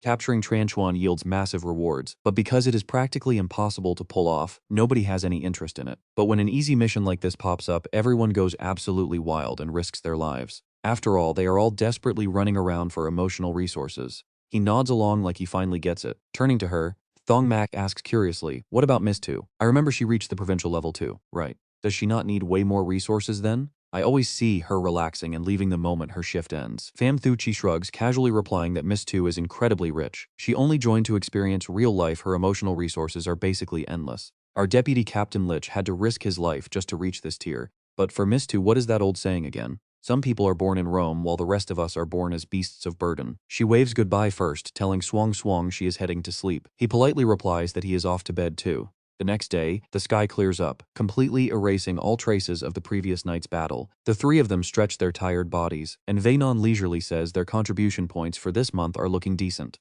Ko Loi jokes about whether this locust plague could happen a few more times. Wiping the sweat off his collar, Thok Kian suggests taking a shower before they continue working. The other two nod in agreement just as Thuong Mac walks up after a solid night's sleep. He asks them if they fought all night without sleeping. Ko Loi answers half-jokingly, asking why they would ever sleep. Right then, Vienne steps inside looking incredibly radiant as she greets everyone a good morning. She smiles at little Thuong Mac, asking if he knew that excited, emotional types like them can go a whole week without sleep. Suddenly, it clicks for Thuong Mac, so these guys are the legendary sleepless hunters? Pham Thu Chi nods right next to him, confirming that they are absolute monsters by nature. Realizing she has been standing there the whole time, he flinches slightly and greets her as Sister Pham, surprised she got up so early. Pham Thu Chi casually tells him she is just clocking in before going back to sleep. The following day, inside the high-rise headquarters, quiet whispers echo everywhere, making the entire place feel much more tense than usual. This entire commotion seems to stem from a heated argument between Kook Dui Min and Lu Thon Xia. The man raises his voice, reminding Dr. Lu that distributing top-tier gear depends entirely on merit, since Thuong Mac just joined the Hunters. His contribution points are flat-out 0. The suppression chains are extremely rare resources, so why hand them over so easily? Lu Thon Ka snaps back that simply joining the Bureau was already a massive contribution. She furiously argues that during the hospital incident, the High Council recognized his achievements and even awarded him a bronze medal. She asks if all that effort is still not enough to trade for a single set of suppression chains. He points right in her face, shouting back that she knows exactly how the kid managed to get that bronze medal. Besides, with his low level, letting him use a high-tier suppression chain in a stable state is completely absurd. His harsh words make Lu Thon Ka shake with pure rage. He continues mockingly, telling her that while she can seek his help for struggles, it does not mean he will allow her to cover up for rookies or waste valuable resources. You can actually feel her anger exploding here. Lu Thon Ka screams in absolute fury, asking what kind of nonsense he is spewing. Her sudden scream catches Dui Min off guard, but he quickly backs out of the door. He reminds Captain Lu that even if she is a world-class ranker, she cannot just ignore the squad's strict discipline. Refusing to argue any further, he quickly makes an excuse about having other business and walks away. This loud shouting match immediately draws the attention of everyone nearby, filling the hallway with heavy tension. Everyone starts gossiping in whispers. Pham Thu Chi leans in, deeply impressed, wondering aloud about their new captain being a world-class rank. She asks how many insane resources it takes to produce someone that's strong. Vienne lowers her voice, saying that world-class resources are terrifyingly expensive. Then she wonders if Thuong Mac is actually Captain Lu's toy boy, since a city-level hunter using rank 4 chains would normally suffer intense pain. She squeals in excitement, asking if this is some CEO drama where she pampers her cute little puppy. Thok Kian, sitting nearby, quickly warns them to shut up because they are being way too loud. Right then, Vainon snaps and yells that he knew their entire bureau was rotten to the very core. Thuong Mac suddenly stands up, causing the noisy room to fall completely and instantly silent. The young man quietly turns and walks out of the room. Non scoffingly shouts after him, saying running away is no solution. If he wants gear, he needs to earn points through real missions instead of leeching off a woman like a coward. His colleague quickly tries to quiet him down, warning him not to talk like that, or Thuong Mac might go run and complain to Captain Liu. But Venon only gets louder, bragging that he has nothing to fear because he has done nothing wrong. Meanwhile, Jaiki silently watches Thuong Mac walk away before turning to Transo to ask if they should go talk to him. These people do not understand Thuong Mac, and things are not as simple as they think. Transu nods in agreement and tells her to lead the way.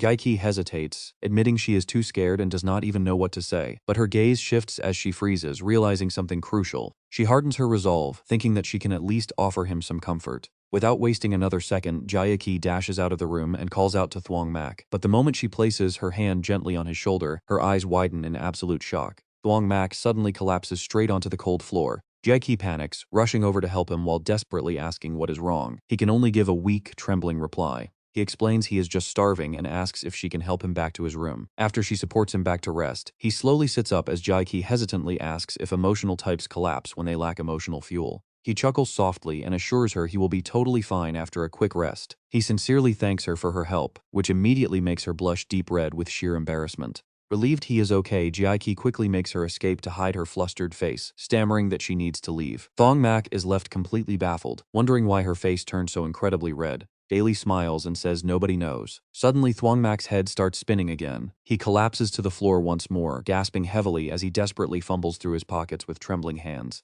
He pulls out a tightly rolled piece of paper containing a tiny gemstone. Carefully, he breaks off a minuscule fragment, pops it into his mouth, and struggles to swallow it down. Instantly, he recovers enough strength to sit up, letting out a weary sigh.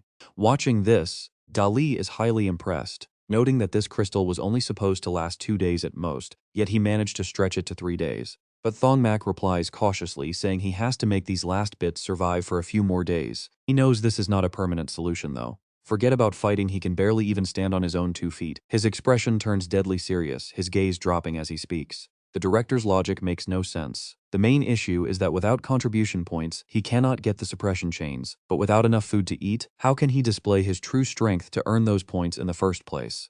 Dali cheerfully replies that since the plan has not changed, they might just end up starving to death together. But he tells him they should always look on the bright side. If they can survive this extreme hunger will actually help him master his emotional control. He asks him if he has noticed how much easier and more natural his control feels now. Thuong Mac stares at his hand and admits that while he cannot harden it, his control is indeed incredibly flexible. He then wonders why he is wasting his precious energy testing this out. Look closely at this specific detail. Leaning back, he examines the paper containing a phone number 2415 68 91 425. Thuong Mac instantly recalls her face and her promise that they have plenty of reserves. He lets out a soft sigh as the scene transitions to a clear blue sky. Meanwhile, Jaiki sits at her desk completely lost in thought. Fragmented memories flash through her mind. Jaiki tightly clenches her fists as if trying to hold back her overwhelming emotions. She suddenly stands up and hesitantly asks Sister Pham how massive the contribution points would be if they successfully locate and quickly arrest Transu.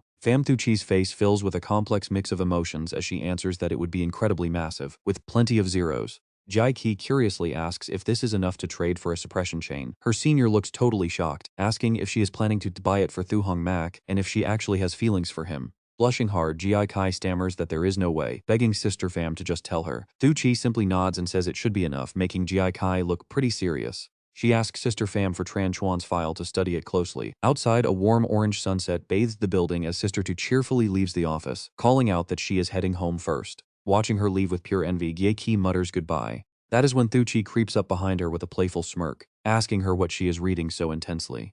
Veinon suddenly boasts that the target is the top assassin in the Great Xia Kingdom. Aside from that one time they tricked him into showing up, there has been absolutely no news of him for years. He grumbles that a newly arrived stray kid like her cannot possibly see anything useful. Jaiki frowns in annoyance, telling herself to just ignore him, before focusing back on the screen with a heavy sigh. Tran Chuan pulled off countless locked room hits. Absolutely impossible stuff. Even movies wouldn't dare copy his style. Her mind is spinning from his legendary record, a total legend, but as she stares at his profile, a sudden vision hits her. Tran Chuan's exact location flashes in her mind, making her panic. She gasps that she can see Tran Chuan at some abandoned factory. The entire office instantly goes dead silent. Everyone is stunned until Veinon speaks up with a highly skeptical look. He asks if she is for real. Koloi chuckles mockingly. Look at that, our rookie is actually pretty impressive. Not like those who only brag. This instantly makes Veinon lose his temper. He snaps that she could easily be lying since no one can verify her vision. Ji looks him straight in the eye and insists she saw it. Just then Thuong Mac walks in. She demands to know what the noise is about. Thuong quickly reports Captain Ji found him. She used her emotional tracking. He is apparently hiding out in an abandoned factory. Wei Nan just rolls his eyes and scoffs, asking what use that is when Donghai City has hundreds of abandoned factories scattered around. He demands to know which factory. Ji snaps back, "We can search them one by one." He sneers, mocking that by then he will escape. Wait, look at her face. Here is where it gets crazy. Ji suddenly freezes as another incredibly vivid vision of Tran Chuan's current movements flashes right before her eyes. She gasps that he is stepping outside the factory and she can see a luxury skyscraper in the distance. The sign reads Longtriv International. Hearing this, Thuong gets incredibly serious. He tells her to hold on while he checks the map. Sure enough, there is an abandoned factory right there. It is highly likely Tran Chuan is hiding inside it. Ko Loi remains completely indifferent, sarcastically pointing out that knowing his hiding spot does not mean they can catch him. In the past, even world-class squads led the hunt and he still easily escaped. She tells them to just drink tea and stop wasting their energy. Vihan suddenly cuts in, declaring that they actually have a real shot this time. With a determined look, he mentions that he carefully read the old reports on Tran Chuan's previous arrest. Back then, nobody knew he had a power similar to teleportation, so they were caught completely off guard. He never fell for their tricks again. He then slowly lays out a detailed plan. But this time, we can launch a surprise ambush if we use a suppression blade. If we can plunge that blade directly into his body, he won't be able to use his emotional powers, making it pretty simple to capture him. Thuong Mac is highly conflicted. A suppression blade, can it seriously lock down emotional energy entirely? He wonders if it works like those suppression chains that contain pure rationality. After a brief pause, he mutters that it sounds like it is worth a shot, especially since the bounty on Tran Chuan is absolutely massive. Someone asks how many zeros are even on that check. Another confesses they cannot remember the exact number, but the credit for bringing him in is dozens of times higher than any normal mission. Vihan's eyes widen in absolute shock. That means even if they split the reward among themselves, it would still be enough to trade for an entire year's worth of valuable emotional resources. Their eyes burn with greed as they shout in unison, urging their captain to launch the mission right now so they can bring Tran Chuan to justice. Thuong Mac remains completely silent. Her lips twitch. No. The office goes dead quiet before she orders everyone to rest. She orders Thuong Mac, Ji and Transu to follow her. Cut to Thon Si's office as the sunset fades. Ji looks totally confused and asks why they are not going after Tran Chuan. She presses with a pretty frustrated look. Thon Se tells little Ji that she should keep quiet for now. Ji's face drops in confusion as she asks why, prompting Thon Se to slowly explain. They already suspect Hook Dui Min, so yes, there could be spies in their own team. Ji freezes. I forgot that. She nervously asks what they should do next. Thon Se replies they should just wait and watch for now. Cut to later that night under a bright moon, where Ji suddenly breaks the quiet silence. I saw him again, she whispers. Tran Chuan is still at that abandoned factory. He hasn't moved a muscle. Then Ka turns pale. If their squad really had one of Director Cook's spies, they definitely would have warned him by now so Tran Chuan could escape. She gets on high alert, realizing either there is no spy, or the director simply did not act on it yet. Thuong Sa sinks into deep thought, calculating her options. Maybe she could just take the suppression blade and head straight to that abandoned factory himself. As long as she is extremely careful, she might avoid killing him, which would let her use him to drag out the real mastermind. But Tran Chuan's static location feels pretty suspicious, and Ji cannot maintain her vision on him forever. Even if she rushes to the abandoned factory right now, she might not be able to pinpoint his exact location inside that massive layout. If she slips up, he will easily escape. Under the dark night sky, she worries that if he learns about Ji's tracking ability through Director Cook, he will surely start hiding in remote areas without any landmarks around. If that happens, finding him is impossible. Thuong Mac gets completely stressed. Damn it, what is she supposed to do now? Should she just level the entire factory and end it? Her eyes flash with absolute madness, and you can tell she is actually seriously considering this insane option for a second. Just go straight to Kook Dui Min. If he lies, kill him. Easy as that. Cold killing intent fills the room. His hand secretly gathers spiritual energy, sending a gentle flow to wrap around Thuong Mac. As the soothing energy suddenly touches her, the murderous rage in her eyes instantly begins to melt away. She forces a soft smile and apologizes, admitting her emotions got slightly out of control. Looking around, she realizes Ji is trembling in the corner, still pretty shaken by the sudden pressure. Under the quiet moonlight, Ji speaks up in a calm, soothing voice to comfort her. She tells Sister Thon not to panic, explaining that although her visions are pretty random, she has a feeling. If she can just get a little closer to the target, it might make tracking him much easier. Perhaps within a certain range, she can lock onto his location and see him continuously. Then Ka immediately cuts her off, declaring that Ji is absolutely not allowed to leave the bureau. She is far too weak, and if she gets ambushed before they can react, she is as good as dead. Then Ka refuses to let her take such a massive risk. Thuong Mac silently listens to their debate before calmly stepping forward to offer his own solution. I think we can definitely bring our teammates along. But everyone instantly panics. What? Why? Aren't we worried about a spy among us? Yeah, why? That doesn't really matter right now. He slowly explains, his face resolute. We are inside the Emotion Management Bureau. If Kook Dui Min actually is the enemy, then he definitely has his eyes on us already. Cameras, hidden listening devices, there is no way to guard against everything in this building. Her eyes instantly darken with worry. There are no bugs in this room, right? Thuong Mac casually replies, who knows. A complex mix of emotions crosses his face. Luckily, Dali already swept our room, so this specific space should be safe. Lothan Shi rubs her chin, looking pretty skeptical. Even if keeping secrets from the team is totally pointless now, what if we bring them along and they sabotage us? That would ruin our entire capture mission. Thuong Mac asks a simple question. Perfect. Wouldn't that show us exactly who the spy is? He explains further, keeping that group in mind. Besides, we don't have to worry about Chen Chuan escaping and vanishing. His target is us anyway, so he will come find us sooner or later. He maps out the plan for her. Sister Thon, you will protect Ji-Ki during the mission. With you there, Chen Chuan won't dare attack her. Meanwhile, Ji-Ki will track his location using her emotional power. Next, once our 3 city-level high-excitation emotions bodies get Ji-Ki's signal, they will move in with their suppression blades to execute the arrest. Those 3 can easily go without sleep for an entire week, making them perfect for this. Holding up 3 fingers, Thuong Mac lays out the benefits. Through this mission, we gain at least 3 things. First, by putting a lot of pressure on Chen Chuan, we can easily force him to reveal critical info about his abilities. Second, we can also clarify the exact limits of Ji-Ki's unique insight power. And third, we get to see exactly who on our team is a traitor and who we can actually trust. He looks over at her, adding one last point. Oh, and this is a huge chance for the crew to score a major win together, which is bound to unite everyone. Tan Sa and Ji-Ki look at him, completely awestruck. Thuong Mac asks, pretty confused by their stares, what is it? Thang Ka smiles, telling him he honestly makes a much better captain than she does. Ji-Ki chimes in with heavy praise too. You are absolutely incredible, solving such a messy situation so easily. Thang Ka suddenly looks down, her voice filled with sadness. Honestly, I felt completely lost in a massive maze, staring at countless paths without knowing which way to turn. She looks at him with genuine gratitude, but listening to you now, the way forward is finally clear. Thank you, Thuong Mac. You are seriously amazing. Flustered by the praise, he quickly waves it off, saying she is the one who gave him the chance to speak up. She smiles, praising his insanely fast learning curve. Suddenly, Chen Ku raises his hand. I actually have a tiny suggestion, he says, looking around at everyone. Let's make every single person on the mission wear active cameras. If we sync and stream all their footage to a secure server, we can easily monitor them live to catch any spies. Don't worry, during my 2 days at the Bureau, I set up a fully encrypted private server. The feed will be completely secure. And hey, if anyone's worried about hidden bugs watching us, I can easily sweep the place. Ji-Ki leans over, totally surprised. Wait, Trenku, since when are you a tech genius? He smirks proudly, hey, I might not look it, but I am actually a scientist. Ji-Ki gasps, completely impressed. Lothan Ka stares at him, her mind racing. Since when is he a literal scientist? Seriously, what is this guy's real background? Either way, it means our camera plan is good to go. Slapping some energy back into herself, Lothan Ka addresses the room.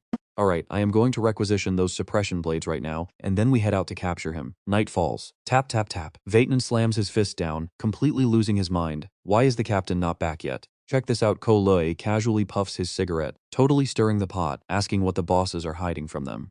Vatenan grinds his teeth in pure frustration. Needless to say, they sneaked off to capture him. Since we are not in her inner circle, they will not share a single shred of the glory with us. As far as I'm concerned, this whole Donghai Bureau is totally rotten. Ko Lui sighs, telling him to shut his mouth, but Vatenan just glares back. What? Am I saying anything that isn't true? The moment the words leave his mouth, his entire body freezes. Turning around, he spots Lothan Ka and her crew staring right at him. Terrified, he stammers out, "Sea Captain." Lothan Ka completely ignores his whining, waving her hand to command the room. Hand over your phones immediately. Also, you need to clip these body cameras onto your chest or collar right now. Vatenan jumps out of his seat, instantly arguing. First you take our phones, and now you want us wearing tracking bugs?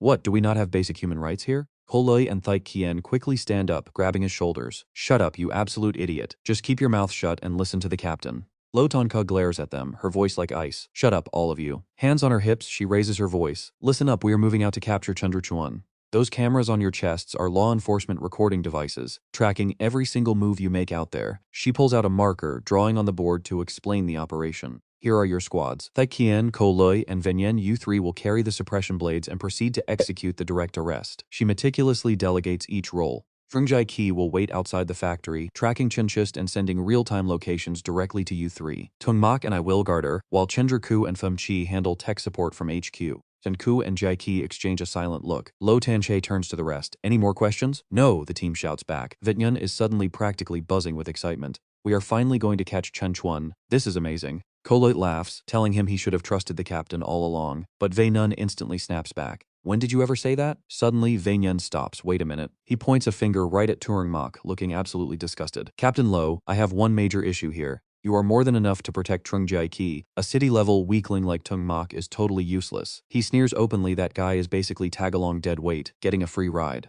Koloit quickly puts him in a headlock, scolding him. If you do not have anything smart to say, keep your mouth shut. But Wei Nun keeps yelling, what did I say? Thuong Mac looks at Lo Tan Ka. Captain Lo, honestly lately I have been easily losing control. Maybe it is better if I sit this one out. Jaiki calls out his name in worry while Lo Tan Ka hesitates. Even while being held back by the others, Vinin keeps yelling. See? He admitted it himself. A basic city level who can't even control his emotions will just get in our way. Daikian snaps, telling him to shut his damn mouth. Without a word, Lo Tan Ke pulls out a small metal chain. The bickering squad instantly stops, staring at it in total curiosity. While everyone watches in absolute disbelief, she steps forward and holds the chain out toward him. Thuong Mac, take this. He instantly freezes, staring at the metallic links. In his mind, he recognizes it a suppression chain. Thuong Mac looks up at her, utterly confused, asking what it is. Lo Tan Ka gently explains. This is a suppression chain issued by the Bureau, meant to keep my own emotions stable. Just take it for now. He hesitates, but Captain. She gives him a reassuring smile, saying it is fine, he can just pay her back once they secure this major win. No, there is no need to pay me back, Thuong Mac says, still feeling pretty anxious about this. Lao Tan Sa just smiles and pats his shoulder. Leaning in close, she seriously tells him that compared to the chains, he is the only one who can stabilize her emotions, so he must stay by her side. Meanwhile, the others watch them with absolute gossip in their eyes.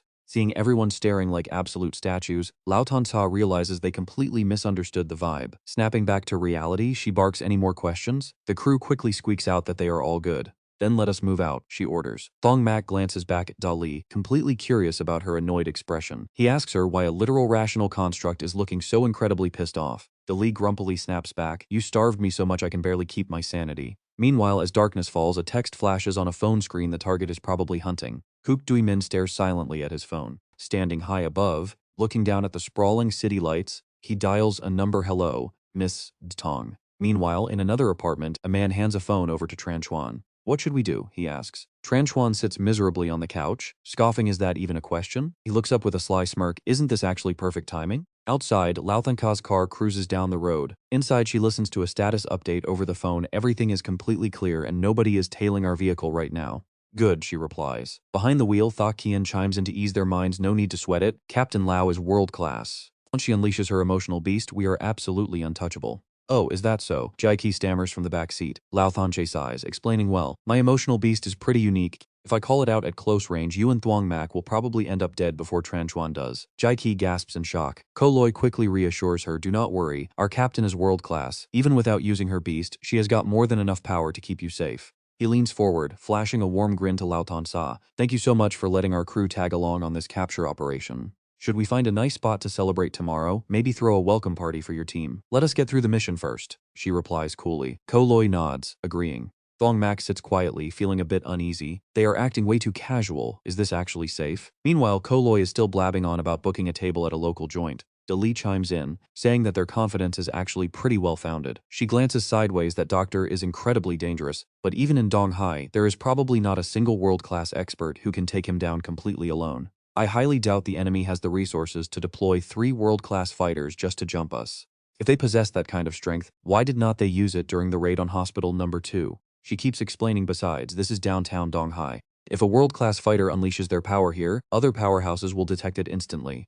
See? I told you this city is incredibly complicated. 3 world-class elites are strong, but wiping out Donghai is way beyond them. She even adds a rare compliment with Lao Tan Sa shielding you. I honestly cannot see how you could possibly be in danger. Thuong Mac is pretty amazed, wondering if she is really that powerful. Suddenly, Thok Keen alerts everyone, heads up. The factory zone is right past the next corner. As their car glides past a lone man on the street, the cheerful chatter inside continues. I am close friends with the restaurant owner, we will get a discount. Oh, stop bluffing, he discounts everyone. Wait, look at this. As their car rolls by a stranger, Lao Tan Sie glances out. Glimpsing the face under that hood, her entire body suddenly goes completely stiff. There he is, Trio Dian's wicked face staring right back. Lao Tan Ka's pupils shrink. Instantly, she bursts out of the moving car, lunging toward him while screaming his name as their vehicle crashes heavily into the barrier. Inside, the crew is screaming in absolute terror. Outside, Trio Dian wears a savage smirk as Lao Tan Ka leaps high into the air, unleashing blinding streaks of crimson energy all around her. Do not even think about running, her sharp voice echoes. Closing the gap with terrifying speed, she launches a relentless strike. Back in the crashed car, everyone is left completely dazed and confused. What on earth is happening? They panic. Dolly appears behind them. That stupid doctor just spotted Trio Dien. Thuong Mac falls silent thinking, a coincidence? No way. How did the enemy know our exact location? Capturing Tranchuan was a last-minute call, and only a select few of us even knew about it. Plus, all our phones were confiscated before the briefing, so nobody could have sent a leak. Did someone in our group find another way to leak the info, or does the enemy have their own tracking methods? No, now is not the time to get distracted by these questions. Something is seriously wrong here, he yells out. We need to abort this mission immediately. Vainon is startled. What? No way, we are absolutely pushing forward with this operation. Franchuan is only a city-level target. If he is alone, I can handle him myself. What would a low-tier kid like you know? Scared? Run home then. He turns to the rest. What do you guys think? We agree. Let us keep going. The others shout in unison. Thuong Mac gets pretty annoyed. Unbelievable. These idiots are completely blinded by greed and chasing after easy merits. Right then, helicopters descend and check out the horror displayed on this projection screen. It is an unconscious couple tied up. What on earth is this? Thuong Mac gasps. A drone projection showing hostages. Who even are these two? Everyone stares up with mixed feelings. But then, Yi gasps out in a trembling voice, Mom, Dad. Hearing that, he whips his head around to look at her. Jai Ki looks completely frozen in shock. Panicking, Thuong Mac spots a sudden incoming strike and reacts instantly, grabbing her hand and pulling her out of harm's way. Pulling the injured Jai Ki along, Thuong Mac grunts in pain as he barely dodges another deadly strike from Tranchuan. Tranchuan grins with pure murderous intent. Jacques stumbles, and before she can even recover, glowing red spikes erupt and pierce straight through her arm. Her face instantly contorts in absolute shock and agonizing pain. Thuong Mac, it hurts so much, Ji Ki screams while he desperately holds her hand. Staring at her bizarre wound, she realizes in horror, is this actually the power of pure hatred? A glowing crimson blade radiates a terrifying demonic aura in Tranchuan's grip. Yes, his weapon is fueled by hatred. Suddenly, Venon and Thok Kian blitz forward, launching a rapid joint assault. Their violent clash explodes in a burst of crimson energy as they collide head-on with Tranchuan. Thok Kian's eyes suddenly widen in absolute shock. Did he just completely vanish? He is behind you, Ji Ki screams out, her face pale with daily dread. Thok Kian refocuses instantly. Leaping backward, he and Vainon move with blinding speed, leaving deep gouges in the shattered ground. Flashing right behind Tranchuan, Thok Kian lets out a roar of pure fury. His devastating blow unleashes a massive shockwave, causing the concrete floor to shatter and crack wide open. Tranchuan looks completely unfazed, wearing a mocking smirk as expected of the excitement trait. Your speed is pretty impressive. He casually presses a remote control, sending a deadly current toward Jai Kai's bound parents. Mom, Dad, Ji Ki shrieks, her eyes wide with total helplessness. Watching her break down, Tranchuan lets out a wicked laugh, thoroughly enjoying her absolute despair before issuing a cold threat. You are so incredibly naive, little sister. Understand your place now? Do not move. As Thok Kian gets stabbed, Tranchuan smiles viciously and delivers a cold, ruthless declaration. Watch me slaughter every single one of your teammates. Thok Kian screams in sheer agony as glowing red spikes impale his body, his eyes wide with panic. Meanwhile, Thuong Mac keeps his cool, scanning the area to locate the enemy. He vanished again. Do you see where he went? Dalai, fully alert, snaps back, I am looking. Suddenly, her face turns pale as she points straight ahead, screaming a warning. On the left, Chechenchuan presses his glowing red blade right against him. He drives it straight into Thuong Mac without a second thought. Jai runs over, screaming his name in absolute terror. What is the rush? He sneers. Thuong Mac collapses as sharp spikes pierce right through him. Jai Ki rushes to his side in panic, unaware that Chenchuan is already looming behind her with a bloodthirsty blade. You are next, he growls. But Thai Kian leaps in just in time, blocking the blade with hands burning with deep red energy. His face contorts in pain as raw resentment erupts like wildfire. Down on one knee, Thai Kian uses his massive frame to shield Ji Ki, pulling her into a protective embrace. He transforms into a massive giant covered in blazing crimson rage. Chen Chuan looks on in shock, muttering about emotional monsters, before unleashing sharp, relentless slashes to test if it even works. The Qian roaring entity throws its head back, screaming in pure agony and fury.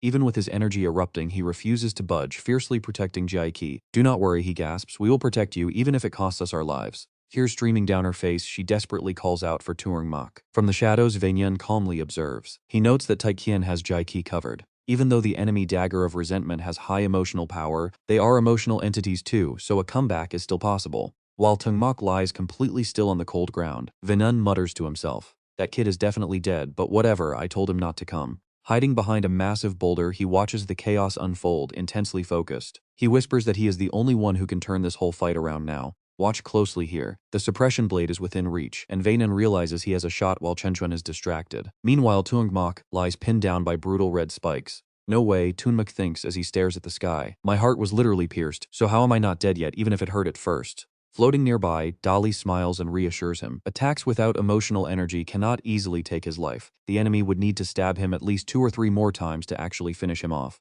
She raises her hand to explain further, noting that his high rational mindset gives him a much better natural resistance. Still motionless, Thuong Mac reflects that this weapon of resentment does not really hurt him that much. In fact, it feels way milder than the painful injuries Elder Lu suffered back during the attack on Hospital Number 2. Dali hovers in the air to continue her analysis. She admits that this enemy dagger actually possesses a power tier slightly higher than the one Elder Lu wielded. But you have advanced, she points out. Plus, you have built a massive resistance against raw hatred, which is why the damage feels minor. Thuong Mac is quite puzzled, though, as he felt a very strange sensation when the blade pierced him. He eagerly pitches an idea to her. If I use my chain power to tightly bind Chen Xuan right now, would that stop him from teleporting and turning completely invisible? Giving him a sharp look, Dali delivers a cold reality check. Theoretically, yes, she says, but you are still far too weak, and he would easily break free in a split second. Even absorbing the chain power entirely would not be enough. Plus, once he realizes you can manipulate his energy, he will immediately raise his guard.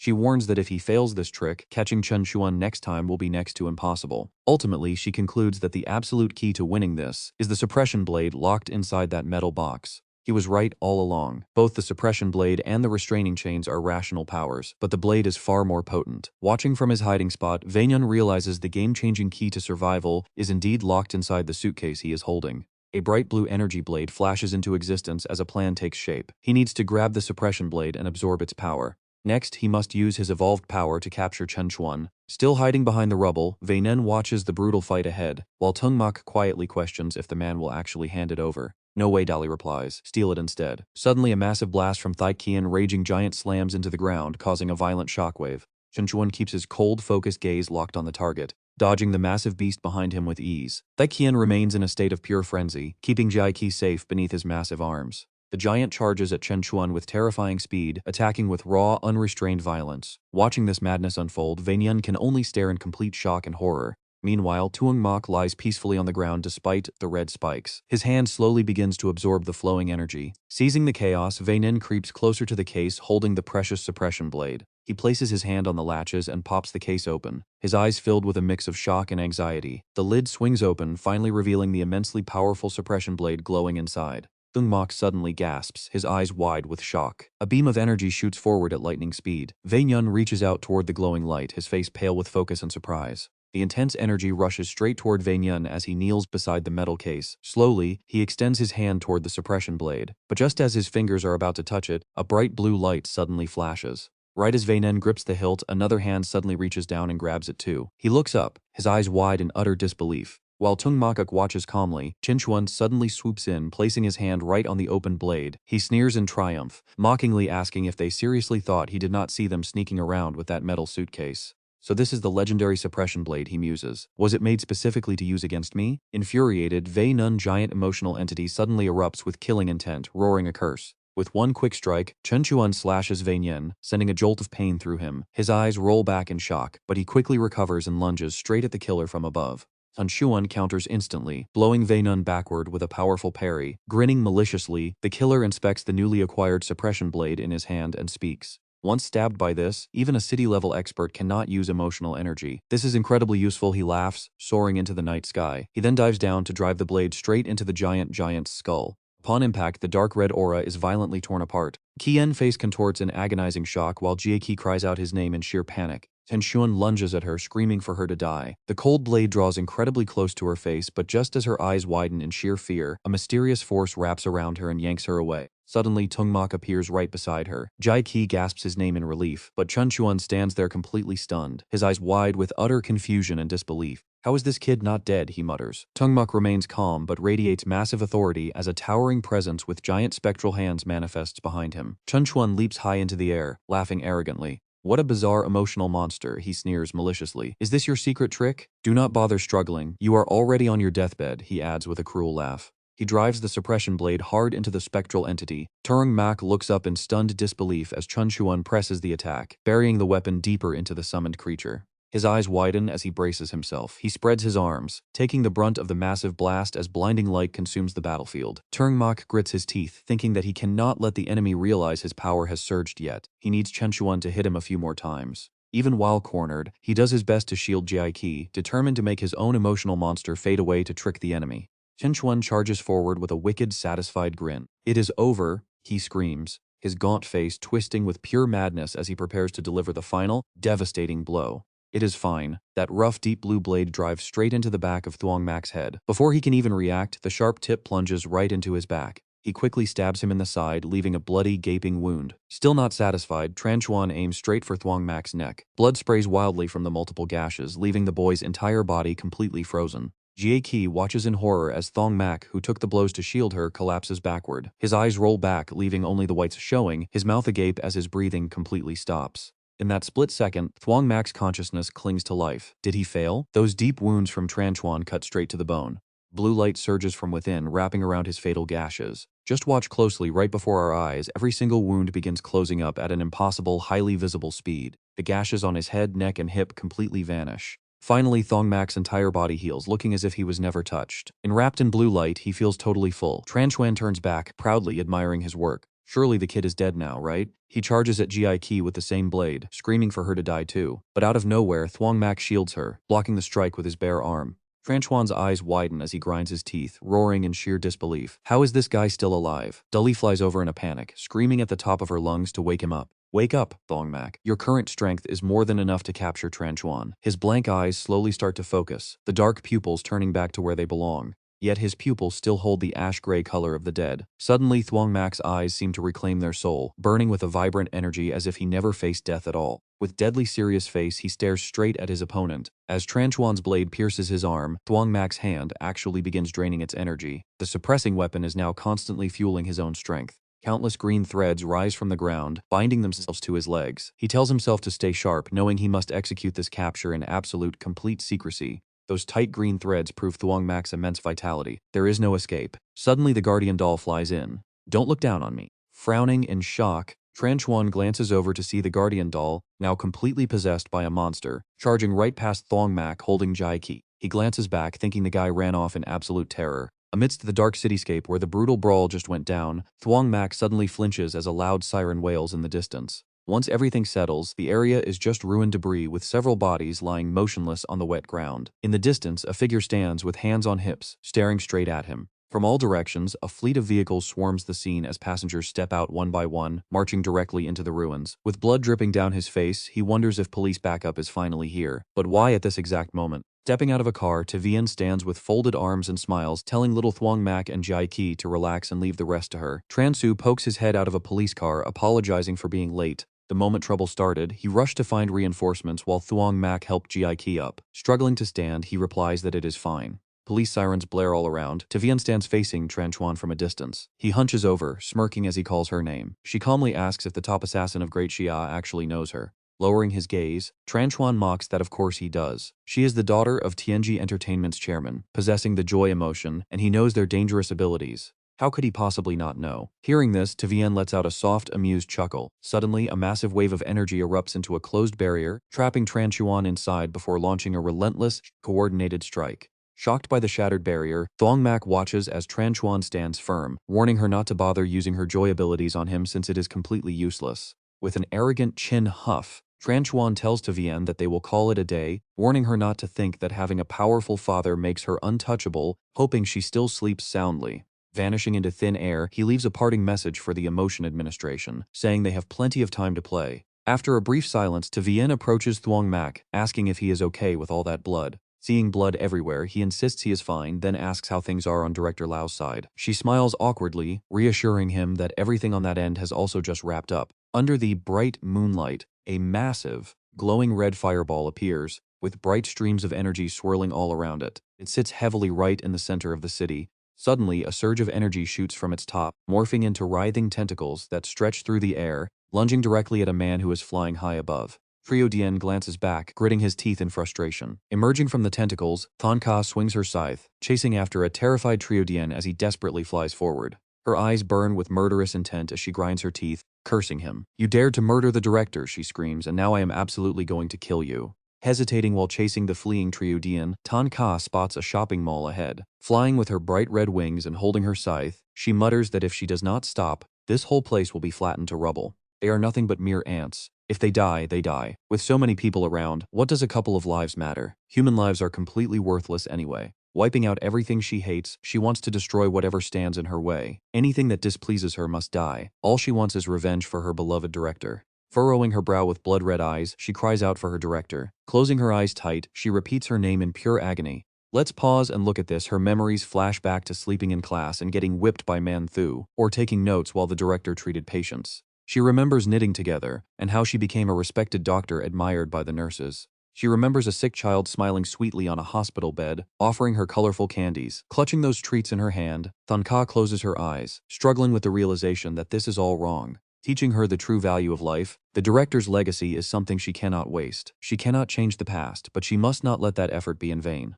Crossing her weapons over her chest, she firmly resolves that she has to stop. Letting go, she spreads her arms wide with a loud crash. Halting her attack, Thuong Mac gently lands on the ground, completely exhausted as she collapses onto the dirt. Lowering her gaze, she whispers in disappointment, asking herself if she can really do this. Suddenly, looking up, she sees nothing but absolute devastation stretched out before her. Marks of destruction are visible everywhere while thick dust still hangs in the air. Over at the Tong family manor in Donghai City, a news broadcast plays on screen announcing that a massive explosion occurred at 2 a.m. yesterday near the intersection of Unchecked and Lam Truong Road. Fortunately, because the incident occurred late at night in a commercial zone, only a few people were injured. Scrolling through her phone, Tong Hu remarks that their reactions was quite fast, having already evacuated the civilians beforehand. Perhaps seeing him appear triggered them to take action. Trio Dean replies that it must be the case.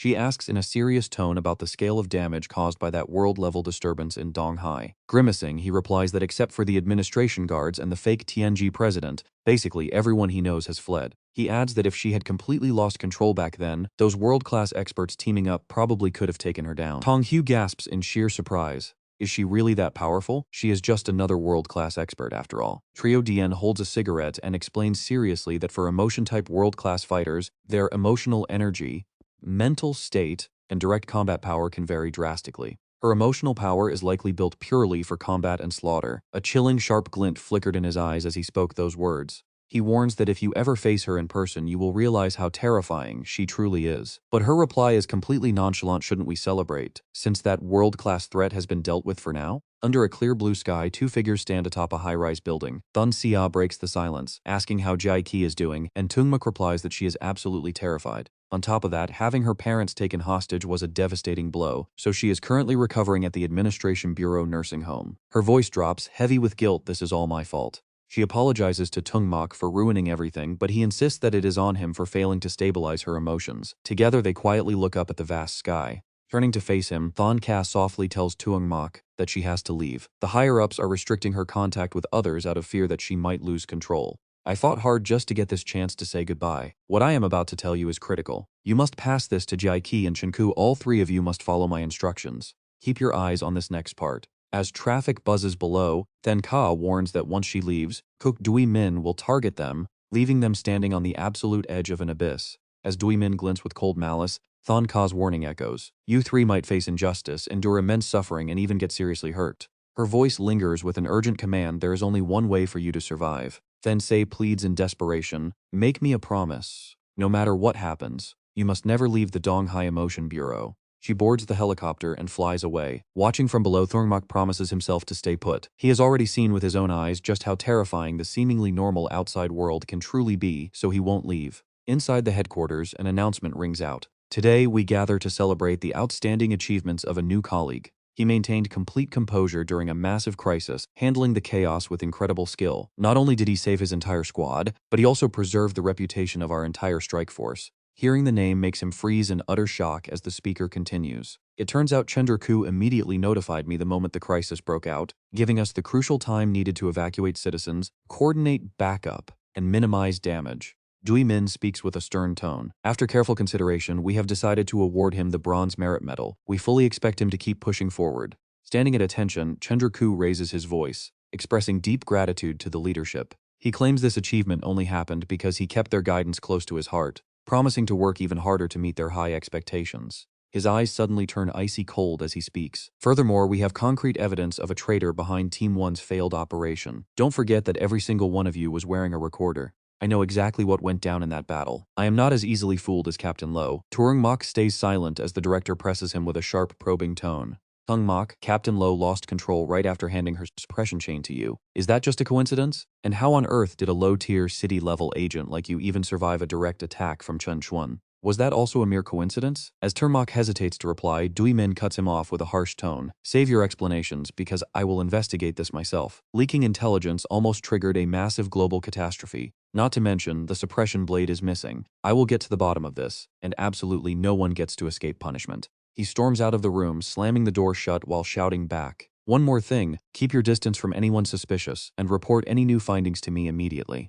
Standing beside him, Dali speaks up, pointing out that they are clearly trying to frame him and turn his colleagues against him. Thuong Mac just shakes it off, asking her what he needs to do to grow stronger. After pondering for a moment, she tells him that since he has plenty of emotional energy, he just needs to stick to the rules. Watch movies, play games, and trigger his emotions to unleash his true potential. He agrees, deciding to do exactly that before Thon Ka returns. Outside the bureau under the bright sun, whispers and rumors are already spreading like wildfire. Hey, have you heard the latest news? A traitor leaked Team 1's entire plan, causing their total failure. His squad is shocked by this sudden news. Yeah, they say one of the new recruits might be a member of the Black Lotus sect. While chatting with Wei Shan, he curses the traitor, while Tovian gently tries to comfort him. Everyone needs to condemn that traitor. I heard they even lost a suppression blade. What a massive blow. Later, Thuong Mac visits a recovering Jie Qi, but it gets even worse. I also heard that because of this traitor, a teammate's parents were kidnapped and still haven't been found. At this rate, the enemy might have already slaughtered them both. Sitting on the edge of the bed, Thuong Mac's anger starts boiling over. Who knows what that traitor is doing, probably laughing to himself somewhere. Clenching his fists, he growls that he won't let him get away with this. His emotions completely spiral. The very next day, a staff member whispers, "Have you heard? Tovian was just assassinated by Chen Chuan." Another replies in disbelief, asking if the daughter of the tech's CEO was really targeted so boldly. Thuong Mac sits before his computer, processing how she was ambushed on her way to work and barely survived. His eyes narrow into a sharp, icy glare as more ugly rumors drift in. They are saying Tovian got targeted because she protected the traitor, and that she got what she deserved since they are accomplices. He goes to visit her in the hospital, where she sits sobbing uncontrollably, begging him to drag the traitor out. Back in his room, Thuong Mac replays those whispers wait. They claim she was targeted for protecting the traitor. Now think about this for a second. If they already found a scapegoat, he has to act fast. Clenching the rope in his hand, Thuong Mac sits frozen in the dark, vowing that justice will eventually prevail. While playing a game on his computer, the rumors finally catch up to him. He overhears that they found the traitor, and his name is Thuong Mac, the one who leaked everything to the enemy. Staring at the screen, he listens to the wild theories about how he must have seduced the new captain to get her suppression chain, which supposedly explains why she lost control of her emotions shortly afterward. He continues staring at his monitor as they call his methods utterly despicable. Later, lying in bed, he recalls their confident claims that he can't escape since he is still trapped inside the bureau. He grips the rope so hard it snaps in two. With his supply lines cut and the rumors screaming in his head, calling him a filthy traitor, he sits entirely alone in the suffocating darkness of the night. He is a dead man. The scene shifts to a silent skyscraper, standing tall against a heavy downpour in the pitch-black night. Inside a quiet room, Kolate's face darkens as he lets out a heavy sigh. We can't let things go on like this. An official investigation against Thuong Mac is bound to be launched in just a few days. Clearing his throat, Thait Kian slowly speaks up, agreeing that it's a real shame since they all would have died last time without that kid. Thek quickly chimes in with a skeptical frown, asking why they're suddenly so enthusiastic. You two barely even spoke to Thuong Mac before this. Kolite turns to her, instantly countering that they obviously need to secure their own safety before attempting to help him out. Besides, that kid Vaation is always snitching, so we can't afford to let our guard down. After weighing his options, Kolite firmly declares that, no matter the cost, they must stand up and testify for him. We will prove that if it weren't for him, we would have died a long time ago. Without a second thought, Thait Kian agrees, while Pham Thuchi sighs softly and gives a reluctant nod.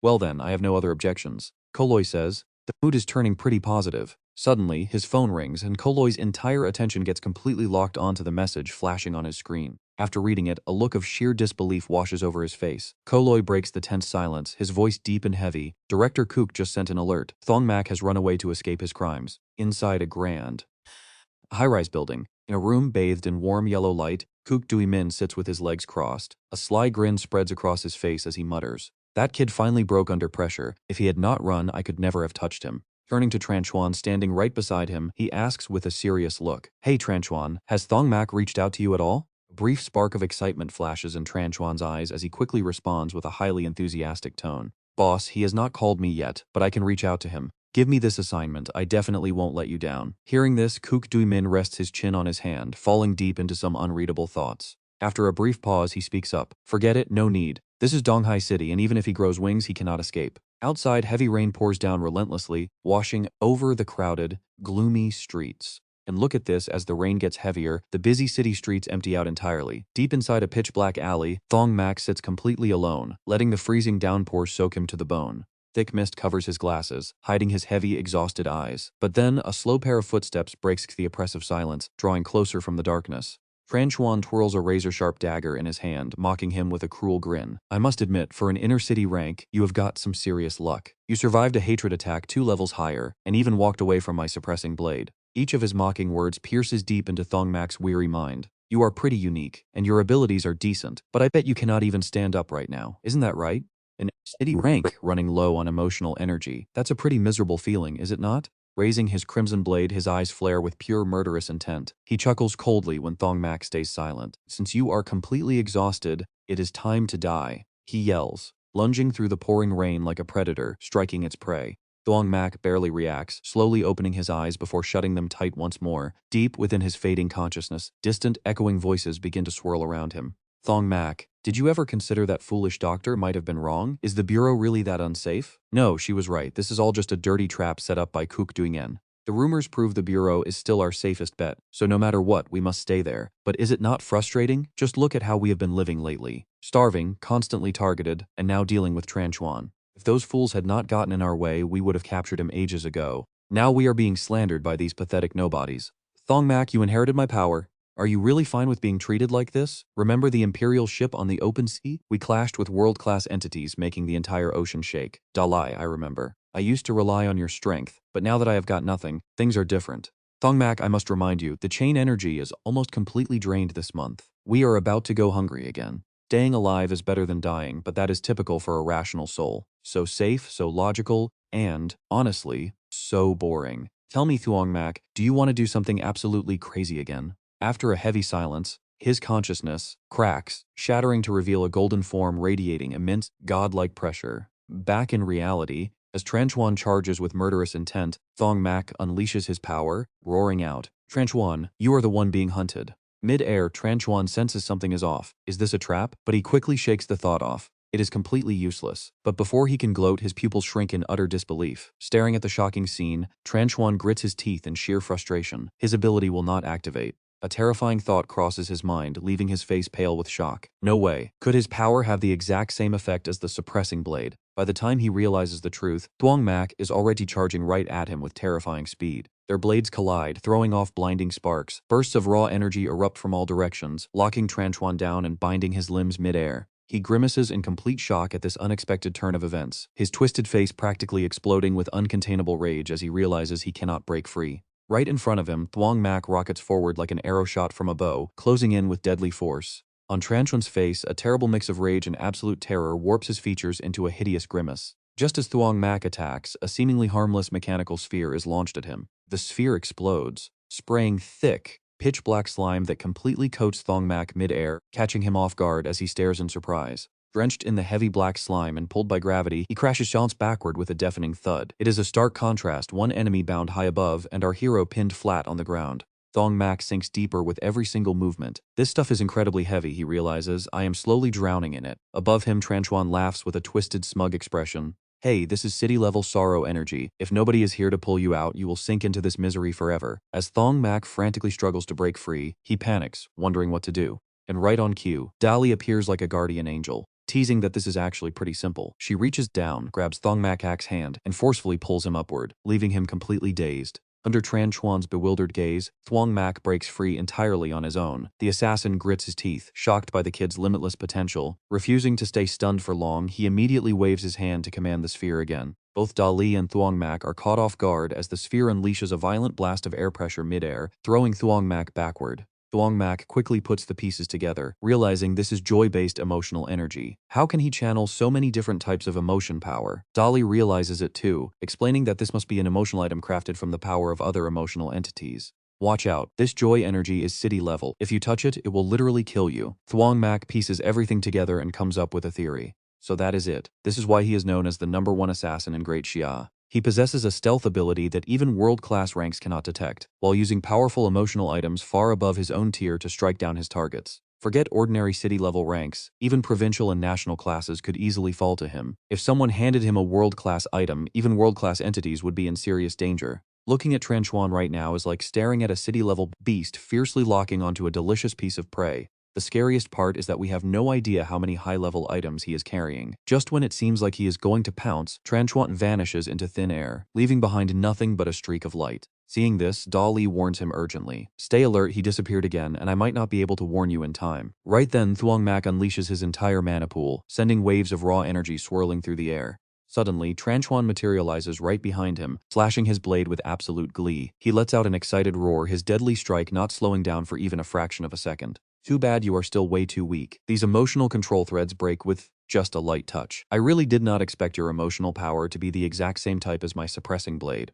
Tranchuan leans in close, his face twisted in mockery as he speaks. No wonder you survived after being stabbed multiple times by my suppressing blade. No wonder they are paying an astronomical price for your emotional core. I figured you would have some resistance to other emotional powers, but as long as I do not rely on raw suppression attacks, there is no way you are walking away from this alive. As soon as he speaks, Thuong Mac's power surges toward him like a raging storm, but the assassin vanishes into thin air once more, leaving Thuong Mac stunned as he suddenly appears from behind, only to instantly fade away again. This constant cat-and-mouse teleportation leaves Thuong Mac completely unable to predict his next move. Connecting the dots between each flash of appearance, he anticipates the next spot and unleashes a pretty devastating strike. But no, he reads Thuong Mac like an open book, suddenly stabbing his blade deep into his side from behind. High-pressure air bubbles burst all around them from the mid-air clash between Thuong Mac and Tranchuan. Giving him no time to breathe, Tranchuan manipulates his mechanical sphere, shooting a dark, gooey substance at Thuong Mac. The moment our hero dodges, the assassin suddenly teleports in for another surprise stab.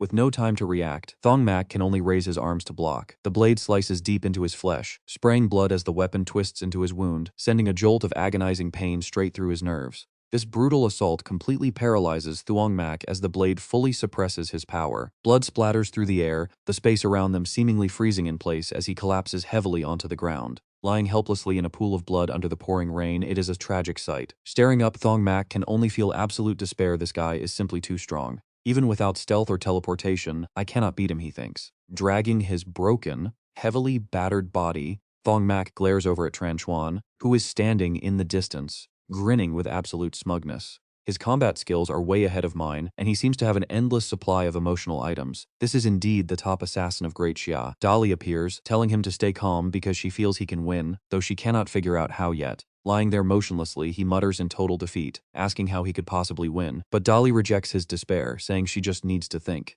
She suggests he recall any strange sensations he felt during the fight, as it might awaken her memories. Hearing this, a spark of hope lights up his eyes, and he seriously ponders on it, realizing there was indeed something weird. He visualizes the moment the sword pierced his chest, recalling a very bizarre feeling. Every single time that blade of hatred stabbed him, he felt like his strength was actually being replenished. Yet, during the clash, his actual power did not increase at all, meaning it was likely just his imagination. He points out that now, even his rational strength has been completely drained. Filled with deep disbelief, Dalai firmly argues that it makes no sense. He has been constantly attacking with a dagger of hatred, so how could that possibly replenish anything? Especially when he was on the verge of dying, how could he feel like his energy was getting boosted? Thuong Mac calmly replies that he has no idea. Meanwhile, Tranchuan strides over as if he has been waiting for this exact moment forever, while desperately keeps pondering on that word replenish. Wait for it. Suddenly, her eyes widen as everything clicks. Tranchuan halts right in front of Thuong Mac, his blade gleaming with a terrifying blood-red light under the freezing rain. With a smug, confident grin, the killer asks if he has any last words. Instantly turning maniacal, he shrieks and swings his sword to finish him off, shouting for him to go to hell.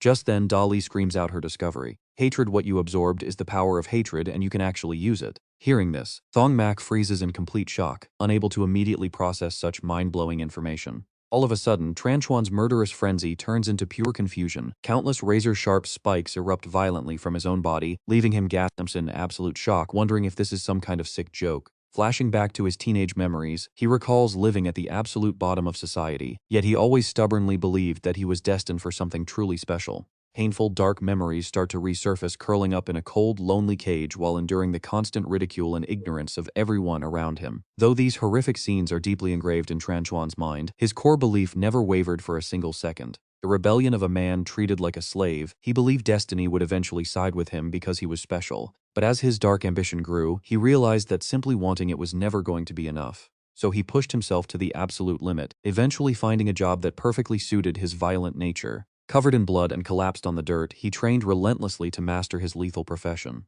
Even in his spare time, he never stopped honing his skills. Real combat with firearms rapidly boosted Tran Xuan's speed and reflexes, leading him to take on even bloodier missions. He wanted power by any means necessary. This brutal grind became his everyday life. Slowly but surely, he began to acquire everything he had ever dreamed of. In his highly ambitious heart, all he cared about was fame, status, and respect. Achieving his selfish goals, Tran Xuan sank deeper and deeper into the obsession of prestige, convinced that this was his true calling. Clinging to that twisted mindset, his very soul became deformed over time, dreaming of becoming an absolute legend in this world. Yet now the very power he took so much pride in has turned around to bite him hard. With his eyes rolled back, Tran Xuan lies motionless on the wet ground as the heavy rain washes away his fading breath. In that dark alleyway, he remains completely still, showing absolutely no signs of life. Confused, Thuong Mac asks Dolly if the guy is actually dead just like that. She slowly explains that the hatred power he absorbed was at a provincial level. Since Tran Xuan's emotional power lacked any defensive attributes, he died instantly despite being a city-level powerhouse.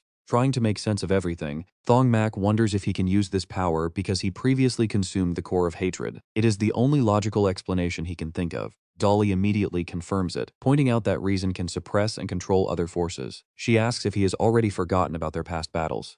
During the clash on the Emperor ship, she was still able to control the Black East Sea in the end. Furthermore, she still remembers some key details about his abilities as memories of Thuong Mac's past battles flash through her mind. Thanks to his previous battle, he has accumulated a pretty high resistance to hatred, at least 45%. Dolly seriously explains that because he absorbed part of that hatred core, he can now also absorb a portion of any hate-based attacks thrown at him. That absorption rate is roughly 35%, which is exactly why he lasted so long against provincial-level hatred. Otherwise, he would have been dead a long time ago. Finally understanding the situation, Thuong Mac realizes that 45% of hate attacks are resisted, and 35% are absorbed for his own use. In short, a mere 20% of any hatred-based strike actually deals damage to him. This rational power is simply insane. But a major question crosses his mind: if he could absorb all other emotional energies, would that not make him completely invincible? For now, that seems to be the case, but she warns him not to let his guard down, as many enemies still remain. Meanwhile, a mysterious eye has been quietly spying on him this whole time. Oh, this is getting creepy. That eye has 3 pupils, radiating a bizarre vibe. Inside his socket, the image of Thuong Mac is projected, causing him to scream toward a woman lounging in her chair. He frantically reports that Tran Xuan has been taken down by their target, Thuong Mac. Showing absolutely zero emotion, Lady Anna calmly speaks up, wondering how on earth Thuong Mac managed to kill him. Was Tran Xuan not just on the verge of finishing Thuong Mac off, she asks. Before her scout can even reply, countless sharp spikes suddenly erupt from both of their bodies, looking identical to Tran Xuan's spikes. The scout collapses and dies agonizingly in an instant, making it look as though Thuong Mac was the killer. However, this bizarre scene is secretly being watched by a completely different set of eyes. Elsewhere, a girl gasps heavily for breath, whispering that she arrived just in time to stop them from exposing her young master's secrets. Glancing up at the sky, she lets out a sigh of relief. That was the very last spy, she thinks, deciding to report to her young master. Back to Anna. She remains lazily indifferent, but behind her dark glasses, her eyes gleam with a sudden spark of curiosity. She finds it bizarre that Thuong Mac is partnered with a hatred emotion entity. Her contract only requires her to handle the world-class power backing him, but since that power did not even move and Tran Xuan is already dead, she must act. Lost in thought, she knows that letting them escape will definitely displease Lady Song. After all, the development of the Great Xia Empire heavily relies on her influence in so many ways. Shaking off her doubts, her body slowly begins to liquefy. No matter, the contract is signed anyway. If the world-class powerhouse behind Thuong Mac actually shows up, she can just charge double the price. Anna Chris melts completely into liquid, scattering and slowly draining away. Surely Miss Song won't break her word. Meanwhile, the purple-haired girl reports back, telling her young master that everything on her end is taken care of. She says she wiped out all the Black Lotus sect spies tracking him, then asks how his side is doing. Hearing this, Thuong Mac breathes a massive sigh of relief. Her help was crucial this time, and that rationality crystal she brought him even helped handle the enemy scouts waiting outside. Without her, there is no way he would have won this. She smiles happily and thanks him for the high praise, adding that she should head back first so Zhao Yan does not get suspicious. But Thuong Mac cautiously stops her to ask another question. While she was cleaning up those Black Lotus sect members, did she run into anyone else? The purple-haired girl pauses to think. A suspicious person? There was a guy dressed in white, but she already took care of him. Hearing this, Thuong Mac's expression darkens. A guy dressed in white? Suddenly, Dolly urgently calls out, telling Thuong Mac they need to leave right now. Weird white liquid has started pooling around his feet out of nowhere. Thuong Mac looks around as the strange fluid rapidly multiplies, swallowing the entire area. Looking up, he freezes. A massive liquid claw slowly slams shut directly over them. High above, a colossal monster flicks its tail and vanishes into the dark night sky. In an instant, the factory grounds look completely empty, as if nothing was ever there. The purple-haired girl stands frozen in utter shock. What on earth just happened? Her young master was supposed to be right inside that building. Why did it suddenly vanish?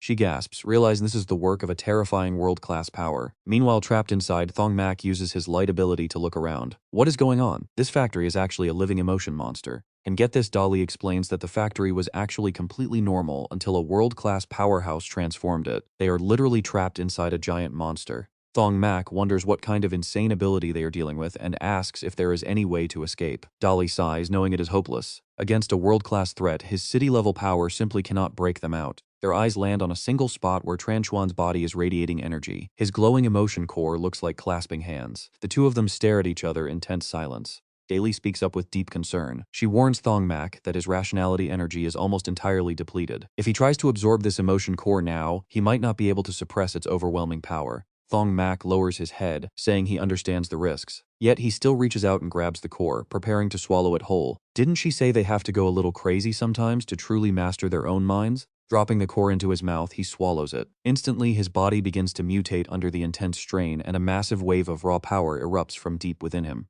Nearby, Anna Chris suddenly freezes, sensing a strange shift in the air. Meanwhile, at the Song family estate, a phone rings. Song Hugh picks up, thanking Anna for her hard work and promising that the payment will be sent. She ends the call, planning to discuss the rest in person. Zhao Yan immediately asks if the world-class entity behind Thuong Mac showed up. Song Hugh shakes her head, explaining that Thuong Mac just killed Tran Lap on his own. Miss Anna stepped in and captured Thuong Mac, but he still managed to escape. To think a mere city-level fighter could pull off all of this completely on his own. Inside Thuong Mac's mind, a chaotic voice whispers that everyone is mocking him. He violently struggles against the invading energy. The dark thoughts mock him, calling him a mere ant who foolishly dared to dream of becoming a phoenix. The voices scream that everyone saw his ugliness. Desperate to hide, Thuong Mac's mind starts slipping. Seeing his distress, Dilla frantically screams for him to snap out of it, reminding him that these dark emotions are not his own. Thuong Mac grips his throat, gasping that he knows but cannot control it. Dolly quickly spots a sword nearby and tries to calm him down. She urges him to hang on, pointing out the suppressor blade lying just to his left. Gritting his teeth, Thuong Mac forces his body to turn and strains every muscle to reach for it. With one final effort, his hand clamps around the hilt. The moment he touches the blade, creepy dark patterns wrap around his arm. With a sudden burst of energy, the negative emotions are instantly blasted away. Thuong Mac collapses backward, gasping for air. Against all odds, he actually made it through. Looking at the weapon, he wonders why on earth the suppressor blade is even here. He looks up and spots a door directly ahead. Standing in a massive, unfamiliar room, Thuong Mac looks around, completely bewildered. He starts analyzing the room but suddenly freezes as a sensation hits him. His pupils shrink. He can feel a direct connection to his own mind here. In that instant, he realizes this space is Tranchuan's true hidden power. Tranchuan's ability was never just stealth and teleportation. He actually possessed an entirely separate pocket dimension. Whenever he moved, he was likely slipping in and out of this very room. They ended up here because absorbing Tranchuan's emotion core triggered this pocket dimension to open. It essentially teleported them straight out of that monster's stomach and into this safe zone. All these piled up treasures belonged to Tranchuan, which explains why the stolen suppressor blade is sitting right here.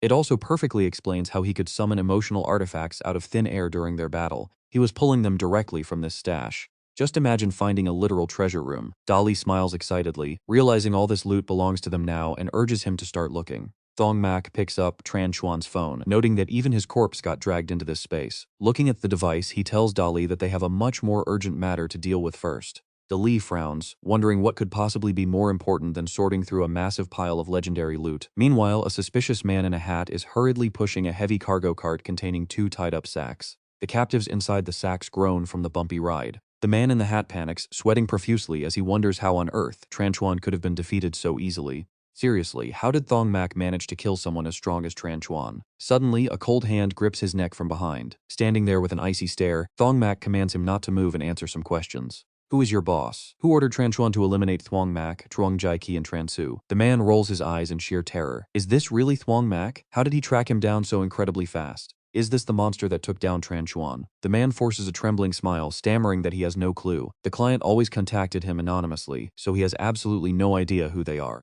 He claims he was just a middleman and that Tran Xuan did all the dirty work. He even begs for mercy, whining about his family. Thuong Mac stays quiet for a second before asking a different question. Do you know who the mysterious lord behind all this is? The man stammers, playing dumb. Losing patience, Thuong Mac squeezes harder, lifting the struggling smuggler completely off the ground by his throat. The man wheezes that he genuinely does not know, begging for his high school kid's sake. Thuong Mac coldly cuts him off, telling him to shut his mouth. He knows the guy has no kids and his parents are long dead. Plus, did he really think Thuong Mac could not feel his sudden surge of terror when that lord was mentioned? Sweating buckets and realizing he has run out of options, the man grits his teeth and finally confesses. That lord is currently leading a glorious, world-changing revolution. Even if you end my life right here, I will never speak. Before the man can finish, Thuong Mac knocks him out cold. Dali urges him to hurry back to their safe zone to sort through the loot, suggesting they bring the 3 captives along. 10 minutes later, Dali asks him if it is done. Thuong Mac nods, explaining he found a secure spot outside to hide them. He is honestly quite surprised to discover that this pocket dimension actually rejects living beings. Since they were completely unconscious, they were barely able to get in. The moment they wake up, the space will automatically eject them. Dali looks completely unfazed, noting that this makes perfect sense. She has already figured out that Tran Xuan was actually an incarnation of the emotion of shame. Since this pocket dimension belongs exclusively to shame, it naturally rejects anyone who is still awake and conscious. Thuong Mac wonders how she even got in here, and how she can stay by herself. Dali just grins and says it proves their relationship is pretty tight, since they are not afraid of showing each other their most embarrassing sides. After all, she has even seen him use the bathroom before. Thuong Mac is completely speechless. She laughs, asking if he feels it is unfair, and offers to let him watch her go too. He gives her a helpless look, asking if she has any sense of boundaries at all. Dali just shrugs it off, asking why he did not mention boundaries when he was busy using her power. She complains that she still has not recovered from the last time he used her. Thuong Mac stares, utterly confused, but she just laughs, ending the tease to split the loot. Inside the room, they start dividing the massive haul. They get 1 hatred dagger each for the provincial, national, and world tiers. Next are the gloomy black water bombs, 10 city level, 5 provincial level, and 3 national level. There are also 7 city tier pleasure-destroying bombs, 3 provincial tier ones, and 1 national tier. On top of that, they find tons of suppression chains, normal weapons, a thick stack of bank cards, and various documents. Dali is so thrilled that she wraps Thuong Mac in a tight hug, yelling they are officially rich. Thuong Mac, though, wonders why Tran Xuan never used any of this during their battle. He points out that a world-tier hatred weapon would have killed him instantly. Dali guesses that Tran Xuan was just too stingy to use it, since those world-tier weapons can only be activated a few times. Using it on someone so weak seemed like a waste, but nobody expected a single provincial-tier blow from Thuong Mac would end him. His apparent weakness actually became his shield, which is pretty hilarious. She also reveals that these black water bombs act as a defense system specifically designed to counter pleasure power. If any pleasure energy gets closer than 0.5 meters, the bombs automatically detonate to neutralize it. This means Tran Xuan had countermeasures ready for almost every single threat. But let me ask you a quick question: why did a guy this prepared have absolutely 0 defensive items against hatred? The answer is pretty crazy. Thuong Mac finally connects the dots. So that is it. The Black Lotus sect and Tran Xuan were definitely partners, meaning they likely supplied all his high-tier hatred weapons. In fact, hatred was a leash to keep Tran Xuan in line, because that power can instantly take him down. As long as someone has a provincial-tier hatred weapon, Tran Xuan has to obey. That is why his backers never allowed him to own any hatred defense items. But one major puzzle still bugs him. Tran Xuan had already seen Little Cookie, so why did Zhao Yan never try to get rid of her? Dali admits she has absolutely no clue about that. Thuong Mac pulls out a strange item, deciding to worry about Little Cookie's mystery later. He shows her what he just found. Dali gasps, seeing it as half of a severed human hand that is still twitching. So creepy. She freezes, realizing that according to the Mokbao guide, this is far from simple. Although she does not know what it is yet, she is sure it is incredibly valuable. In fact, she feels everything they found earlier combined cannot even compare to this half-hand. This takes Thuong Mac by surprise. If she is right, this hand must be at least a world-class item. It seems Tran Xuan is still hiding some deep secrets. Suffocating in her tight hug, he asks her to let go. Dali pouts, asking why he is being so polite and distant. Thuong Mac sighs, not exactly denying it, just feeling pretty awkward. She frowns, complaining that his rational mind is killing the mood. Estimating the room, he calculates it is about 10 by 10 meters, featuring 1 massive main door and 3 smaller side doors. But there is a huge problem: none of these doors can be opened. He touches the walls to examine them closely. Their unique semi-transparent texture looks like frosted glass, completely blocking any view of what lies behind. Dali floats over, curiously asking what he is looking at. Thuong Mac admits he is pretty confused. Doesn't she find these locked doors incredibly strange? Since Tran Xuan created this space himself, why on earth did he lock his own doors? After all, he was the only one who could ever enter. Dolly wonders if there is some priceless treasure hidden inside, but Thuong Mac quickly dismisses that, arguing it makes zero sense to lock them just for that. It only makes sense if whatever is behind those doors is both highly useful and extremely troublesome, forcing him to keep them locked away. Hearing this, Dolly gets incredibly excited and curious. So what is inside must be absolute gold, probably way more valuable than that hand. There are 4 doors, meaning 4 massive treasures. And look at that giant main door that has got to be the ultimate prize. She urges him to give it a shot. Since he is the new master of this place, there must be a way for him to unlock them. Thuong Mac nods and agrees to try. He approaches the door, bracing himself and pushing with all his might. Nothing, not even a budge. Dolly frowns, wanting her treasure, before a wild idea pops into her head. She suggests he use his pure rationality power to blast right through the wall. Rationality can suppress any emotional force, and since he has absorbed so much of it, this should be a piece of cake. Thuong Mac looks at her, asking if she is absolutely sure about this. What if whatever is hidden inside is incredibly dangerous? Dolly is completely fearless, pointing out that anything in there was brought by Tran Chuan. If a weakling like him could handle bringing it in, an absolute beast like Thuong Mac will easily survive. Listening to her confident argument, he has to admit it makes a lot of sense. He unleashes his power and delivers a devastating strike right into the wall. It cracks but refuses to crumble. He grunts that it is much tougher than he expected, but Dolly just smiles. Suddenly, both of them freeze, dead serious. A bloody red handprint appears on the wall, followed by a screeching noise as countless others erupt. Then they slowly fade away, leaving zero trace. Covered in cold sweat, Thuong Mac asks what that was, as it looked pretty terrifying. Dolly, equally chilled to the bone, admits she has no idea. He suggests waiting until he gets stronger, and she totally agrees. With everything wrapped up, they head back to the association. The next morning, Thuong Mac arrives at the main lobby. The receptionist looks incredibly pale. Thuong Mac tosses a severed head right onto her desk, Tran Chuan's head. The girl freezes, faints. Another staff member rushes in to report the shock. Hearing the news, Kook Dui Min freezes on the spot. Trong Jie Ki finally reaches the hospital, sees her parents, and rushes straight into their arms. Thuong Mac watches on with a sigh of relief. Thok Kian puts a hand on his shoulder, and as someone claps, everyone joins in. Meanwhile, down on the 28th underground floor of the Yenjing Central Emotion Bureau, this is the sealing zone for Lu Qing, a former doctor at Donghai City's Mental Asylum No. 2, an ex-captain of the Donghai Emotion Capture Team, sits locked away. Li Wei, the deputy director of the Central Inspection Department, raises a folder. She tells her the verdict is in, and it looks like she is sealed here forever, asking if she has any final words. After a brief silence, Lu Qingja quietly asks about Donghai. She asks if Thuong Mac and the others are safe. Li Wei is completely baffled, wondering how she can still worry about others when she is in such deep trouble herself. If she loses control, she will trigger an emotional disaster even more terrifying than the Black Donghai incident. That fallout would reach far beyond Donghai City, potentially infecting normal citizens all the way here in Yenjing. She demands to know if she realizes what she has done. Lu Qingj whispers an apology, but Li Wei just sighs, pulling out a switch and saying talking is useless now. Whispering a final goodbye, she presses the button, but instead of being sealed, Lu Qingj is released. She crashes down, quickly covering herself in shock, asking why she is free. Li Wei playfully waves her camera, teasing that she was just scaring her so she would realize the gravity of her actions. She then reveals that Thuong Mac successfully killed Tran Chuan, making him the top priority for the higher-ups. They expect the situation in Donghai City to become incredibly messy, and that is exactly why she is secretly sending her back there to watch over and protect Thuong Mac. Levy tells her not to block the view since this is a rare chance to snap some pics, but Lao Thon Sa just turns in shock asking how Thuong Mac could have actually killed Tran Chuan and if he is hurt. This completely annoys Levy. Why can she never focus on the main point and worry about herself? Livy snaps, asking if she actually has feelings for him since she keeps bringing up Thuong Mac. Blushing slightly, Lao Thon Sa argues she is just fulfilling the director's final wish. Stern warning follows. This lenient treatment is a one-time exception, and if she loses control again, she will be permanently sealed away, which would also drag down Elder Kwai, who has been constantly protecting her all this time. Lao Thon Sa promises that she will definitely keep it together this time, but Levi suddenly hugs her tight, admitting with a sad voice that she really does not want to lose her friend forever. Hearing this, Lao Thon Sa freezes.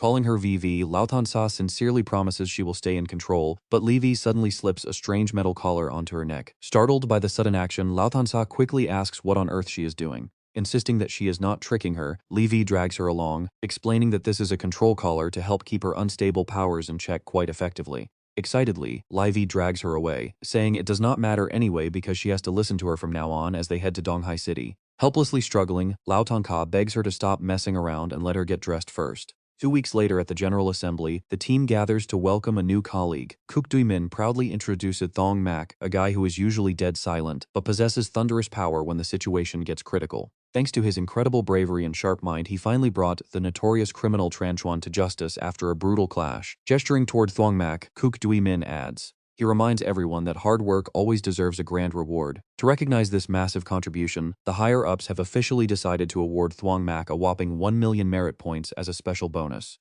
The entire hall erupts into loud whispers as some complain they cannot even earn 50,000 in 2 whole years. But then again, this is the reward for taking down Tran Chuan himself. While others wonder how he managed to do it, Truong Jiaqi happily realizes that with this massive reward, Thuong Mac can finally buy plenty of iron chains and never starve again. But Wei Nan is absolutely furious and immediately objects. If he was really strong enough to kill Tran Chuan, why did he completely fail to show his strength during their very first clash? Who knows what kind of shady business went down? Now that the target is dead, he gets to take all the credit like some despicable coward. Interrupting the chatter, Kook Dui Min announces another very important piece of news. But wait, this next announcement is going to shock absolutely everyone in that room. The Bureau officially promotes Thuong Mac straight to squad captain of Donghai City. Dead silence quickly turns into chaotic outcries about putting a simple district-level rookie in charge of their elite squad. Is this some kind of joke? Usually squad captains have to be at least national tier, but this guy is barely district tier. Even if he did kill Tran Chuan, this is way too much. Vinon gets even more pissed. He yells that having a lowly district-level loser like Thuong Mac lead their elite first team is absolute madness. Even Truong Jiaqi is completely stunned by the news, wondering if this is actually real. Koli warns him to watch his attitude since Thuong Mac is their superior now, and speaking like that might get his merit points heavily docked. Absolutely furious, Vinon snaps back at the others, asking them why they are laughing. Reminding them that Thuong Mac is their captain too, he asks how they can be fine with a district-level weakling bossing them around. Le Chien just shrugs, mentioning he is transferring to the second team anyway, so he does not care. Koli agrees that it makes no difference to her who is in charge, while Pham Thu Chi has zero objections either. Thok Kian casually adds that the higher-ups must have a pretty good reason for making this decision. Vinon grits his teeth in frustration, but Kook Dui Min notices the tension and loudly declares that this is a direct order from the top, though anyone is free to voice their complaints. He offers to forward their feedback directly, which momentarily silences Vehnan. But the guy just cannot hold back his rage and screams out that he refuses to accept this, questioning how Thuong Mac deserves to lead them. Labeling Thuong Mac a useless burden, he claims he worked with him before and knows he is weak. Turning to the crowd, he asks if anyone else finds it highly suspicious how a mere district-tier rookie could take down the legendary Tran Chuan. Insisting that something shady is going on, his words actually start to sway some of the bystanders. Seeing the crowd whisper in agreement, Truong Jiaqi panics, realizing that they are starting to doubt Thuong Mac. Pushing his conspiracy, Veinan shouts that Tran Chuan might have just been a sacrificial pawn used by the enemy to help Thuong Mac infiltrate their ranks. He points a finger, calling him a despicable traitor. And then boom! Thuong Mac shuts him up with a direct punch to the face. You knew he had it in him, right? The whole hall instantly descends into complete and utter chaos. People yell in absolute shock as a district-tier rookie dares to assault a city-tier elite right in the open. Before Veinan can even react, Thuong Mac wraps a glowing blue energy rope tightly around his neck. Wondering if Thuong Mac dragged him over with a skill, Veinan grits his teeth and roars in fury. He screams that he will show this weakling exactly how pathetic he truly is. He screams that Thuong Mac is completely unqualified to be captain and that he will never submit. But Thuong Mac silences him with a brutal punch to the gut, grabs his hair, and smashes his face, knocking 2 of his teeth clean out. Following up with a rapid-fire combo of punches, Thuong Mac beats him so badly that Veinan finally starts begging for mercy. Watching this absolute beatdown, the crowd gets incredibly hyped up. They cannot believe a district-level guy is completely trash-talking and destroying a city-level elite. While Koli stands there dazed, realizing what this means for them, Truong Jiaqi cannot help but cheer for him. Kook Dui Min steps in to restore order, sternly reminding Thuong Mac that even though this is his award ceremony, he cannot just ignore the rules and fight. Thuong Mac turns around with a freezing glare, asking if a squad member publicly insulting their captain should not be disciplined. He questions who is actually disregarding the rules here, leaving Kook Dui Min completely speechless. Facing the crowd, Thuong Mac solemnly announces that taking down Tran Chuan was not his achievement alone. He insists that this victory belongs to the entire arrest squad who worked tirelessly alongside him. He explains that he merely stood on the shoulders of his legendary seniors to deliver the final strike. Because of that, he proposes to split 50% of his massive reward among all squad members to thank them for their support.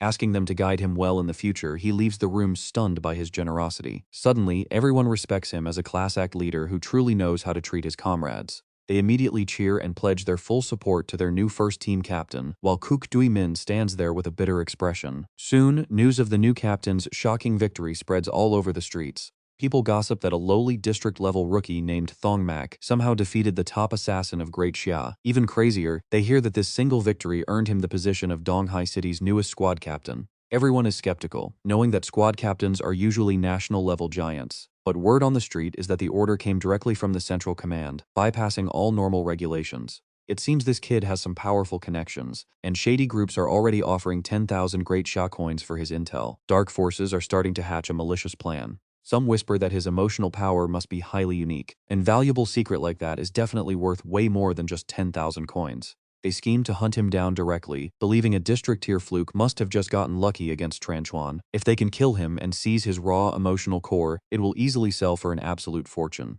Knowing the Bureau is already their enemy, they agree to show no mercy. Meanwhile, Dali checks on Thuong Mac, asking the newly appointed young captain if he is feeling excited about his promotion. Thuong Mac goes silent for a moment before asking her what rank is actually required to gaze upon that mysterious entity up in the sky. Dali explains that city-tier fighters can only catch a glimpse of the world-class shadow. That heavenly entity is far more noble than even the world tier, requiring at least provincial tier strength to barely even sense it. Thuong Mac looks down, admitting that only a few of them in the squad can even feel that presence in the sky. He sighs that they are just tiny ants, unqualified to see the real world. Dali agrees that he is not wrong. Looking up in confusion, Thuong Mac wonders what the higher-ups are planning. Why would they put a tiny ant like him in charge of an entire squad, throwing them right into the center of Donghai City's emotional faction wars? Dali guesses they might be trying to groom them, but Thuong Mac looks serious, frowning in deep suspicion as he tells her that he has a bad feeling. This whole thing feels way too complicated. From Liu Chat and the Ocean Emperor to the Black Lotus sect, the Donghai City Emotion Bureau, and even his former company, the Sky Group, not to mention Dali herself, he senses a hidden connection tying them all together. Standing up, Thuong Mac warns that a massive storm is brewing, driven by world-class powerhouses. When it hits, a tiny squad like theirs could easily be swept away and reduced to absolute dust. Suddenly, Dali hugs him from behind, whispering soft words to calm him down. She tells him that he is right. He is incredibly weak, but she urges him not to fear because she is right here with him. The rule is not just for stabilizing his state, his legendary path starts right here. Thuong Mac stays silent, making her wonder why, until he finally mutters that she has been acting pretty strange lately. She stares blankly without answering, so he points out how she keeps clinging to him whenever they talk. Dali turns silent and frowns, internally complaining that rational emotions are just a massive pain. Dali asks if he still remembers what that foolish doctor once said. Discipline is indeed a way to stabilize one's feelings, but its actual role goes way beyond just keeping someone from losing complete control. In fact, she explains that discipline is the key to mastering your own emotional power. Consistently practicing these powerful rules will grant you massive, extraordinary abilities. Honestly, this power is mind-blowing. Taking down opponents at a much higher tier will become a completely normal, everyday thing for him. This is where it gets absolutely absurd. We are talking about rewriting causality itself. Sitting on the ground, Thuong Mac asks if that is actually possible, and she says yes. Of course, she notes, actually bending causality requires reaching at least a world-class level. Thuong Mac is highly skeptical. Can world-class figures really just write their own rules? That sounds way too broken. Isn't that too ridiculous? There are at least 45 world-class experts in Donghai City alone. Imagine how many exist globally. If every single one of them could create rules, wouldn't the world descend into absolute chaos? Dali raises her hand, clarifying that world-class experts are actually extremely rare. Donghai City is just a bizarre exception, but she asks if he knows what kind of rule allows someone to create laws and alter causality. She emphasizes the heavenly rule. True to its name, this legendary power can rival the heavens themselves, making it an incredibly precious secret. Based on her observations, that foolish doctor, the director of the Second Institute, and even Zhao Yan, none of them possess the heavenly rule. And yet the next path she wants to teach him is exactly this heavenly rule. Thuong Mac is totally stunned, eagerly telling her to start right away. She just laughs, urging him to recharge his rational energy first because this rule consumes a crazy amount of power. After a short while, Dali looks at him and announces that his rational energy is fully charged. They are finally ready to begin. She instructs him to first release his rational power to soften it, then mold its shape. She tells him to try shaping this energy into a hammer. Following her exact guidance, Thuong Mac successfully molds his power into the weapon. Next, she tells him to solidify the energy, creating a true rational hammer. She praises him, saying his past hunger and all those hours of movies and games paid off. His control is excellent. Thuong Mac immediately asks what is next. She tells him to use the same method to forge a rational anvil. Thuong Mac nods, quickly completing it. Dali is highly pleased with his natural talent. He can harden and soften the energy at will. His control is truly top tier. But Thuong Mac gets impatient, telling her to stop chatting and tell him the next step. She tells him not to rush. The next step is to gather his rational emotional power into his left hand, then use the hammer and anvil to relentlessly forge it. Thuong Mac slams the hammer onto the anvil. Tiny shards explode outward, slicing right across his face. Sudden bloody wounds tear into his body until he collapses on the ground. Dilly calmly asks him if it hurts. Striking his hand like this actually feels like his entire soul is violently shaking. Honestly, watching him break his own soul like this is pretty hard to stomach. His human flesh can barely handle that shock. He has to endure this self-torture 2 hours daily for 3 straight months just for basic results. She looks at him in complete shock. The guy actually passed out cold. Sometime later, he finally wakes up. He groans, muttering that this is insane. Striking himself once is somehow more painful than taking a direct hit from a planet-class blade of hatred. That seems totally obvious to her. He already has a decent resistance to hatred, but fighting yourself is a raw internal collision from the inside out. Thuong Mac asks if sticking to this brutal training will genuinely grant him the power to create laws and rewrite causality. She immediately shuts him down. What is he thinking? It is not that simple. The heavenly rule is actually built from a highly complex chain of actions. Striking yourself like this is merely the first step, the foundation. Down the road, he will have to perform many other grueling tasks to finally unlock this corresponding power. She laughs, adding that she actually hasn't figured out what specific power this heavenly rule will unlock, or even what he has to do next. Thuong Mac is completely stunned, but she quickly clarifies that even if he does not reach that godlike level of creating rules, this brutal training still brings massive benefits. Once hammered, his emotional force will flow back into his body, circulating smoothly through his entire system. His ability to absorb rationality will skyrocket. Rising from district level to city level normally takes a regular emotional body several years, but he can pull it off in just a few months. This rational energy will become incredibly condensed and stable. Even if he does not consume other emotional cores or go through other painful trials, his natural resistance against every single type of emotional energy will still continue to rise. In theory, she emphasizes, if he keeps forging himself like this, he can ultimately boost his raw resistance to all types of emotions by at least 15% more. His eyes widen in pure shock. 15% more. If that is true, then facing hatred emotional energy, he will have at least 95% resistance. If that is the case, he will have a real fighting chance to protect himself even against Zhao Yan. Even crazier, if he consumes more emotional cores, couldn't he eventually raise his resistance to all emotional types to 95%? Who could even kill him at that point? Thuong Mac walks back to the Neville. Dali smiles, asking if he has already decided to try again so soon. She notes he is not even resting, but agrees it is fine as long as he can push past his own limits. Recondensing the hammer, Thuong Mac places his hand down, realizing the soul-crushing impact of this self-forging is terrifying. A wave of resistance shakes his entire body, making him tremble. Yet Thuong Mac raises the hammer anyway, slamming it down hard. Agonizing pain rips through him once more. He stumbles and almost collapses, but quickly forces himself to stand firm. He struggles to think just one strike almost killed him, yet he has to endure this for 2 hours daily for 3 months. Spitting out some blood, he still raises the hammer high again. He cannot back down now. He wants to get stronger and grab total control of his own destiny. Thuong Mac strikes his hand again, unleashing an even more intense wave of agony. Looking back at his life, he has always been a coward, compromising, avoiding conflict, pleasing others, and constantly swallowing his own bitter resentment. His logic always told him this was the safest option. Thuong Mac raises his hammer once again. Ever since meeting Dali and gaining this new power, he finally felt truly free for once. But without it, everything would just slip back to the way it was. He ruthlessly slams the hammer down on his own hand, declaring he refuses to ever go back to his past. He cannot go back to that helpless past, he must become strong. Thuong Mac swings the hammer faster and harder, ignoring the excruciating pain multiplying with every blow. He has to get stronger, no matter the cost. Standing nearby, Dali watches him push past his limits with a mysterious, unreadable smile. Meanwhile, in the capital, inside a fast food joint right below the Emotion Management Bureau, customers are busy gossiping. Seriously, do you have any idea what that building next door actually does? One asks. The other shrugs, replying he has absolutely no clue. They call it some kind of bureau, but nobody knows what they actually manage.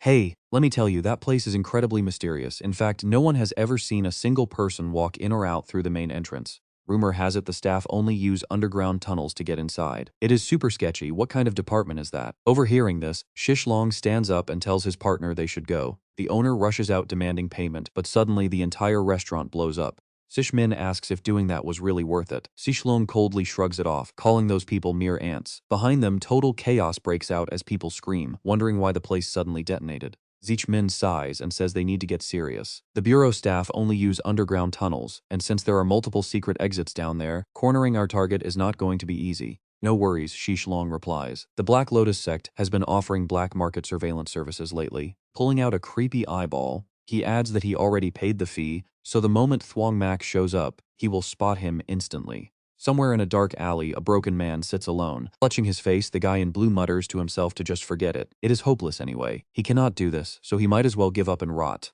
Suddenly, a warm hand offers him a bag of buns. A kind elderly lady asks if he is all right, mentioning she has seen him starving here for days. But then she suddenly starts coughing violently and collapses right on the street. Realizing something is horribly wrong, the guy in blue quickly dials 120, begging the ambulance to rush to the alley near number 36 Viangulo Road. He hangs up and immediately flees, having made a dark decision. Forgive me, Thuong Mac, he thinks. I cannot keep bringing disaster to innocent people, but I do not want to die either. So you have to be the one to go. Meanwhile, deep underground, a guy in a purple robe is furiously cursing.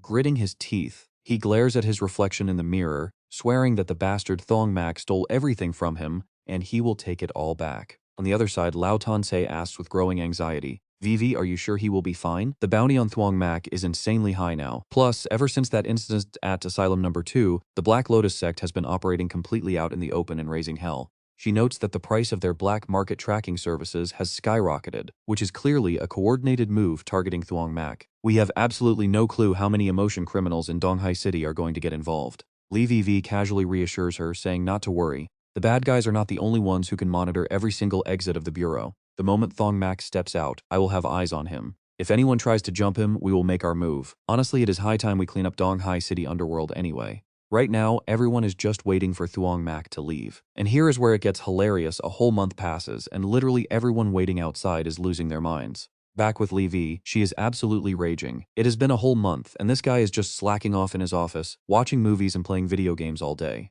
To make things worse, the second he clocks off, he locks himself in his room. Heaven knows what he is up to. Lao Tanka chuckles, explaining he is just sticking to his principles. Besides, she told him not to take a single step outside until she gets back. Lee V fires back instantly. If that kid actually followed rules, he would not have snuck out of the bureau to assassinate Tran Chuan in the first place. The higher-ups made an exception to promote him to team captain. Why? Because they loved his aggressive, high-risk style and wanted him to shake things up. Yet look at him now. The moment he gets the captain badge, he turns into a total couch potato. Lao Tan Sa reasons that he is not stupid. He knows the entire city of Donghai is currently hunting his head. Knowing him, he is not leaving that safety zone. Lee VV clutches her head in frustration. That kid is really testing my patience. She sighs, I need to go snap him out of it. If he keeps slacking off like this for another month, the higher-ups will lose patience, strip his rank, and we are totally done for. Don't forget that your primary mission is to protect him. Otherwise, they might lock you right back into that sealing chamber. Lao Tan Si warily asks if she is seriously going to sneak into the bureau. Won't that blow their cover since they are on a stealth mission? Live Eye just scoffs.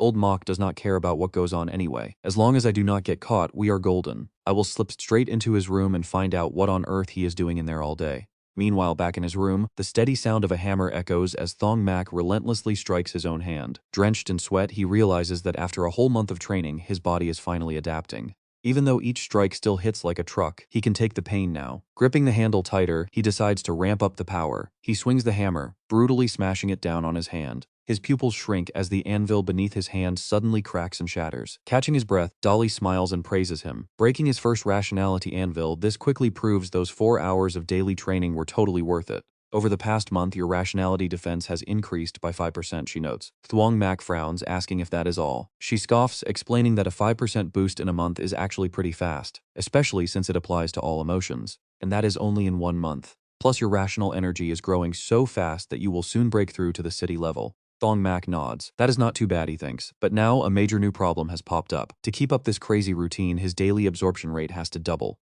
The rational iron chains stockpiled by Tran Chuan are almost completely drained. He figures he should cut back to 2 hours a day while finding new ways to harvest rational energy. He wonders how much the Bureau's inhibitor chains are actually worth. System panel pops up showing only 3 inhibitor chains left, which is a full month supply gone. Thuong Mac freezes. He looks down to see Lee VV, who had suddenly sneaked in, staring blankly up at him. Look at those shredded abs. You can guess what happens next. A massive nosebleed sends her stumbling backward, completely knocked out. Thuong Mac and Dolly just stare in dead silence, wondering if she is a spy. After a few minutes, Livy finally wakes up. Crossing her arms, she explains that she and Little Thon Ka came here in secret to protect him. I am definitely not some suspicious spy, she insists, and definitely not a pervert. Since this is highly classified, you cannot tell a soul that you met me, she warns. Thuong Mac just sits opposite her, narrowing his eyes with suspicion. That is just your side of the story, he tells her, and everything you just said could easily be a total lie. Livy freezes, asking what he means. Thuong Mac starts breaking down all the tricks she could be pulling, suggesting she might not even know Sister Thon Ka at all. The more he talks, the more convinced he becomes. Yep, that is definitely it. A complete pervert like you, he clears his throat. There is no way you actually know Sister Thon Sa. You are absolutely a fraud, and I am calling security to arrest you right now. Pushed to her limit, Lee VV whips out a photo of Lao Thon Sa, telling him to open his eyes and look closely. She looks away with a smug, teasing grin, muttering that she has got way more exciting stuff of her, but she is definitely not showing him. Just then, Lao Thon Sa calls, asking if he has met her friend yet. Thuong Mac gives her a blank, deadpan look and says he probably did. He turns his screen around to show her the girl, asking if this is the one. Lao Thon Sa eagerly confirms that it is indeed her, but then notices something off, asking Vivi what she is hiding behind her back. Vivi quickly plays dumb. Lao Thon Sa then assures Thuong Mac that he can completely trust her. V, do not bully Thuong Mac, she warns before hanging up. A heavy silence falls over the room. Suddenly, Levy grabs Thuong Mac by his collar, demanding to know if little Thon Ka already told him she was coming. So you still do not trust me, Thuong Mac calmly explains. He says he did not even look at his messages earlier. Plus, how could he know if someone just used her phone number to send him a fake text? It is totally normal to ask a few questions, and it is not like he forced her to show him those photos of her and Sister Thon Ka. Levy V goes completely silent, clutching her head in sheer terror. She panics, thinking if Thon Ka finds out she took those secret photos and shared them, she will lose control and totally kill her. Pointing a trembling finger at Thuong Mac, she warns him to never speak a word of this. Thuong Mac's face darkens as he suddenly pins Lee VV down on the sofa. His voice turns freezing cold, warning her that keeping quiet will entirely depend on how well she behaves. At this exact moment, Lee VV realizes she is absolutely 100% doomed. But wait, here is the funny part. After a tense silence, Thuong Mac just casually sits back and tells her to get back to business, making her instantly play nice. Sister Vi, please sit down, he says.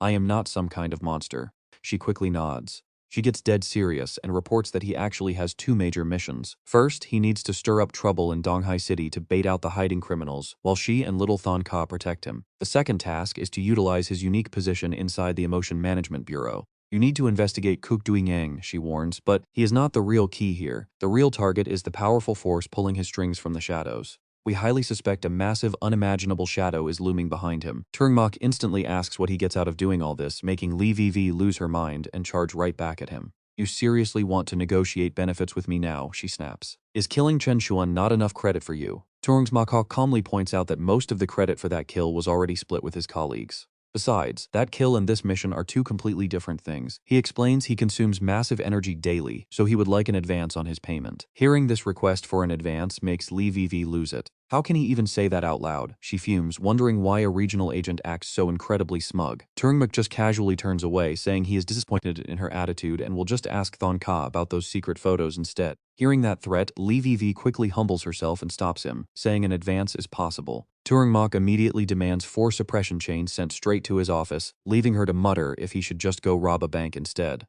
This is way easier than robbing a bank, he retorts. She grumbles that he is a literal demon. Thuong Mac falls silent for a brief moment before asking if she knows anything about a certain mysterious figure. Lee VV puts her hands on her hips, questioning who would use such a dramatic title. Thuong Mac explains everything he has faced recently, pointing out that when Lu Chara attacked him on the Emperor's ship, that mysterious figure was the one backing him. Then, at the second hospital, Kook Dui-Yang immediately went to the director to ask for him. Right after the director refused, the Halian sect launched a sudden attack. This means he was also one of their prime targets along with the director. Next came the assassination attempt by Chen Chuan, and he has confirmed that both Chen Chuan and the Halian sect are tied to that mysterious figure. Every single clue points directly to him. He shares his serious deduction. On top of that, he is almost certain this mysterious figure is actually the embodiment of wrath emotions. Because 10 years ago in the old street, Lu Chara was infected by him to become an emotional entity. Lee VV eagerly says that this intelligence is extremely valuable. If this mysterious figure is indeed the mastermind, his power level must be world-class at the very least. Since he was active in the old street 10 years ago, their search area is now much smaller. She decides not to waste any time and leaves to start investigating. There are not many hidden world-class experts out there, so these clues will definitely yield results. As she turns to leave, Thuong Mac suddenly remembers something and tells Sister V he has one more request. He seriously requests that since they plan on protecting him while he acts as bait, they should not interfere too quickly. He wants to try handling the incoming enemies entirely on his own. Unleashing his killing intent, he adds that if he takes them down, all the loot belongs to him. Shivers run down Lee VV's spine as she calls him incredibly greedy for risking his life just for money. Thuong Mac shrugs, saying times are tough. Once Lee VV leaves, he sits back in deep thought, turning to ask Dali what rank Sister VV actually is. She answers that Sister Vivi is actually pretty strong, possessing national-class sorrow emotions. Thuong Mac finds it hard to believe as she does not seem sorrowful at all and was way too easy to manipulate, making him wonder if the bureau is full of unreliable people. Dali just shrugs and explains things to him. Honestly, this makes you wonder if anyone in this bureau is actually sane. She says the stronger their emotions get, the easier it is for them to lose control. Plus, Lo Thon Sa is clearly very important to her, which is why she got completely led by the nose. She then asks what his next move is after a brief silence. Thuong Mac says his top priority right now is boosting his own strength. He is already working hard on that, but more importantly, they need to find a powerful backer. Having a strong shield is also a massive part of one's overall power. When she suggested he join the Grand Jia Bureau earlier, that was her plan all along, right? Dali nods in agreement and Thuong Mac falls silent, slowly realizing the truth. After the incident at the second hospital, the higher-ups recruited him to the capture squad, kept his abilities classified, and even made him captain. He can feel the bureau leadership watching his every move, so he decides to put on a good show. They might just view him as a chess piece right now, but that is fine. The goal is to become a piece so valuable they can never bring themselves to discard him. Resting his chin on his hand, he decides they should investigate Kook Duingen first. For him, this should be quite easy now. Meanwhile, inside a towering high-rise, Kook Dui Min sits in deep thought, murmuring to himself that Thuong Mac is definitely not going to be easy to handle. He never expected the kid to kill Chuntepip, secure such a massive achievement, and even become a captain. Chun-Ku stands completely frozen as the director asks him how they should handle this kid, slowly picking up on the hidden implication behind his words. Telling the boss not to worry, he promises to find a way to eliminate Thuong Mac. Suddenly, an eerie silence fills the room. Kook Dui Min points straight at Chandrakao's face, yelling that the kid was cleared of all charges and is one of them now, so they cannot just kill him. He warns him to never speak like that again, insisting they need unity to clear up any misunderstandings. Resting his chin in his hand, the boss thinks for a while before coming up with a clever plan. His plan is to have him contact the intelligence center. Since Tarmac just took over the team and still lacks experience, he definitely needs some rigorous training to build up his skills. He wants them to dump as many challenging cases on his team as possible. Kook Dui Min is highly confident in his scheme, believing these dangerous criminals will force Thuong Mac and his first squad to grow up real fast. Chun-Ku immediately jumps to a much darker conclusion, praising the boss for using others to do his dirty work. This instantly infuriates the director, who snaps that it is training, pure and simple. He yells that it is training and threatens to kick him out of his office if he says that again. Kook Dui Min then quietly orders him to get moving, while outside, the sky shines a beautiful, clear blue. Watching Chun-Ku close the door and leave, the boss sighs. Honestly, he initially thought the guy was pretty smart, but it turns out he is just full of obvious flaws. Spinning a recording pen in his hand, Kook Dui Min chuckles, realizing that having flaws actually makes the guy much easier to control. The recording itself plays Chun-Ku's voice, promising to go eliminate Thuong Mac. Staring up at the ceiling, he helplessly sighs that he has way too few usable people under him, so he will just have to make do. Suddenly, Thuong Mac appears right beside him like a ghost. Turns out, he and Dali used their stealth skills to eavesdrop on the entire conversation. She whispers in shock, telling him he is truly unbelievable. He even used his stealth ability to sneak right into the director's private office. Realizing Dali is just teasing him, Thuong Mac defends himself. Still, she is completely stunned by what they just saw. To think Chun-Ku betrayed them to side with the director, she wonders how they are going to win him back now. After a brief thought, Thuong Mac decides Chun-Ku can wait. Right now, they just need to keep a close eye on Kook Duingen for the next few days. Every single call and message he reads, we can see it all. We will definitely find something soon. Both of them crowd around Kook Dui Min to spy on his texts. Look, he's taking out his phone. Watch what he's doing. A girl appears on the screen. Kook Dui Min keeps scrolling, but it's just another clip of a scantily clad woman. He scrolls again, and it's the exact same stuff. The two of them are left completely speechless by what they just saw. Outside, the sky fades into a deep blue. An hour later, Kook Dui Min finally puts his phone back on the desk. He stands up, stretching tiredly, then walks over to look out the window. Thuong Mac and Dali are still invisible, trying to sneak a peek at his phone. Hurry, let's see what's in there while he's distracted. His hand is just about to touch the phone when look at his hand. Suddenly, it starts showing up in mid-air and the rest of his body slowly follows. Then both of them vanish from the room. Under the blue sky, Thuong Mac's body is back to normal, but Dali is still shaken by how close that was. Thuong Mac, what's wrong with you?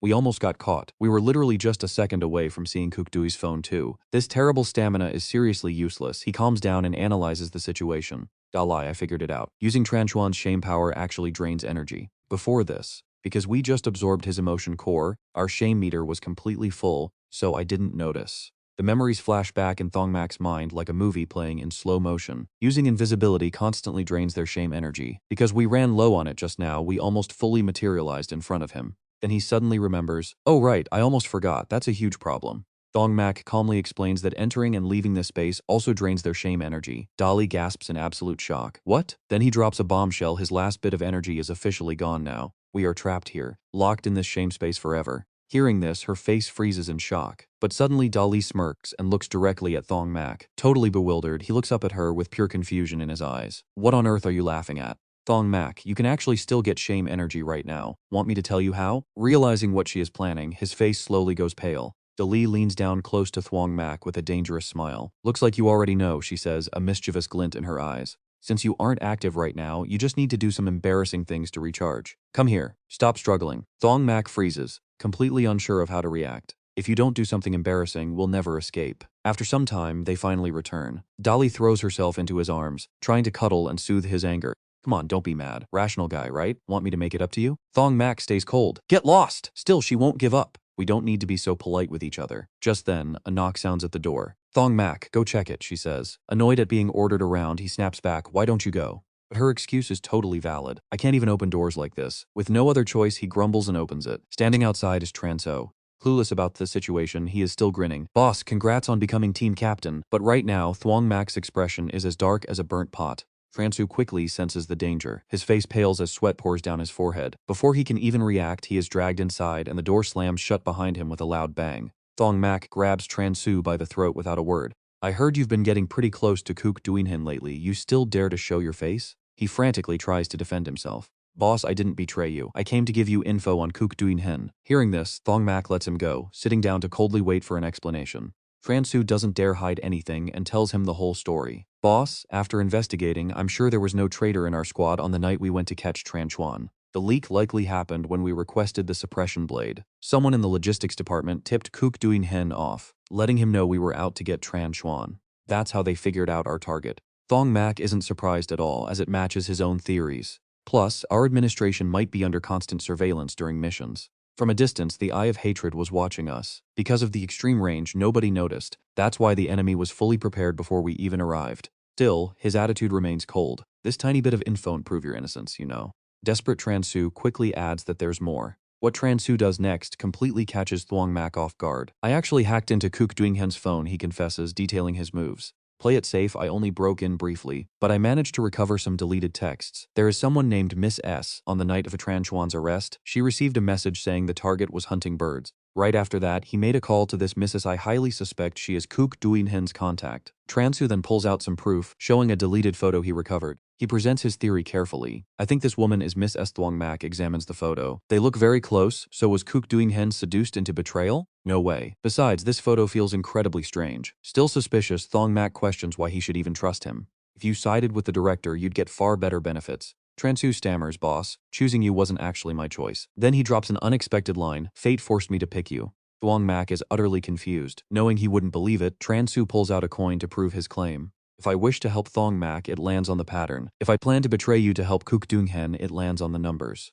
He tosses the coin to demonstrate, and you won't believe it, the outcome is exactly as predicted. It lands in his hand, displaying the pattern. Even though it seems impossible, the truth is right there. Terrified that Thuong Mac won't believe him, Transu reinforces his point. No matter how many times I flip it, the results always favor helping you. Thuong Mac sits in silence for a long time pondering Transu's words. Dolly carefully asks if he really believes him just like that, and he nods in agreement. The coin is normal, and I didn't feel him using any emotional powers to alter the flips. It might really be the force of fate. Besides, my shame energy is limited. You have to stay with me, so we can't monitor Kook Duinhen all the time. Having an insider close to him would be much better. Yet deep down, he is still cautious. Thuong Mac remains highly vigilant of Transu. The guy is definitely not simple, and we must be careful. For now, he tables the matter since they have urgent business. First, let's head back to the arrest squad and find a way to track down that mysterious woman. Without delay, Thuong Mac rushes back. Seeing him, Koloi lights up with joy. Captain, you're finally here. You have to look at this. Are they trying to drive us crazy? Thuong Mac remains completely calm, asking what happened. Koloi immediately fills him in. Captain, here is the deal. Ever since the arrest team split up, the dispatch center distributes the cases to each squad, but just look at what our Team 1 keeps getting. Every single case they throw at us is a total nightmare to solve. Thuong Mac stays quiet, silently scanning the documents and studying every detail very carefully. Case code ESI 025061132, location 6 Transport Housing, number 23 Quang Van Road. The local illness rate suddenly spiked out of nowhere. There is no pattern to the sicknesses, and though they are mostly mild with 0 deaths, some intervention was definitely recorded. The standard medical team already finished disinfecting the entire area, but nothing changed. Our arrest team inspected the scene, yet they still cannot locate the source of this bizarre contamination. The file attributes it all to some unknown emotional power. Next up is case code ESI02586164 at Hong Tin Garden number 11, Bok Hai Road. Every single day, precisely at midnight, something weird happens. This neighborhood turns into a total ghost town. Every resident hears rhythmic knocking on their doors at the exact same moment. It has been happening for 30 days straight, but opening the door reveals absolutely nothing.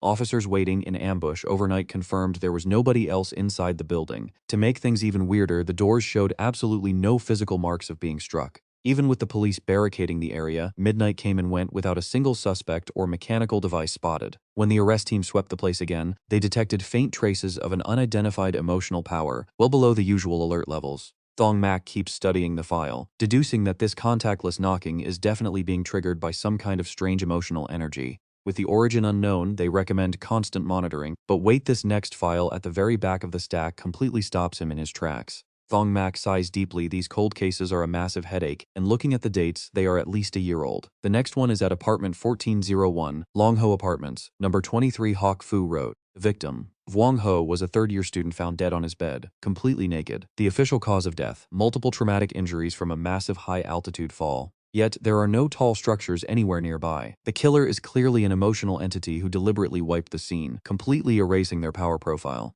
Then he spots a highly familiar face, the girl from Kook Duin Heen's photo. But this bizarre coincidence makes Thuong Mac hesitate. How could it be this perfect? Just as he was planning to dig into this woman, her file gets dropped right on his desk. Could this be a trap? Is that guy Tran Su trying to play him, or is he just another pawn being used? While Thuong Mac is lost in thought, Truong Jai Ki walks back into the office to join the team. She leans in close, asking what he is looking at. But a second later, her face completely loses its color. She stumbles backward and collapses hard onto the floor, making Thuong Mac shout out in panic. Truong Jai Ki can barely catch her breath as she confesses to the entire team that she actually knows the victim. It turns out, Vuong Ho was one of her classmates. Not wanting to waste a single second, the squad immediately gathers around to discuss the file. Ko Loi cannot help but complain, telling the captain that this case looks incredibly tough. These emotional entities are absolute masters at hiding themselves. Plus, if their danger ranking is too low, the team barely gets any merit points for catching them, making it a massive waste of effort. But Thuong Mac has no intention of backing down, pointing out that having an actual suspect makes this their best shot. He tells them to stop whining, while Thosh Kian speaks up with his own thoughts. The police already questioned the neighbors and got absolutely nothing before the suspect vanished into thin air. Honestly, it is pretty obvious the local officers just did a lazy sweep and threw this entire mess over to our arrest team to handle. Thuong Mac zeroes in on the details, asking about the street cameras. Right beside him, Pham Thu Chi steps up to report. She reveals that the cameras near the crime scene just happened to be broken and undergoing repairs. This makes the captain raise an eyebrow. Is it really another convenient coincidence?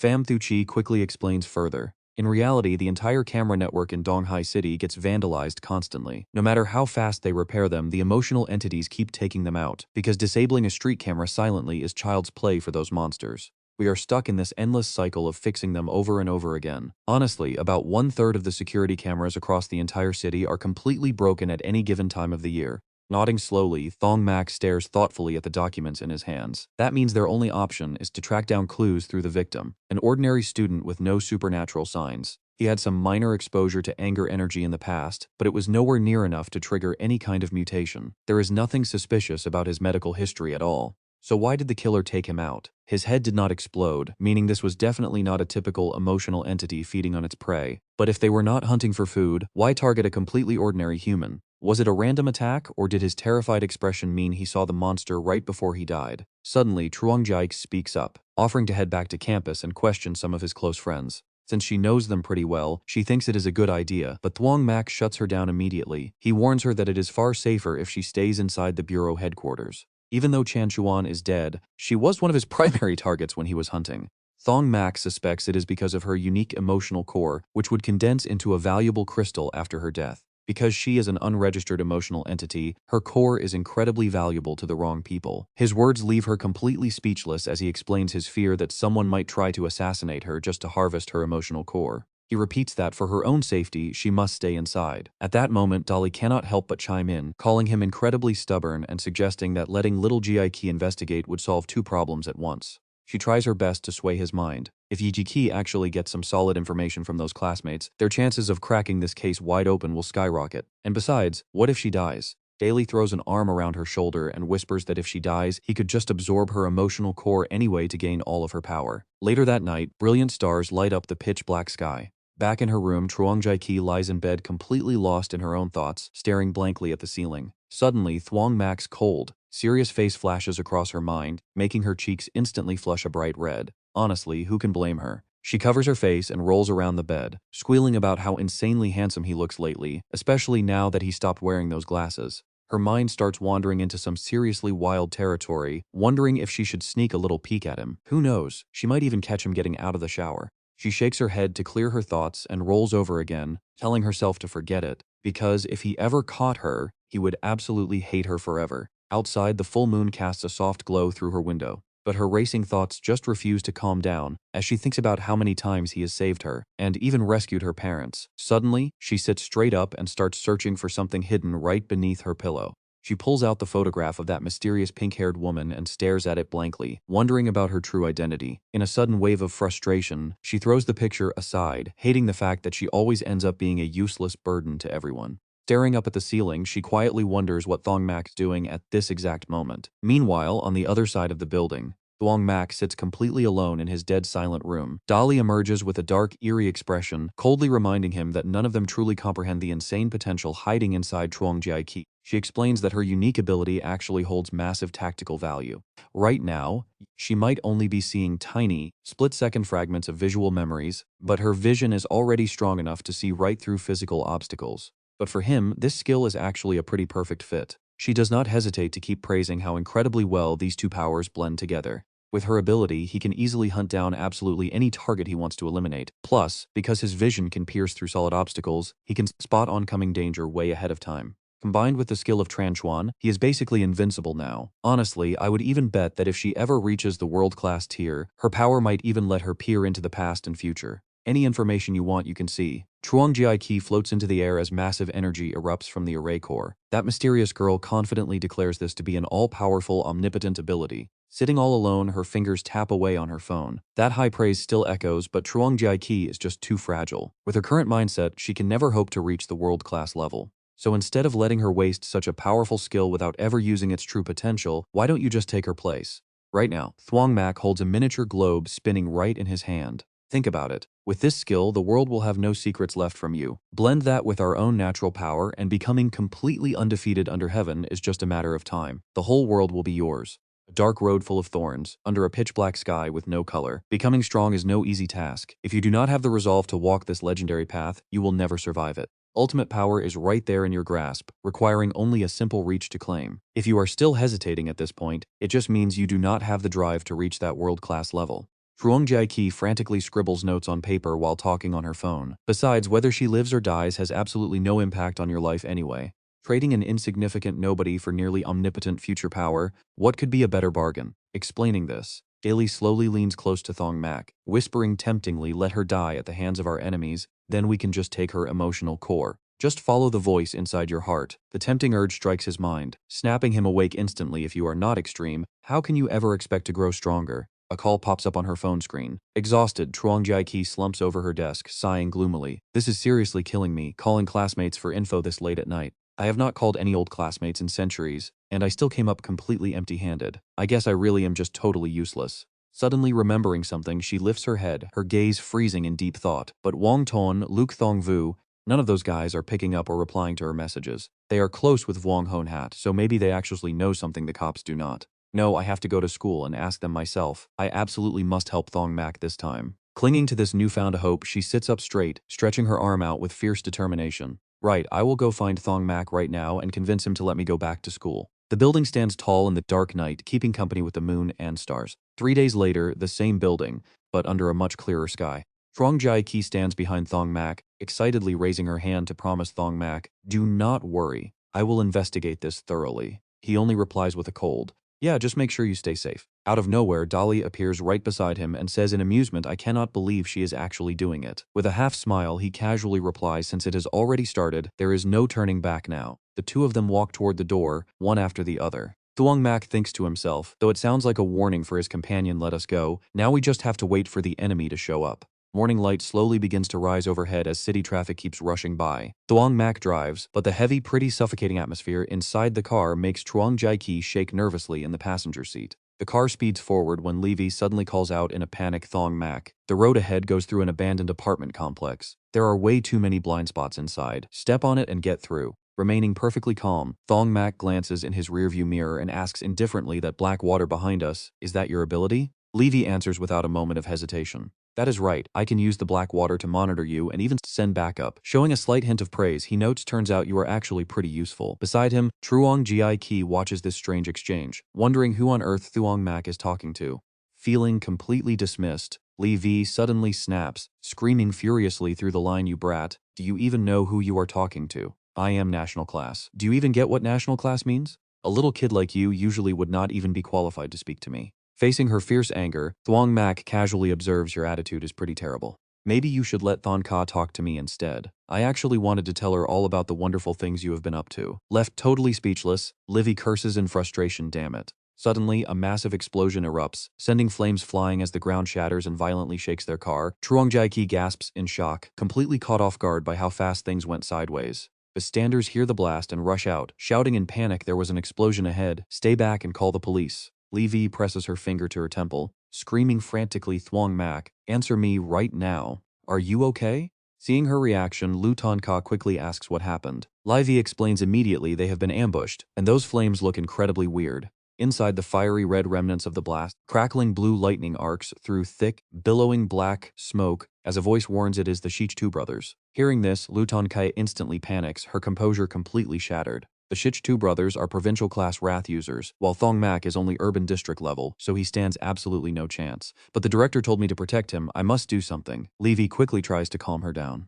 Take it easy, Thuong Mac is extremely special, so he will be fine. But Luthan Sa quickly crushes her hope. No matter how unique he is, there is no way he can block an attack that is 2 tiers higher than his own. And honestly, you cannot blame Levy for completely panicking here. Freezing up, she grits her teeth. No matter how special he is, how do you survive an attack 2 tiers higher? Is he really going to die like this? You jerk, if you are not dead yet, you better answer me. High above, 2 figures look down at the burning wreckage as black smoke rises. Shishmin smirks at the destruction, gloating they took a direct hit, not even ashes are left. Shish Luong laughs wickedly, urging his brother to hurry down and harvest their emotional cores. The 2 villains grin, completely convinced they have already won this battle. Amidst the thick black smoke and flying sparks, everything seems completely destroyed, but a bright blue gem suddenly glows within the wreckage. Realizing what it is, Levy yells out in pure, ecstatic relief, thank goodness. They are completely safe. Up above, Shishmin and Shishlong are already working together to summon a massive storm of blazing fireballs. Under their command, those blazing spheres rain down relentlessly on the glowing blue shield below, creating a chaotic, blinding explosion of fire and crackling lightning.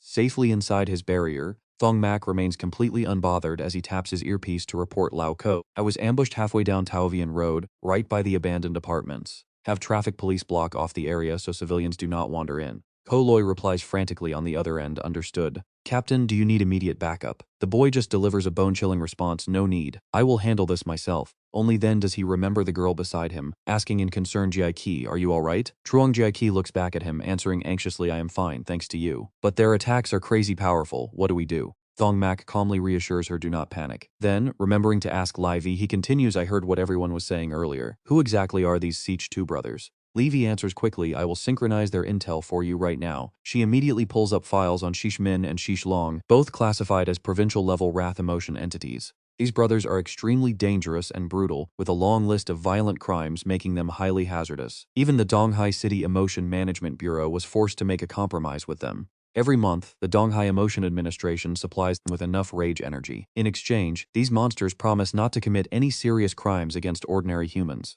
Thuong Mac catches on fast and lets out a mocking laugh. The administration actually cuts deals with criminals? How pathetic. Is a provincial-level rage entity really that hard to handle? A national level like you should easily crush them, right? Sick of having her skills questioned, Levy snaps. These guys are not your run-of-the-mill rage entities. They possess bizarre, unique abilities that normal anger spirits could only dream of. Shik Lung and Shik Min flash a twisted, malicious grin. One of their sickening perks is that they simply cannot be killed. Hearing this, Thuong Mac's eyes light up like he just found a gold mine.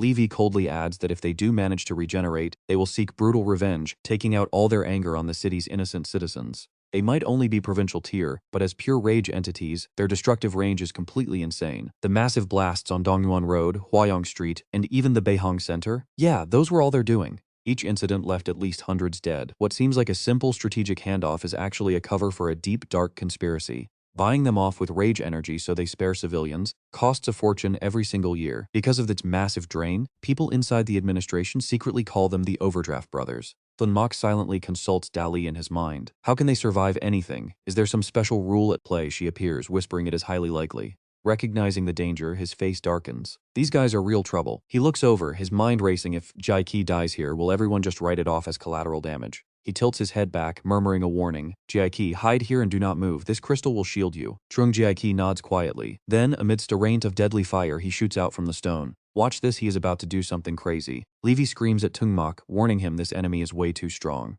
He completely ignores her, muttering coldly, do not worry. Sister Vi, let me test them. Ziklung unleashes a storm of fireballs, laughing maniacally as he yells finally decided to stop hiding like a coward. Thuong Mac moves like a shadow, swiftly dodging through the explosive rain of fireballs. Li Vi is frantic, screaming out Thuong Mac ok, watch out, they can teleport through their own flames. Right on cue, the two brothers flank him, throwing a devastating pincer attack. He is caught dead in the middle as their fists collide, triggering a massive earth-shaking explosion. Li Vi screams his name. The brothers smirk, believing they just vaporized him. But reality hits hard. Feeling something off, Sich Lung and Sich Min freeze. Thuong looks at their locked fists, staring at them like they are absolute clowns. Have you guys not eaten yet? That's when the panic sets in. Sich Lung snarls in pure frustration, damn you. Explosions rip through the area, throwing dust and debris everywhere. Behind the police tape, a curious crowd of citizens starts to grow. Bombarded by the constant deafening blasts, they whisper among themselves what is going on. Is it a gas line explosion?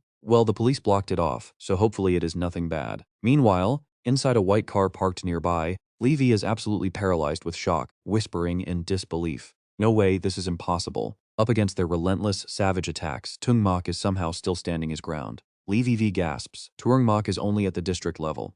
How is he tanking head-on strikes from two provincial-tier powerhouses? Even with his highly unique emotion ability, this should be utterly impossible for him. Then her eyes widen. No, this makes no sense. As she watches Thuong Mac trade blows, she realizes the density of his emotional energy is skyrocketing. Why does his power keep growing with every hit? Realization hits her like a truck. I get it now. He shackled himself with suppression chains. He is absorbing massive power from those very chains while taking hits, using the enemy's own attacks to refine and condense his emotional energy. Watching his stone-cold face, she realizes he is using this fight to force a breakthrough to the city tier. Zich Luong roars in frustration, screaming, "Punk! I thought you were tough. Why are you not hitting back?" Shockwaves from the brutal strike tear the ground to shreds, but suddenly his monstrous destructive energy is stopped dead in its tracks by an invisible wall. Zich Luong is stunned. Now look closely, Levy gasps as Thuong Mac breaks through to the city tier, his eyes glowing with brilliant blue energy. Watching the tables turn, Dali chimes in with a playful grin. Not bad at all. He was already right on the edge of a breakthrough. By absorbing rational energy mid-battle, he pushed straight into the city tier, reaching it a whole month ahead of my predictions.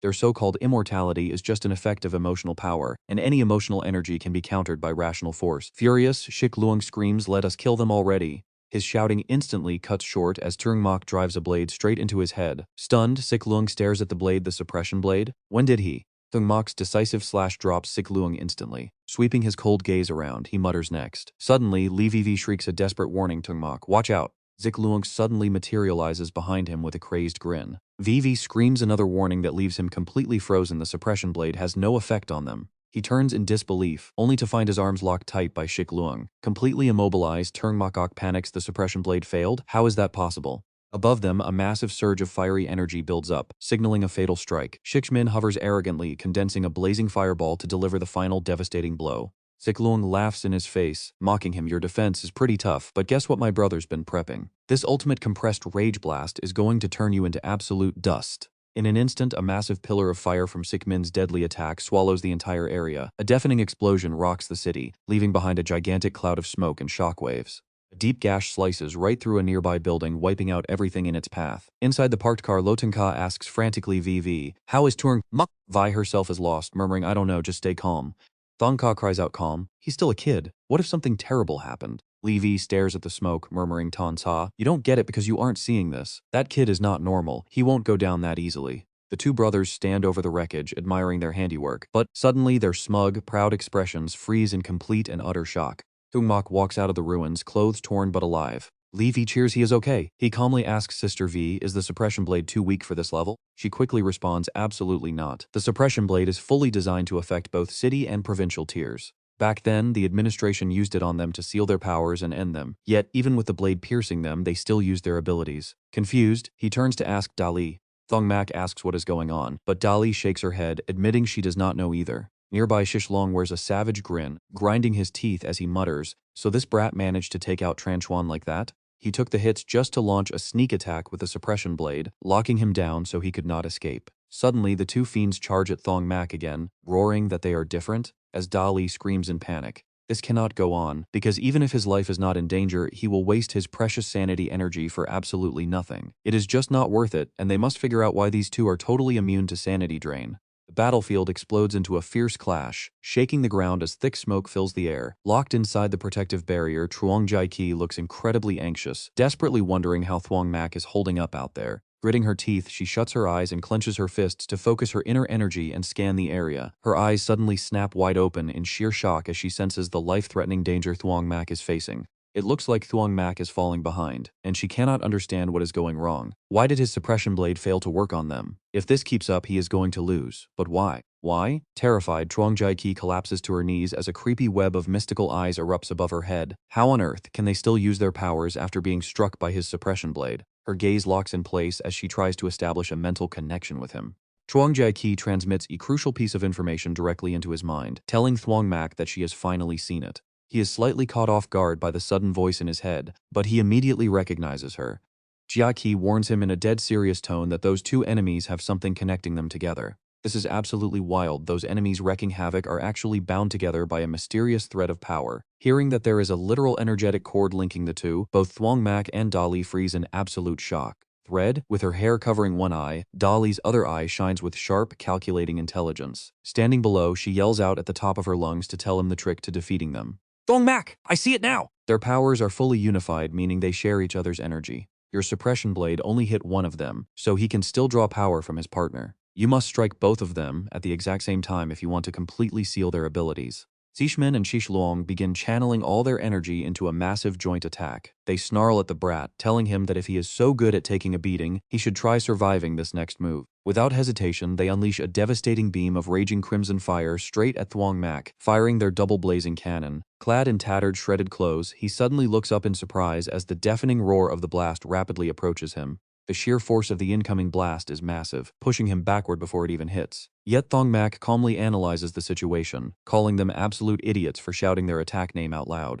Still, the attack is incredibly powerful and can definitely pierce his defenses. Gritting his teeth, Xichlong waits eagerly for the dust to clear, while Thuong Mac slowly shifts his golden eyes toward the side. That devastating wave of energy sails right past him, aiming directly at a blue dome hidden in the distant rubble. It instantly shatters Truong Jiaiqi's protective barrier, turning it into a million tiny fragments. Realizing things have taken a terrible turn, Levi looks completely panicked, fearing they are too late. Just then, a dark shadow drops behind Truong Jiaiqi like lightning, as Xishluong roughly grabs her by the hair. He grips her hair tightly, making Truong Jiaiqi scream in pain. A smug, arrogance spreads across his face. Got a hostage. From his high vantage point, Thuong Mac watches Truong Jiaiqi fall into enemy hands. Inside their vehicle, Li V panics, screaming that things are bad, which startles Lao Tonsei at the wheel, who quickly asks what is wrong. She quickly explains that Jiaiqi has been taken hostage, and her own power cannot take the enemy down instantly. Unable to just sit and watch, Lao Tansa immediately speaks up, offering to step in. She urges VV to teleport her over so she can take him out, but Levi quickly shuts her down, arguing that a rash move like that would highly likely get the hostage killed.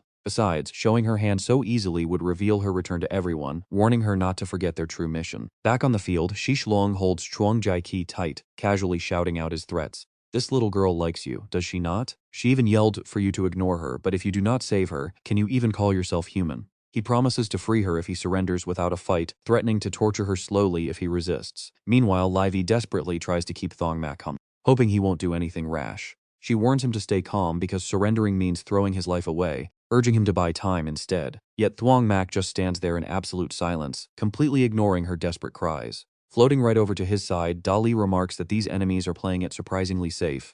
She calmly reminds him that Xishlong has the hostage while Xishmin stands watch up high. Even if you have one of them trapped within your sanity zone, the other is completely free, waiting on high ground to strike the moment you make a move. And check this out, she whispers a dark suggestion into his ear, making his eyes widen in pure shock. She quietly notes that this is actually the perfect chance to let Jaiki die a natural death. She relentlessly pressures him with cold logic, completely ignoring the fact that Jaiki is currently at Shishluong's mercy. She calls this situation a gift from fate, asking him why he is still hesitating. You saw the incredible potential of her ability just a moment ago. Even at a low street-level tier, she can perceive things that even I cannot see. And in this harsh world, seeing is ultimate power. With that kind of power, they could reach legendary heights that no ordinary person could ever dream of. She gently whispers these cold words to him, while Jaiki's life hangs by a very thin thread. All he has to do is pretend to make a clumsy mistake and react just a second too late, and the girl will be gone. Hearing her dark proposal, he stares blankly, realizing he actually agrees with her logic. Dolly is right, because there is absolutely zero risk for him here. As long as he remains valuable to the administration, anything and everything can be used as a bargaining chip. Even if they suspect he let her die on purpose, they cannot touch him, just like the Sitch brothers. He quietly reminds himself of his powerful backing and the crazy trump cards he still holds up his sleeve. He even has the Black Lotus sect backing him, along with game-changing trump cards like his humiliation space. Even if he ends up turning against the administration, it will be fine, so he cannot mess this up. His eyes snap open with absolute cold determination. He had already decided to do whatever it takes to get stronger, and, with that, he shoots a deadly, fearless glare straight at Shishluong. The enemy's face warps in pure horror, gritting his teeth so hard his face wrinkles. In a split second, a long sharp blade impales both of their physical bodies from behind in one decisive strike. Shishluong slowly realizes his plan has completely failed. He cannot believe this guy is refusing to surrender, wondering if the girl is really not important to him, and why he looks so completely indifferent to their threats. The deadly blade digs deeper into their flesh, rendering them completely powerless to resist. He curses under his breath, finally realizing that the suppression blade is not just a weapon, but the brat's actual innate ability. Since both of them were struck simultaneously, their powers are totally locked away. In a desperate panic, Shishluong grabs his own left wrist with his right hand, screaming in rage. He snaps his own wrist with a sickening crunch and roars that this is far from over. Thuong Jiaki trembles in sheer terror on the ground, staring at his severed hand, which is suddenly about to explode. A massive firestorm rains down from the sky, swallowing the city streets until everything is buried in ash. Flashback to Thuong Jiaki begging him, promising she will not get in his way if he lets her come along. She knows she will be safe with them, telling Thuong Mac how much she trusts his incredible strength. She just wants to join the mission and prove her worth, so no one thinks she is useless anymore. Seeing Thuong Mac stay so quiet makes Jaiki stop tugging at his sleeve. She tightly squeezes her own thigh. Fine, I will behave and stay at the Emotion Management Bureau. She says she will do her best to support everyone. Suddenly, he extends his hand holding a string. Take this. Her eyes go wide as she gasps, wow. What is this? It is so pretty. Thuong Mac, is this for me? Thuong Mac tells her, I made it myself. I hope you will always wear it. Do not take it off under any circumstances. Jaiki quickly nods. All right, I will wear it. I will wear it forever. Just then, that severed hand creeps close to her but gets blocked by a sudden force field. Right after, it explodes into a massive sphere of toxic gas. The diamond bead Thuong Mac told her to keep safe finally does its job, and hot fiery gas completely floods the surrounding area. Thick billowing smoke turns the whole road into a blind spot. The lingering aftermath leaves nothing but foul stench and blinding smog. The gem unleashes a protective barrier that perfectly shields her. Vivi watches in pure shock, realizing Thuong Jaiki is completely unharmed and that Thuong Mac guy actually crafted an emotion item just for her. This very item saved her life. Standing there after such a terrifying experience, she is completely stunned, whispering his name. Right then, Dolly crosses her arms and speaks up, making this cost you 3 days and 3 suppression chains. 3 whole chains. That is worth a full month of food. He responds, stop complaining. Besides, did you not teach me how to make this necklace yourself? It seems deep down you wanted me to save her too. Dali replies coldly, you wanted to learn so I taught you to me. Whatever choice you make does not matter at all. Whether your logic won out, stopping the necklace from activating and letting Jaiki die, or you failed to control your reasoning so she survived, I really do not care. If Jaiki dies, we get her abilities, which is a good thing for us. If Jaiki lives, you controlling your logic is also good, though, personally, I preferred her dead. Thuong Mac falls silent, thinking to himself. Controlling emotions and logic to prevent losing control, is that not the better choice in the long run? Dolly asks, how should I answer your question? Let us put it this way, you are confusing 2 entirely different things. Emotional loss and emotional fluctuation are not the same for an emotional entity. Losing emotional control means an emotion monster takes over, and you permanently lose command of your own feelings. That is incredibly dangerous. Your very will fades away, which is basically the same as being dead. What happened at Hospital 2 was exactly that. While emotional fluctuation is simply acting on your feelings when they swell up. For instance, when you first heard me say we should let Ji die, your logic felt that was highly reasonable, even exciting, but you barely held yourself back. You wanted to protect her, so you spent 3 entire days crafting that necklace to keep her safe. But deep inside, your logical side was still constantly thinking, I did my absolute best. If Ji still ended up dying, no one could blame me. Your logic wanted her dead, but your emotions wanted her to survive. That struggle dragged on until the very last second. You did not stop the necklace from activating. Ji survived, meaning your emotional side won. How wonderful for you. You managed to hold on to your humanity, but what if you cannot preserve it next time? This was just one instance of emotional fluctuation. It will not cause you to lose complete control. Emotion won this time, but logic could easily win next time. As long as you stay in control most of the time, you will be totally fine. In other words, next time, if your logic wins out and you let Jaiki die, there will not be any issue at all. Thuong Jaiki gasps for air, completely exhausted. Thuong Mac, are those two dead yet? Thuong Mac replies, probably not. If they were dead, they would have condensed an emotional core by now. Out of breath, she asks, still alive. Where did they run off to? Wait, I think I see something. She looks around. Is that the two guys who just attacked us? She shakes her head. No, it is an empty room with only a table and a single candle on it. How weird, where is this? I was clearly trying to find where those two went. Why am I seeing this instead? Suddenly the flame flares up violently, spreading wildfire all over the room. Thuong Jaiki screams in panic, prompting Thuong Mac to ask anxiously, what is wrong? She tells him that the candle flame suddenly erupted, setting the entire table on fire, and if this keeps going, a massive blaze will break out. Her eyes suddenly widen as if witnessing something terrible, her voice dropping very low. Those two brothers are stepping out of the fire, she says. Let that sink in. Thuong Mac falls into deep thought. So this is their secret to immortality. Even if he kills them both at once with a suppression blade, they just resurrect from a pre-arranged flame. Dali says, quite a handy escape route. This law of wrathful emotion is pretty interesting. He asks Jaiki, do you know where they are now? She replies, let me try to look. Over in that direction, is it 500 meters? Or maybe 800 meters? I cannot tell for sure, they just vanished from my sight. Thuong Mac looks where her finger is pointing and immediately summons a protective shield. A worried voice asks, Thuong Mac, what is wrong? He answers, those two are still alive, I must prioritize GC's safety. Right after, he rips his shirt off with one hand. Thuong Jai panics inside. He whispers, Jaiki, do not tell anyone about what I do next. Her mind immediately jumps to one conclusion, it is pitch black and he is undressing. What are you doing? No way, why so sudden? But then again maybe. Blushing, she whispers, it is fine. I won't tell a soul. Meanwhile, a nearby toddler bursts out crying as if seeing something scary. Xyz, seeing this, the mother gently comforts him, be good, let mommy hold you. An old lady nearby smiles warmly, saying Anne is such a good boy. Another elderly woman chimes in, does Anne's mother need to visit the hospital? My wife was like that before, going to the clinic helped a lot. Over on the other side, some old men playing chess are shouting, checkmate. Why are you not dead yet? Calm down, do not get worked up. Elsewhere, an old man asks worriedly, Little Vuong, why are you still making deliveries? Do not overwork yourself to death. Little Vuong replies, I have to make a living, and besides, I do not feel tired. You should look after yourself instead. From high above, two pairs of eyes watch everything unfold. Seech Min, wearing sunglasses that hide his expression, speaks up coldly, if we blow this place up, do we not care about our deal with the Bureau anymore? Seech Luong sneers, our losses are too heavy this time, the wrath energy the Bureau provided earlier is not enough anymore, we need to teach them a lesson so we can demand a higher price later. He asks, where is Thuong Mac? The Eye of Hatred was just destroyed so we do not know where he is. The other reassures him, don't worry. The Black Lotus sect has got our back, I received word that he probably saw we are alive and rushed to protect his team. That coward hiding in his shell cannot stop us this time.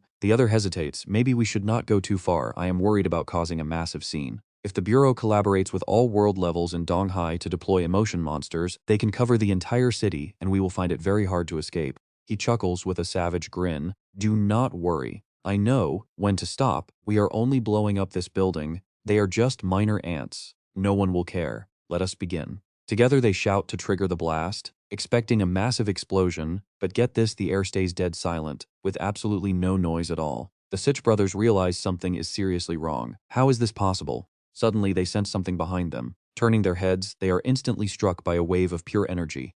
Thuong Mac appears, looking incredibly hostile. He snaps coldly, you two are not getting away this time. Seech Min panics, realizing that once they touch this guy's emotional power, they cannot use their abilities. How is this possible? Why are you here? Meanwhile, Thuong Jaiki is still safe inside her barrier. She clutches her head in embarrassment, thinking she got it all wrong. I thought he was going to do that. My mind is so dirty, he would never be like that. But Thuong Mac is seriously incredible. That was teleportation just now. Right, is that not Tran Chuan's ability? When did Thuong Mac even learn that? I wonder if he will be able to track down those two brothers. Thuong Mac slams both of them into the wall. Dali praises him. That was some pretty good synergy right there. Once he enters his awkward space from point A, he can only pop back out within 500 meters of that spot. Since his Eye of Hatred has a range of 300 meters, teleporting through this weird space lets Thuong Mac boost that tracking range to a whopping 800 meters.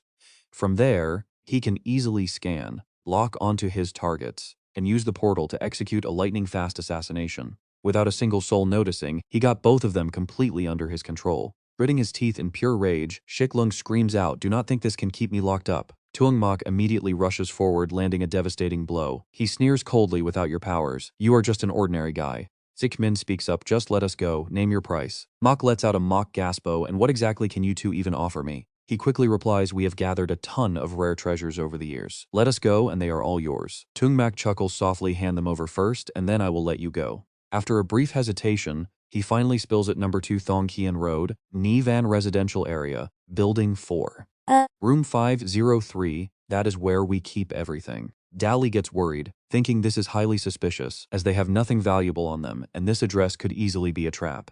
Thuong Mac remains completely unfazed. He easily separates them with a simple move. With Shiklung's arm heavily bleeding from stab wounds, the two brothers are quickly pulled apart, isolated on opposite sides. Panic washes over Shik Min when his brother goes silent. Here is where Thuong Mac plays him like a fiddle. Whispering right in his ear, he says, "I know you were lying to me just now. No lies. Give me the real address. I am checking with your brother next, and I will gladly tell him you saw his pathetic state and spilled everything. If your stories do not match, you are losing your fingernails." Slow slicing sounds fun. Right after Dali asks if he got it all down, Thuong Mac replies, "I did not expect them to have over 10 stashes. Both brothers gave completely identical locations, so they are definitely not lying. On top of that, we even extracted the rules of their power, which say this power was born from a complete accident. They wrote, we were born in a fire, and even though we no longer fear flames, we still burn ourselves with regular fire. That slight stinging pain, our skin cracking and then regenerating, gives us a feeling of being completely reborn. Gradually, we seem to have gained a whole new power from doing that.